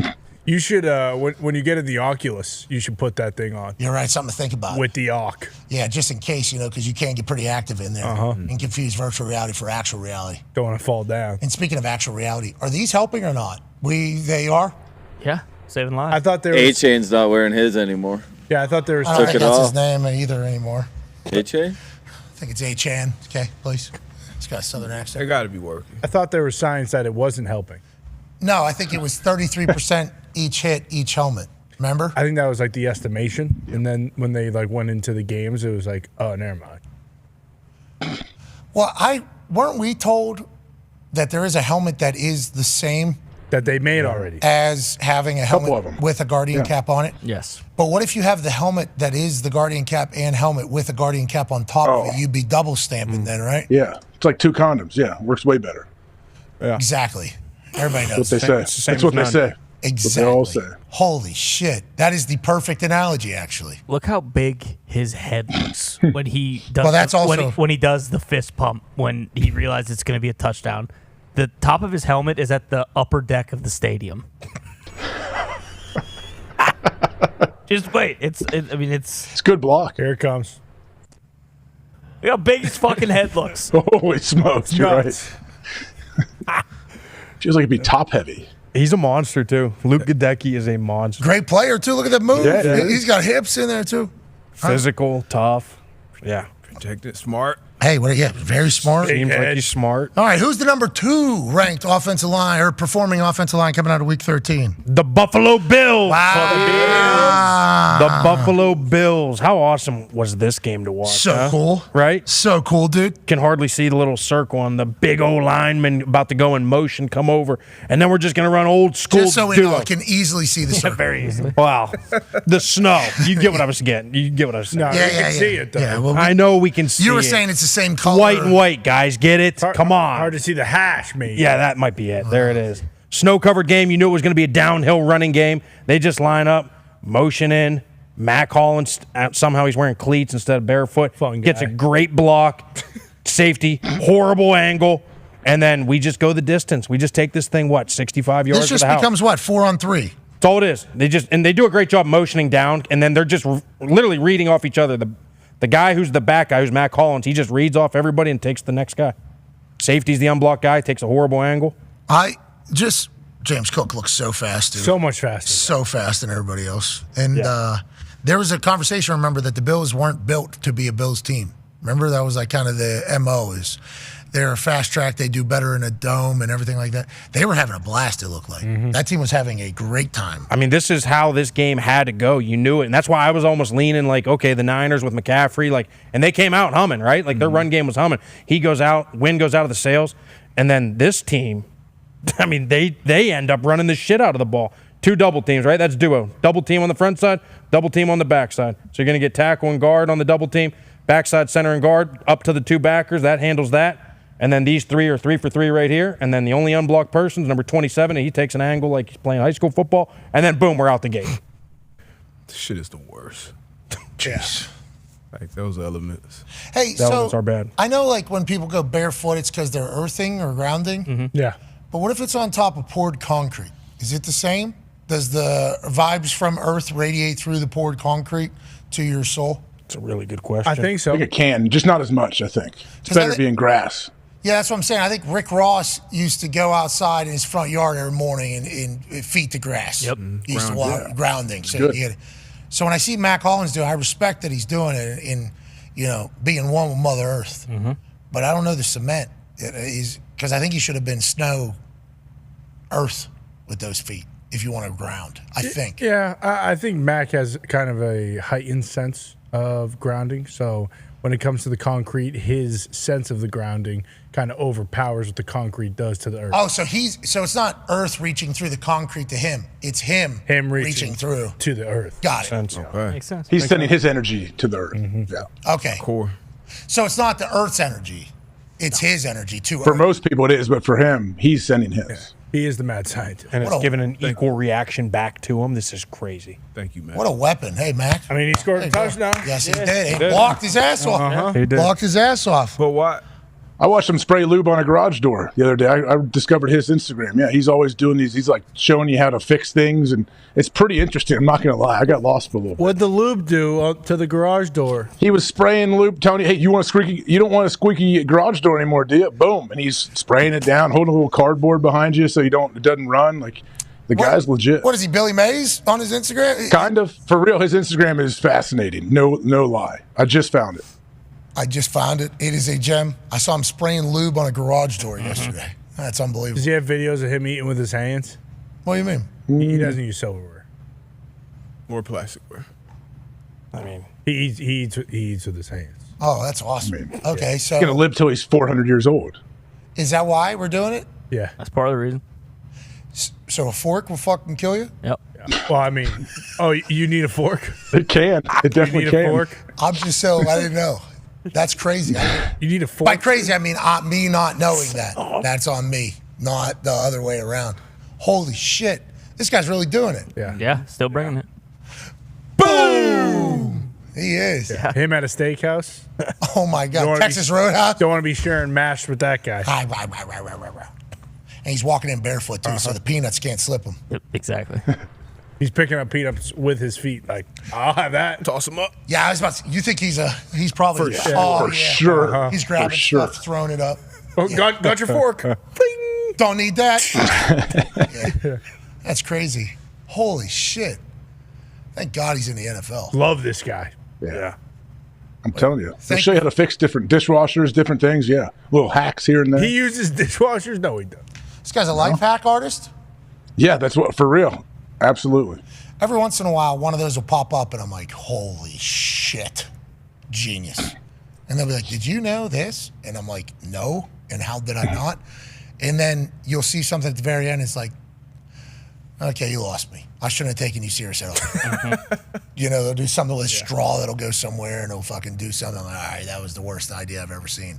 There's some real good shit out there, though, if you find it life hack-wise. Like the chair that is on the back of your legs that you can just sit down in. Not a bad idea at all. That's not bad at all. That thing just walks around. It doesn't seem to be in the way at all either. You kind of got to walk with a little bit of a lean. But anytime you get a little tired, you want to sit down, boom, there's a chair there. That is a good life Genius, hack. man. You do got to walk a little bit like You that. change your gait a little. Yeah, but you can still move. Yeah. You know, but even talks about it. Kick it too wide, kick it too excited. But if you get fucking exhausted, fucking need one, boom, right there. You're right. Love that one. I don't know if barefoot, frozen cold concrete helps. But if it helps Mac, it helps Mac. That's right. To each your own. Exactly. Is everybody cold tubbing still? Oh, yeah. I don't see that on the internet as much. That kind of came and went. No, it's there. Yeah, the cold tubbers have just gone. Your back. algorithm's just changed. Everyone gets it now. No, because I used to get. I mean, Michael Chandler was all in it. He was all over it last week when his leg was the size of this table. Oh, yeah. I saw the road to recovery out of him. You see him press his leg in? That was It disgusting. was so swollen, he like put two of his fingers. He was like, watch this shit. And he kind of pushes his leg in, and it looked like an inflated balloon. See, that's what I'm saying. right? Yeah. He's like a perfect fighter for UFC. Yeah, he's the best. Like, has enough ability and talent to win any fight. Think he could win it. There was a chance in that last fight. I thought he was going to win. For sure. Thought he was going to knock the guy out. But he's going to take a beating. So you're going to see a lot of offensive football. Yeah. There's going to be a lot of offensive It's high octane. Yeah, it is a high-scoring match. There is a lot of shots connected to Michael Chandler, and he just fucking walks right back into it. It's like, we love this guy. And then the recovery afterwards, he's very wide open about. Like, hey, this looks terrible. That looked terrible. I mean, like to Connor's point, I mean, his 3-finger indent was an inch deep. Never seen that in my life. Do you guys ever have that in that basement of billionaires you roll around with and wrestle with? Yeah. No. I just stay up. I don't take kicks. You don't get ringworm, do you, AQ? I don't go on the ground. I don't do any worse than jujitsu. You get pink eye? I don't do any kicks. Nope. You get a little pink eye. You're not going head to butt? Nope. Not doing head to Does that butt. move? Does that move? Not doing head to I don't know butt. if you're trying to wear him down. You get a little pink eye. You're not doing that? Nope. Head to butt? Because what if you get the guy's back, but then he slips out, and then you're still around the way? See, that's why I'm not doing that. I'm hitting pads. Boom, boom. That's how they get Boom, you. boom, 1, boom. 2. That's pretty good. Yeah, but then isn't there... Boom, boom, boom, boom. Oh! Boom, boom, boom, duck, boom, boom, boom. You know what I'm saying? Go, Yeah. Got it. Shipley! Yeah. Yeah, but what about whenever you're up against the wall, remember? You told us about the drill. Oh, yeah, wall wrestling. Yeah, I'm not getting taken down. What the fuck? Yeah, you got your butt Just in his stand there. face. Throw people. Yeah, but then you got to go try to tackle people too, right? And then what Yeah, and happens? I You go get them over, back, I lift them up, I pull them out, and I dump them. and they turn, right? Don't they turn and squirm? Yeah. And then where's your head? Right on the guy's ass. Uh-huh. That's what you do. You got me. Thank you. Those You did. punches, though. he's pretty cool. Holy shit. Can you imagine AQ coming at you in a bar fight like that? I'm running away. Break a bottle. Jay Glazer had to experience it a couple times. Oh, yeah. Glaze slept you, though, didn't he? No, he didn't. Boy, Jay gets a little carried away in there. He catches some people. There's this doctor guy. He put him down. They had to check on him to see if he was Glazer put the doctor down? I mean, he literally wobbled him into the wall. I'm like, Night, night, doc. Here's some anesthesia for you. Left and right hand. Jay loves that. Loves it. He's looking to feed a few more people some of those hands. Yeah, well. Yeah. Jeez. That doctor operate that day? No way. On Doctor himself? couldn't even. Hope not. Yeah, on himself. Yeah, doctor was looking at his own scans that day, and that's Jay Glazer football. Okay. Glazer football. But with that being said, can everybody be nice to Jay Glazer on the internet, please? What? Who's mean? Who's mean? What do you mean? Isn't a real account, but somebody had to have done something at some point behind that account and said some very rude things about Jay Glazer's wife, and Jay Glazer quote tweeted it, and then all of a sudden. Oh, I missed all that. Yeah, so we would just like to say, Jay, we're on Team Glazer. That's right. Love you, Glaze. Absolutely. Love you, Glaze. Absolutely. Inside Scoops on Sunday still hit. I wish he was around more in the sports media world, though. Mm-hmm. I'm married now. He's in love.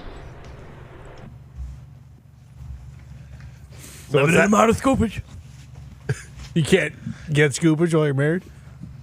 I mean, I'm not just going to show up every Sunday and just do everything I used to do all week. I got, 10th and twins. I'm a family man now. You see the Schefter story?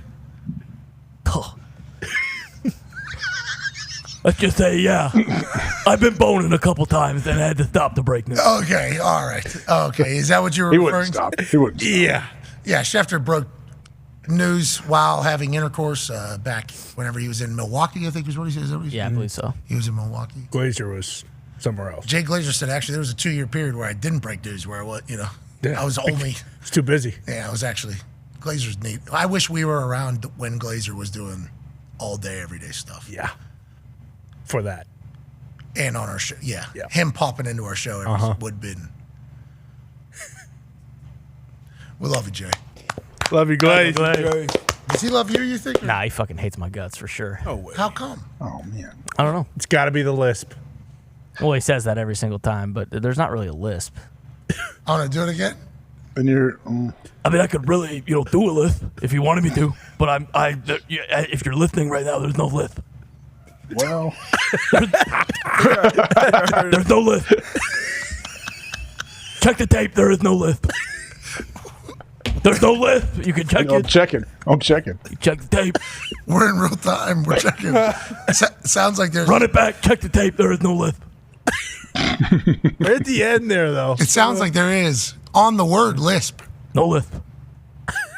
You guys know what a lisp sounds like, right? I mean, no lisp. He did get pissed about that. He did. It's all good fun, though. He's been a good friend of the program. Yeah. He's a weapon. All right, who's the number one offensive line performing from week 13? For the third straight week, the Philadelphia Eagles. Wow, it's getting predictable. It's getting predictable. I mean, they're so good, and they continue to beat the snap count. Watch Jordan Mailata jump false start here. Doesn't get called as usual. Jesus. Doesn't matter. That's egregious. This guy's 2 steps. I mean, he's 2 steps before the ball snap. Doesn't matter.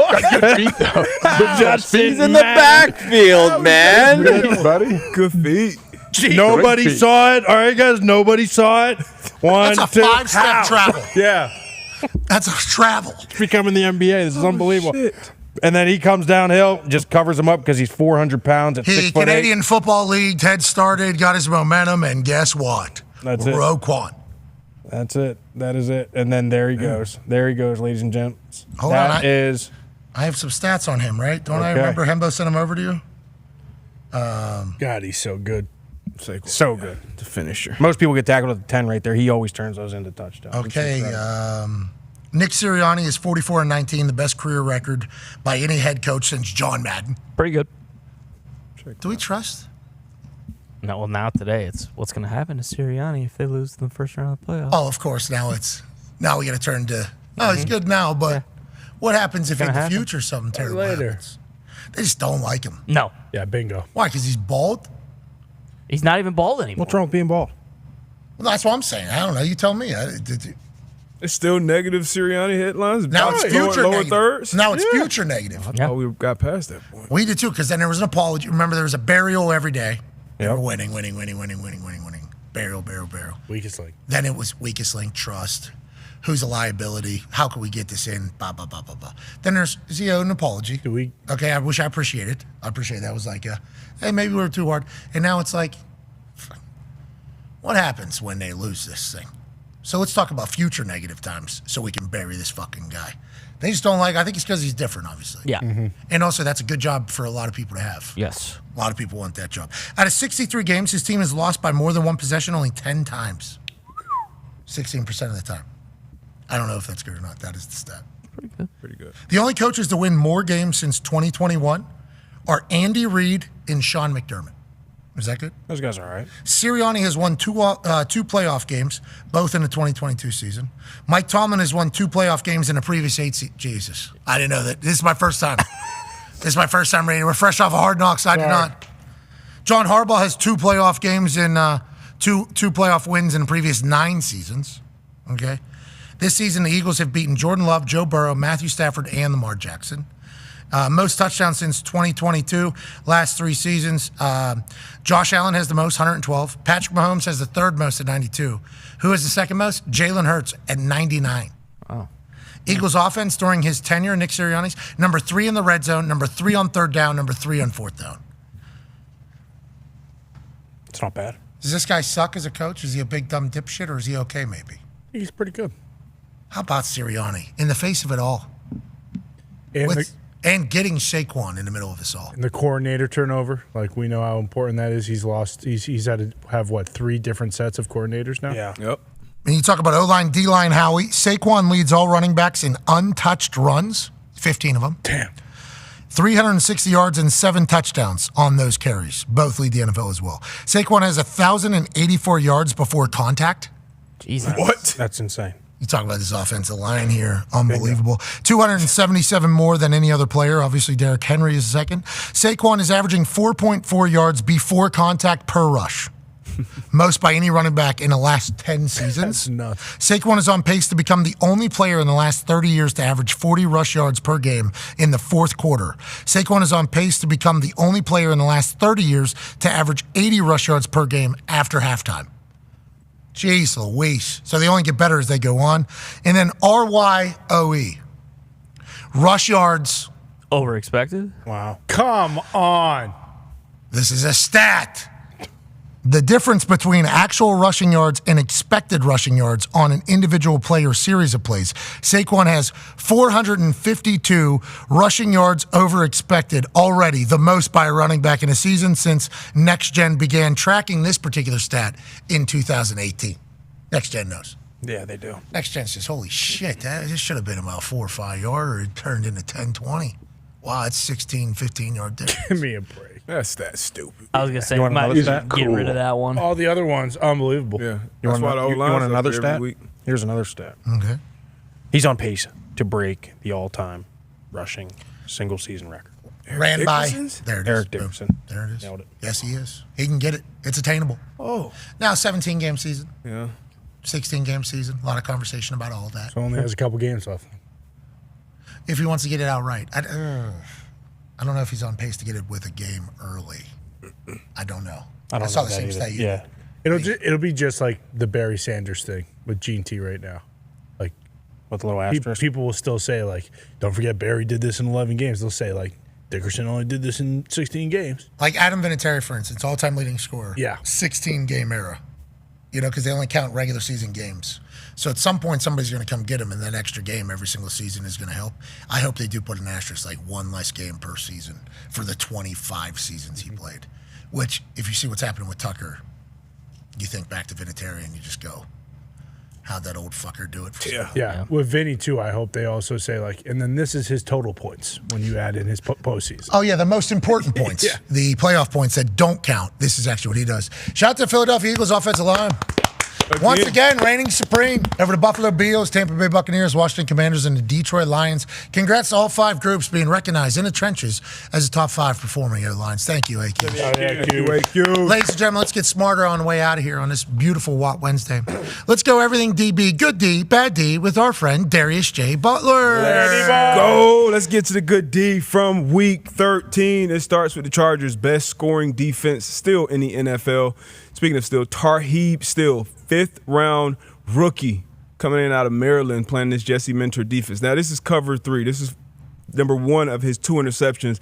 And this is all on him, in my opinion. If you run it back to the beginning, you got cover 3 on the defensive backfield. So you got, obviously, deep third down in the bottom, deep third in the middle, and then deep third up top. But still, it's a 2x2 set, but you got a cut receiver at the bottom and a tight end, obviously. Those 2 guys just stay in for protection. So you really only have a 2-man route up top. The deep free safety does a good job leaning to that side where the 2 receivers are. And then just watch Still. His vision is obviously running with number 1 and seeing the number 2 receiver almost through that number 1 receiver, baiting Kirk Cousins, I think, into this throw. As soon as he kind of breaks that egg, commits to that throw with intention, that ball's back, he's coming out, vision's back, jumps in front of the receiver, makes a big-time play on the football. Just a great, great heady play from a rookie cornerback who's been having a great, great season so far. Look at this. He plays inside, he can play outside, great vision. Through the number 1 receiver to Drake London and breaks off of him and picks his ball up. This is a nasty, nasty play. That'd be so much fun. Give me that. What I do? Oh, yeah. Does the safety tell him to go on the? So if you run it back to the very, very beginning, I'm not sure what the communication is, but if you look at number 7 here, immediately he's telling him, hey, I think he's telling him he thinks 34 is coming under, but he's also telling that deep safety to kind of shove over, push over to the speed. As a free safety, you always want to lean to where the most speed is. You have 2 extended receivers up top. That's when you want to send your help with the zone droppers underneath. That cornerback, now you got to have some balls to drop that number 1 wide receiver. You got to really trust that Kirk Cousins is throwing this football and also trust your free safety to get over the top, which he does. So coming off that ball, great, great play once again. And cover 3. So this is built coverage and play call-wise from the offense to be a successful play for the offense. But this is kind of a player kind of taking those X and O's off the page, using his instincts and ball skills to make a big-time play. That's just like classic clear out. Clear, open, jump. Because on paper, he's supposed to run with that guy, the corner. He's supposed to continue to run with that deep post.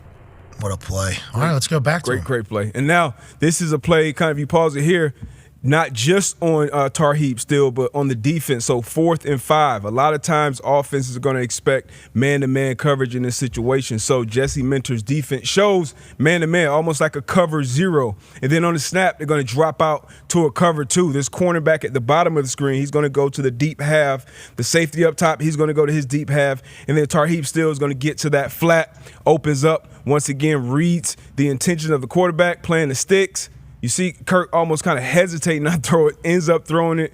And if you are late or off target with an out-breaking route in the National Football League, more times than not, this is what's going to happen. They showed, man, it was zone, eyes on quarterback, out route, going to get jumped.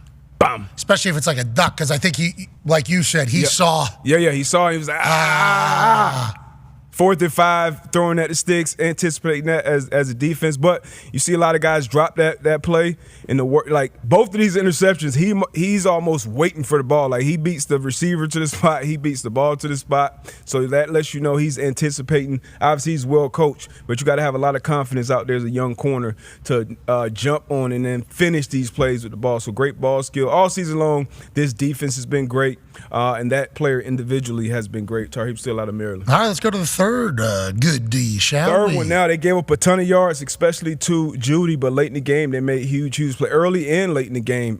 Once again, another pick 6 from Jaquan McMillan in the slot, one of my favorite slot defenders. Anticipating this route, and once again, out routes. You got to be on time, you got to be on target, and you got to throw it to a place where my receiver's going to catch it or it's going to hit an assistant coach on the sideline. Great job by McMillan catching it, falling flat on his back. And then a lot of young players, he's played some years in this league now, but a lot of young rookie players will probably not even know or not remember they can get up and finish this play. So getting up, kind of putting a nail in the coffin against the Browns here.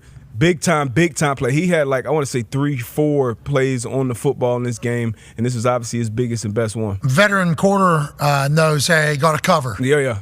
Secure that catch. Yep. Yeah, Smart. You got to cover. Get that Then spread. get up. Boom. What a And then Jameis, he still had a chance to cover. What a heartbreaker for Browns. Plus, Watch the coaches tell him to tag him down. Yep. See from that angle. Definitely a coaching point for the receivers, which, Moore's played a ton in this league. You got to tag the guy down on the ground. Didn't touch him. Got to tag him down on the ground after the pick. It's a hard fall. Get up, pop up, Yeah, I was gonna and get say. to the paint, baby. Man, what an Look at that athlete. guy right there, that coach. Son of a. That's a big time play. Jaw dropped. Big time play. You got to be careful on those outbreaking routes. God, his helmet almost. Oh, yeah. That's That's a hell of a took a bump. All right, let's go to a dog, shall we? Overshown. He's been great. He's come along more and more this year. This is him on the blitz, coming off the edge, just absolutely blowing up this play. You talk about a game record. He is becoming that guy outside of Michael Parsons on his defense. Reading the play. Knocks the running back off, taps the ball up in the air. We talk about tips and overthrows. Create your own tips and overthrows. He goes, obviously, just big dog, just running back, taps the ball up, picks it off, runs it back to the crib. Excuse me, he Just says. big time, That's big not time my play. circle. Just so we ever clear. Yeah, get out of the way, little fella. Give me that. Give me that. Drew.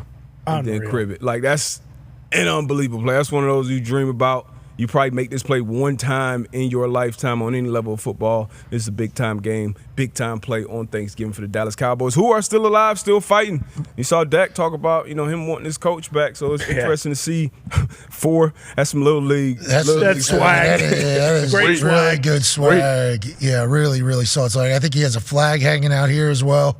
I mean, this is our towel hanging. I mean, that's good swag. He's got the socks too. Not all of them have them. He's got the socks that have the stripes on them as well. But not everyone has them. I don't know why. Okay. See, there is some stripes back here, but he has them because he's got the double. Got the double stripe. Yeah, some of the D linemen had them. Yeah, I got it. It was cool. Spat it. It looks cool. That is spat it. AJ, he looks so cool. He looks awesome. I love that spat, too. I like anytime the 4 sweatbands come out. That's awesome. Good for Overshown. All right, and what do we have here? Big time play. And then just one bad D play from Thanksgiving as well. You got Reed at the number 3 position. If you pause it here, this is a play with you typically see from veteran quarterbacks. I know you played with Brady for a while, played with him. If it was ever 2 over 3, Aaron Rodgers made this play famous. He had this, I feel like, option on almost every play. You got 1, 2, 3 wide receivers, and really only 2 defenders kind of within the area. You obviously have the deep safety there. But 9 times out of 10, this is a 3rd and 2. You have a run play called, and these receivers know at any point I can just flick this ball out to that number 3 receiver, and number 1 and number 2, you block. As that defender out here is a cornerback, you got to hold the edge at minimum, and if you do shoot it and try to go inside, you got to get vertical immediately and still try to keep that edge and make this tackle. If you ever go inside like this, you just give up that clean edge to the receiver and you turn this into a touchdown. You can probably salvage this a little bit, make it a 3, 4, maybe 5-yard gain, but once you take that chance to go inside and lose that leverage, you make it a touchdown. But this is what you see a lot, especially with veteran players, because it's a run play, but at the same time, I got numbers out there. Just get it to one of my guys in space. This is better than a run play on the interior. All these guys think it's a run, right? It's a run. Now, AQ could tell you better how they call this. Even the offensive line are thinking it's a run. So they have no idea this is going to get thrown. So they're literally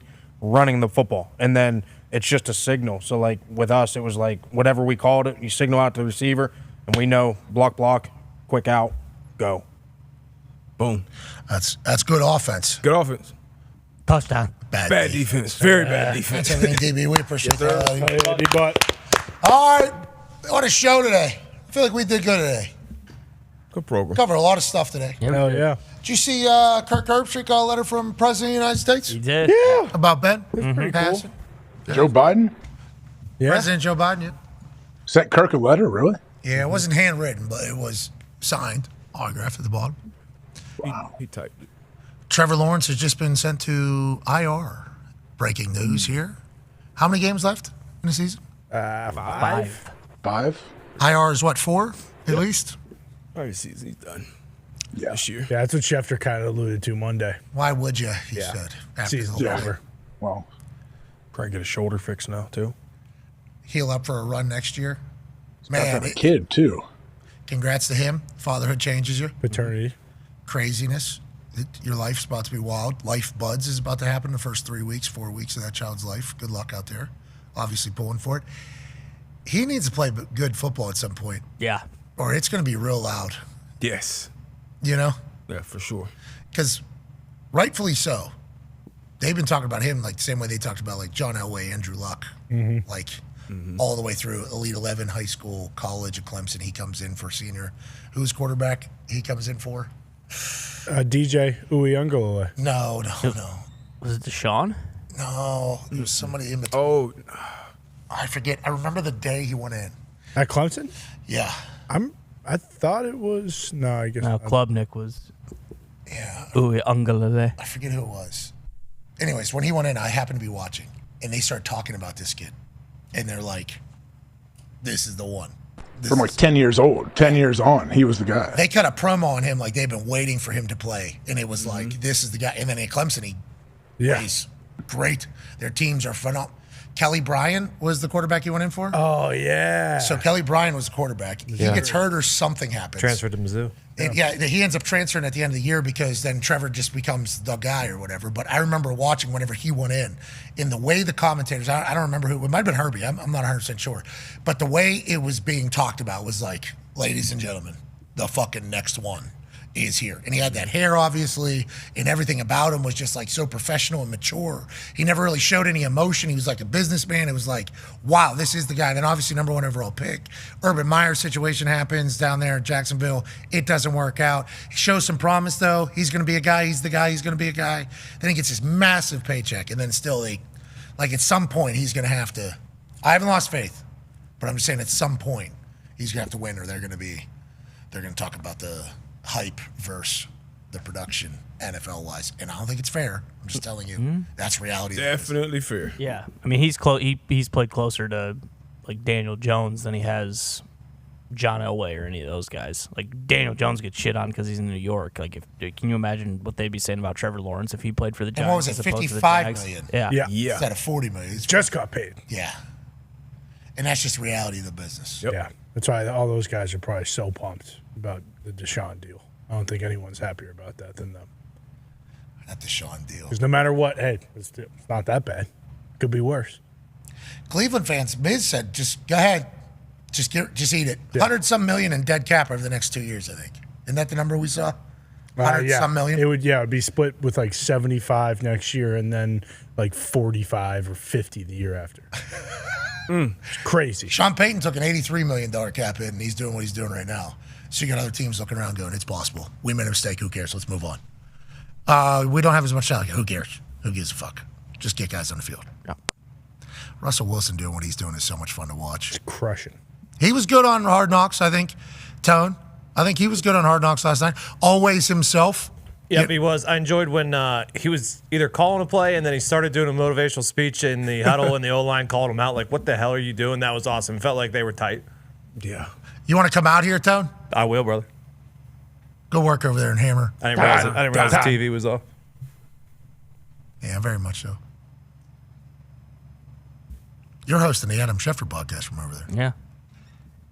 You're doing a good job with that. Hey, thank you. How is that being co-host with Adam Schefter? The best. A little different than this show, for sure, but, you know. What do you mean? Same. That'd be pretty much the same. We don't necessarily get into the same topics that we get into on this show. You guys don't talk about sports over there? No, we do. We do. But some of the other stuff, you know, that we talk about and have fun with, we don't really cover on the Adam Schefter podcast. Like Michigan? We did talk about Michigan on the most recent show, yeah. What did they do, Michigan? What do you mean? Oh, they beat Ohio State, then they fired their offense coordinator? Correct. Jeez. God, Ohio State just keeps the hits coming. They might have done that just to dunk on him. Like they might have told the QB coach, like, hey, you're doing a great job. You called a great game, but you know how fucking funny this would be if we fire you now that we beat Ohio State? Sorry. Beat Ohio State, not good enough to continue to be on the team, though. Yeah. Just need to know that. I'm excited to see what they do with the flag planting stuff, you know, because that first round of playoffs, if an away team comes in and wins in the first round of playoffs. Oh, they're going to build a force field around the middle of the field. You know that. You think they're going to have arms behind back stance like this? Probably. As soon as game's over, run it out. Don't touch it. Don't even think about fucking touching it. thought Herb Street said they're all getting suspended. The guys who were. He tweeted that he thought that would be a viable punishment so that people understand we can't be doing this. Yeah. All of them? That'll do it. I don't know how. I think some teams wouldn't have been able to field a team. Sure. But I think what he was saying is we need to nip this in a bud. We need to nip this in a bud. That's one option. Win a game? No, I'm just saying that's pretty aggressive. Yeah. Public execution. Well, now, I was going to say now. I mean, that's how some people are talking. Kirk can ask Joe now. Be like, hey, what would you do, Mr. President? Can you pen pal back, I wonder? Yeah. If it gets sent to you, you get to send back now? Yeah.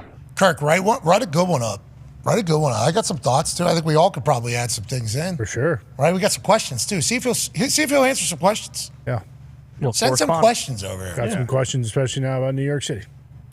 That was crazy. Holy fuck. Walking down the street, going to work. I'm a CEO of health insurance. Had a good morning. 6:45. I'm pretty chipper. Got a little coffee, got a little workout in. I'm off doing my thing. I'm 50-some years old. Walking down the sidewalk in New York City. No big deal. How we doing? Somebody standing on a wall right over here on their phone. Good to see you. The city's alive. Have a good day. Hey, good to see you. I'm going in this car right here. And then somebody just walks out with a silencer, with a gun with a hoodie on and a mask. Like super under control as well as he did it. Yeah. Professional. And just, all right, we good. Yeah, he's dead. And they still haven't caught the dude. Yeah. And they won't. Yeah, he's gone. That guy's gone. They're going to have to do the bank. That's a kind of a movie, what happened there, from what I've seen from the entire. That was very planned, very well executed, I think, if they don't catch this guy. And also very scary, to think about. Terrifying, yeah. Hope everybody's okay out there. Keep eyes on your six. Yeah, into the sky. Never know. Could be any day now. And dude wipes on your cheeks. That's right. You hear about the dinglebows? Yeah. For your dingleberries? Yeah. Say goodbye. Be a friend, tell a friend something nice might change your life. We're in this thing together. Team AQ, great work this week. Baby Q. Hi, baby AQ. Great work to you guys. Hey, good You luck. want to do a giveaway or what? Sure. Nah. All right. I mean, Let's give you a week off. All right. it Sounds is good. I need a be a week. good omen for we are Penn State. I don't know. Universe stuff? I'm just saying. All right, one ball. You hit it. Penn You like that State. James Franklin burger, AQ? Don't know what's on it. Neither does he. Don't worry about it. Yeah. We looked it up. Joe Pop Remember, burger. it's on a rye. Oh, yeah. It looks Yeah, it's like shit. the worst burger of all time. Yeah. Just about. All right. Arugula, Okay. We didn't bring it up earlier. veggies patty. What do you want to do? Basketball? Yeah. One shot? One shot. You don't even know if you're going to make it to the hoop. No, I don't. But you're going to make it. I'm going to make it. Oh. Dude, it's football season. We are Penn State. If you make this ball into that hoop right over there, 30 people will win $500. Call him bank right now. I'm just telling you. Okay. Already? Bank's open, I like brother. it. Bank's Well, open. You shouldn't have done that because what if Rain it it. swish? And if it switches, matter. we'll still count it. Okay. But the bank will be open for 30 people, and they'll have $500 in it because of you. And also, the Penn State Nittany Lions will beat the Oregon Ducks this weekend in the Big Ten Championship. Whoa. Right here in the Loud House. AQ Shipley, one shot, the pressure's on. Hall of Famer in high school at basketball. Penn State legend. Pressure on. Scare the dogs. He didn't Didn't kick his little feet. Yeah, You he didn't got no, the even leg no, kick. no. look, Had the Tone. same You even thought, watch the Hawker. shot. Sco dogs. No leg kick. I thought I was going You got to do a little leg kick. Sco dogs. Quack. I would have caught you. You would have? He didn't even watch his shot, AQ. I knew it wasn't going in. Let her rip. Here we go. Sometimes you just need to activate the valley. Rip, homie. Ooh. Holy shit. Yeah. Wow. That was good from the hand. Wow. Let it rip, Good homie. shot. Holy Good shot. hell.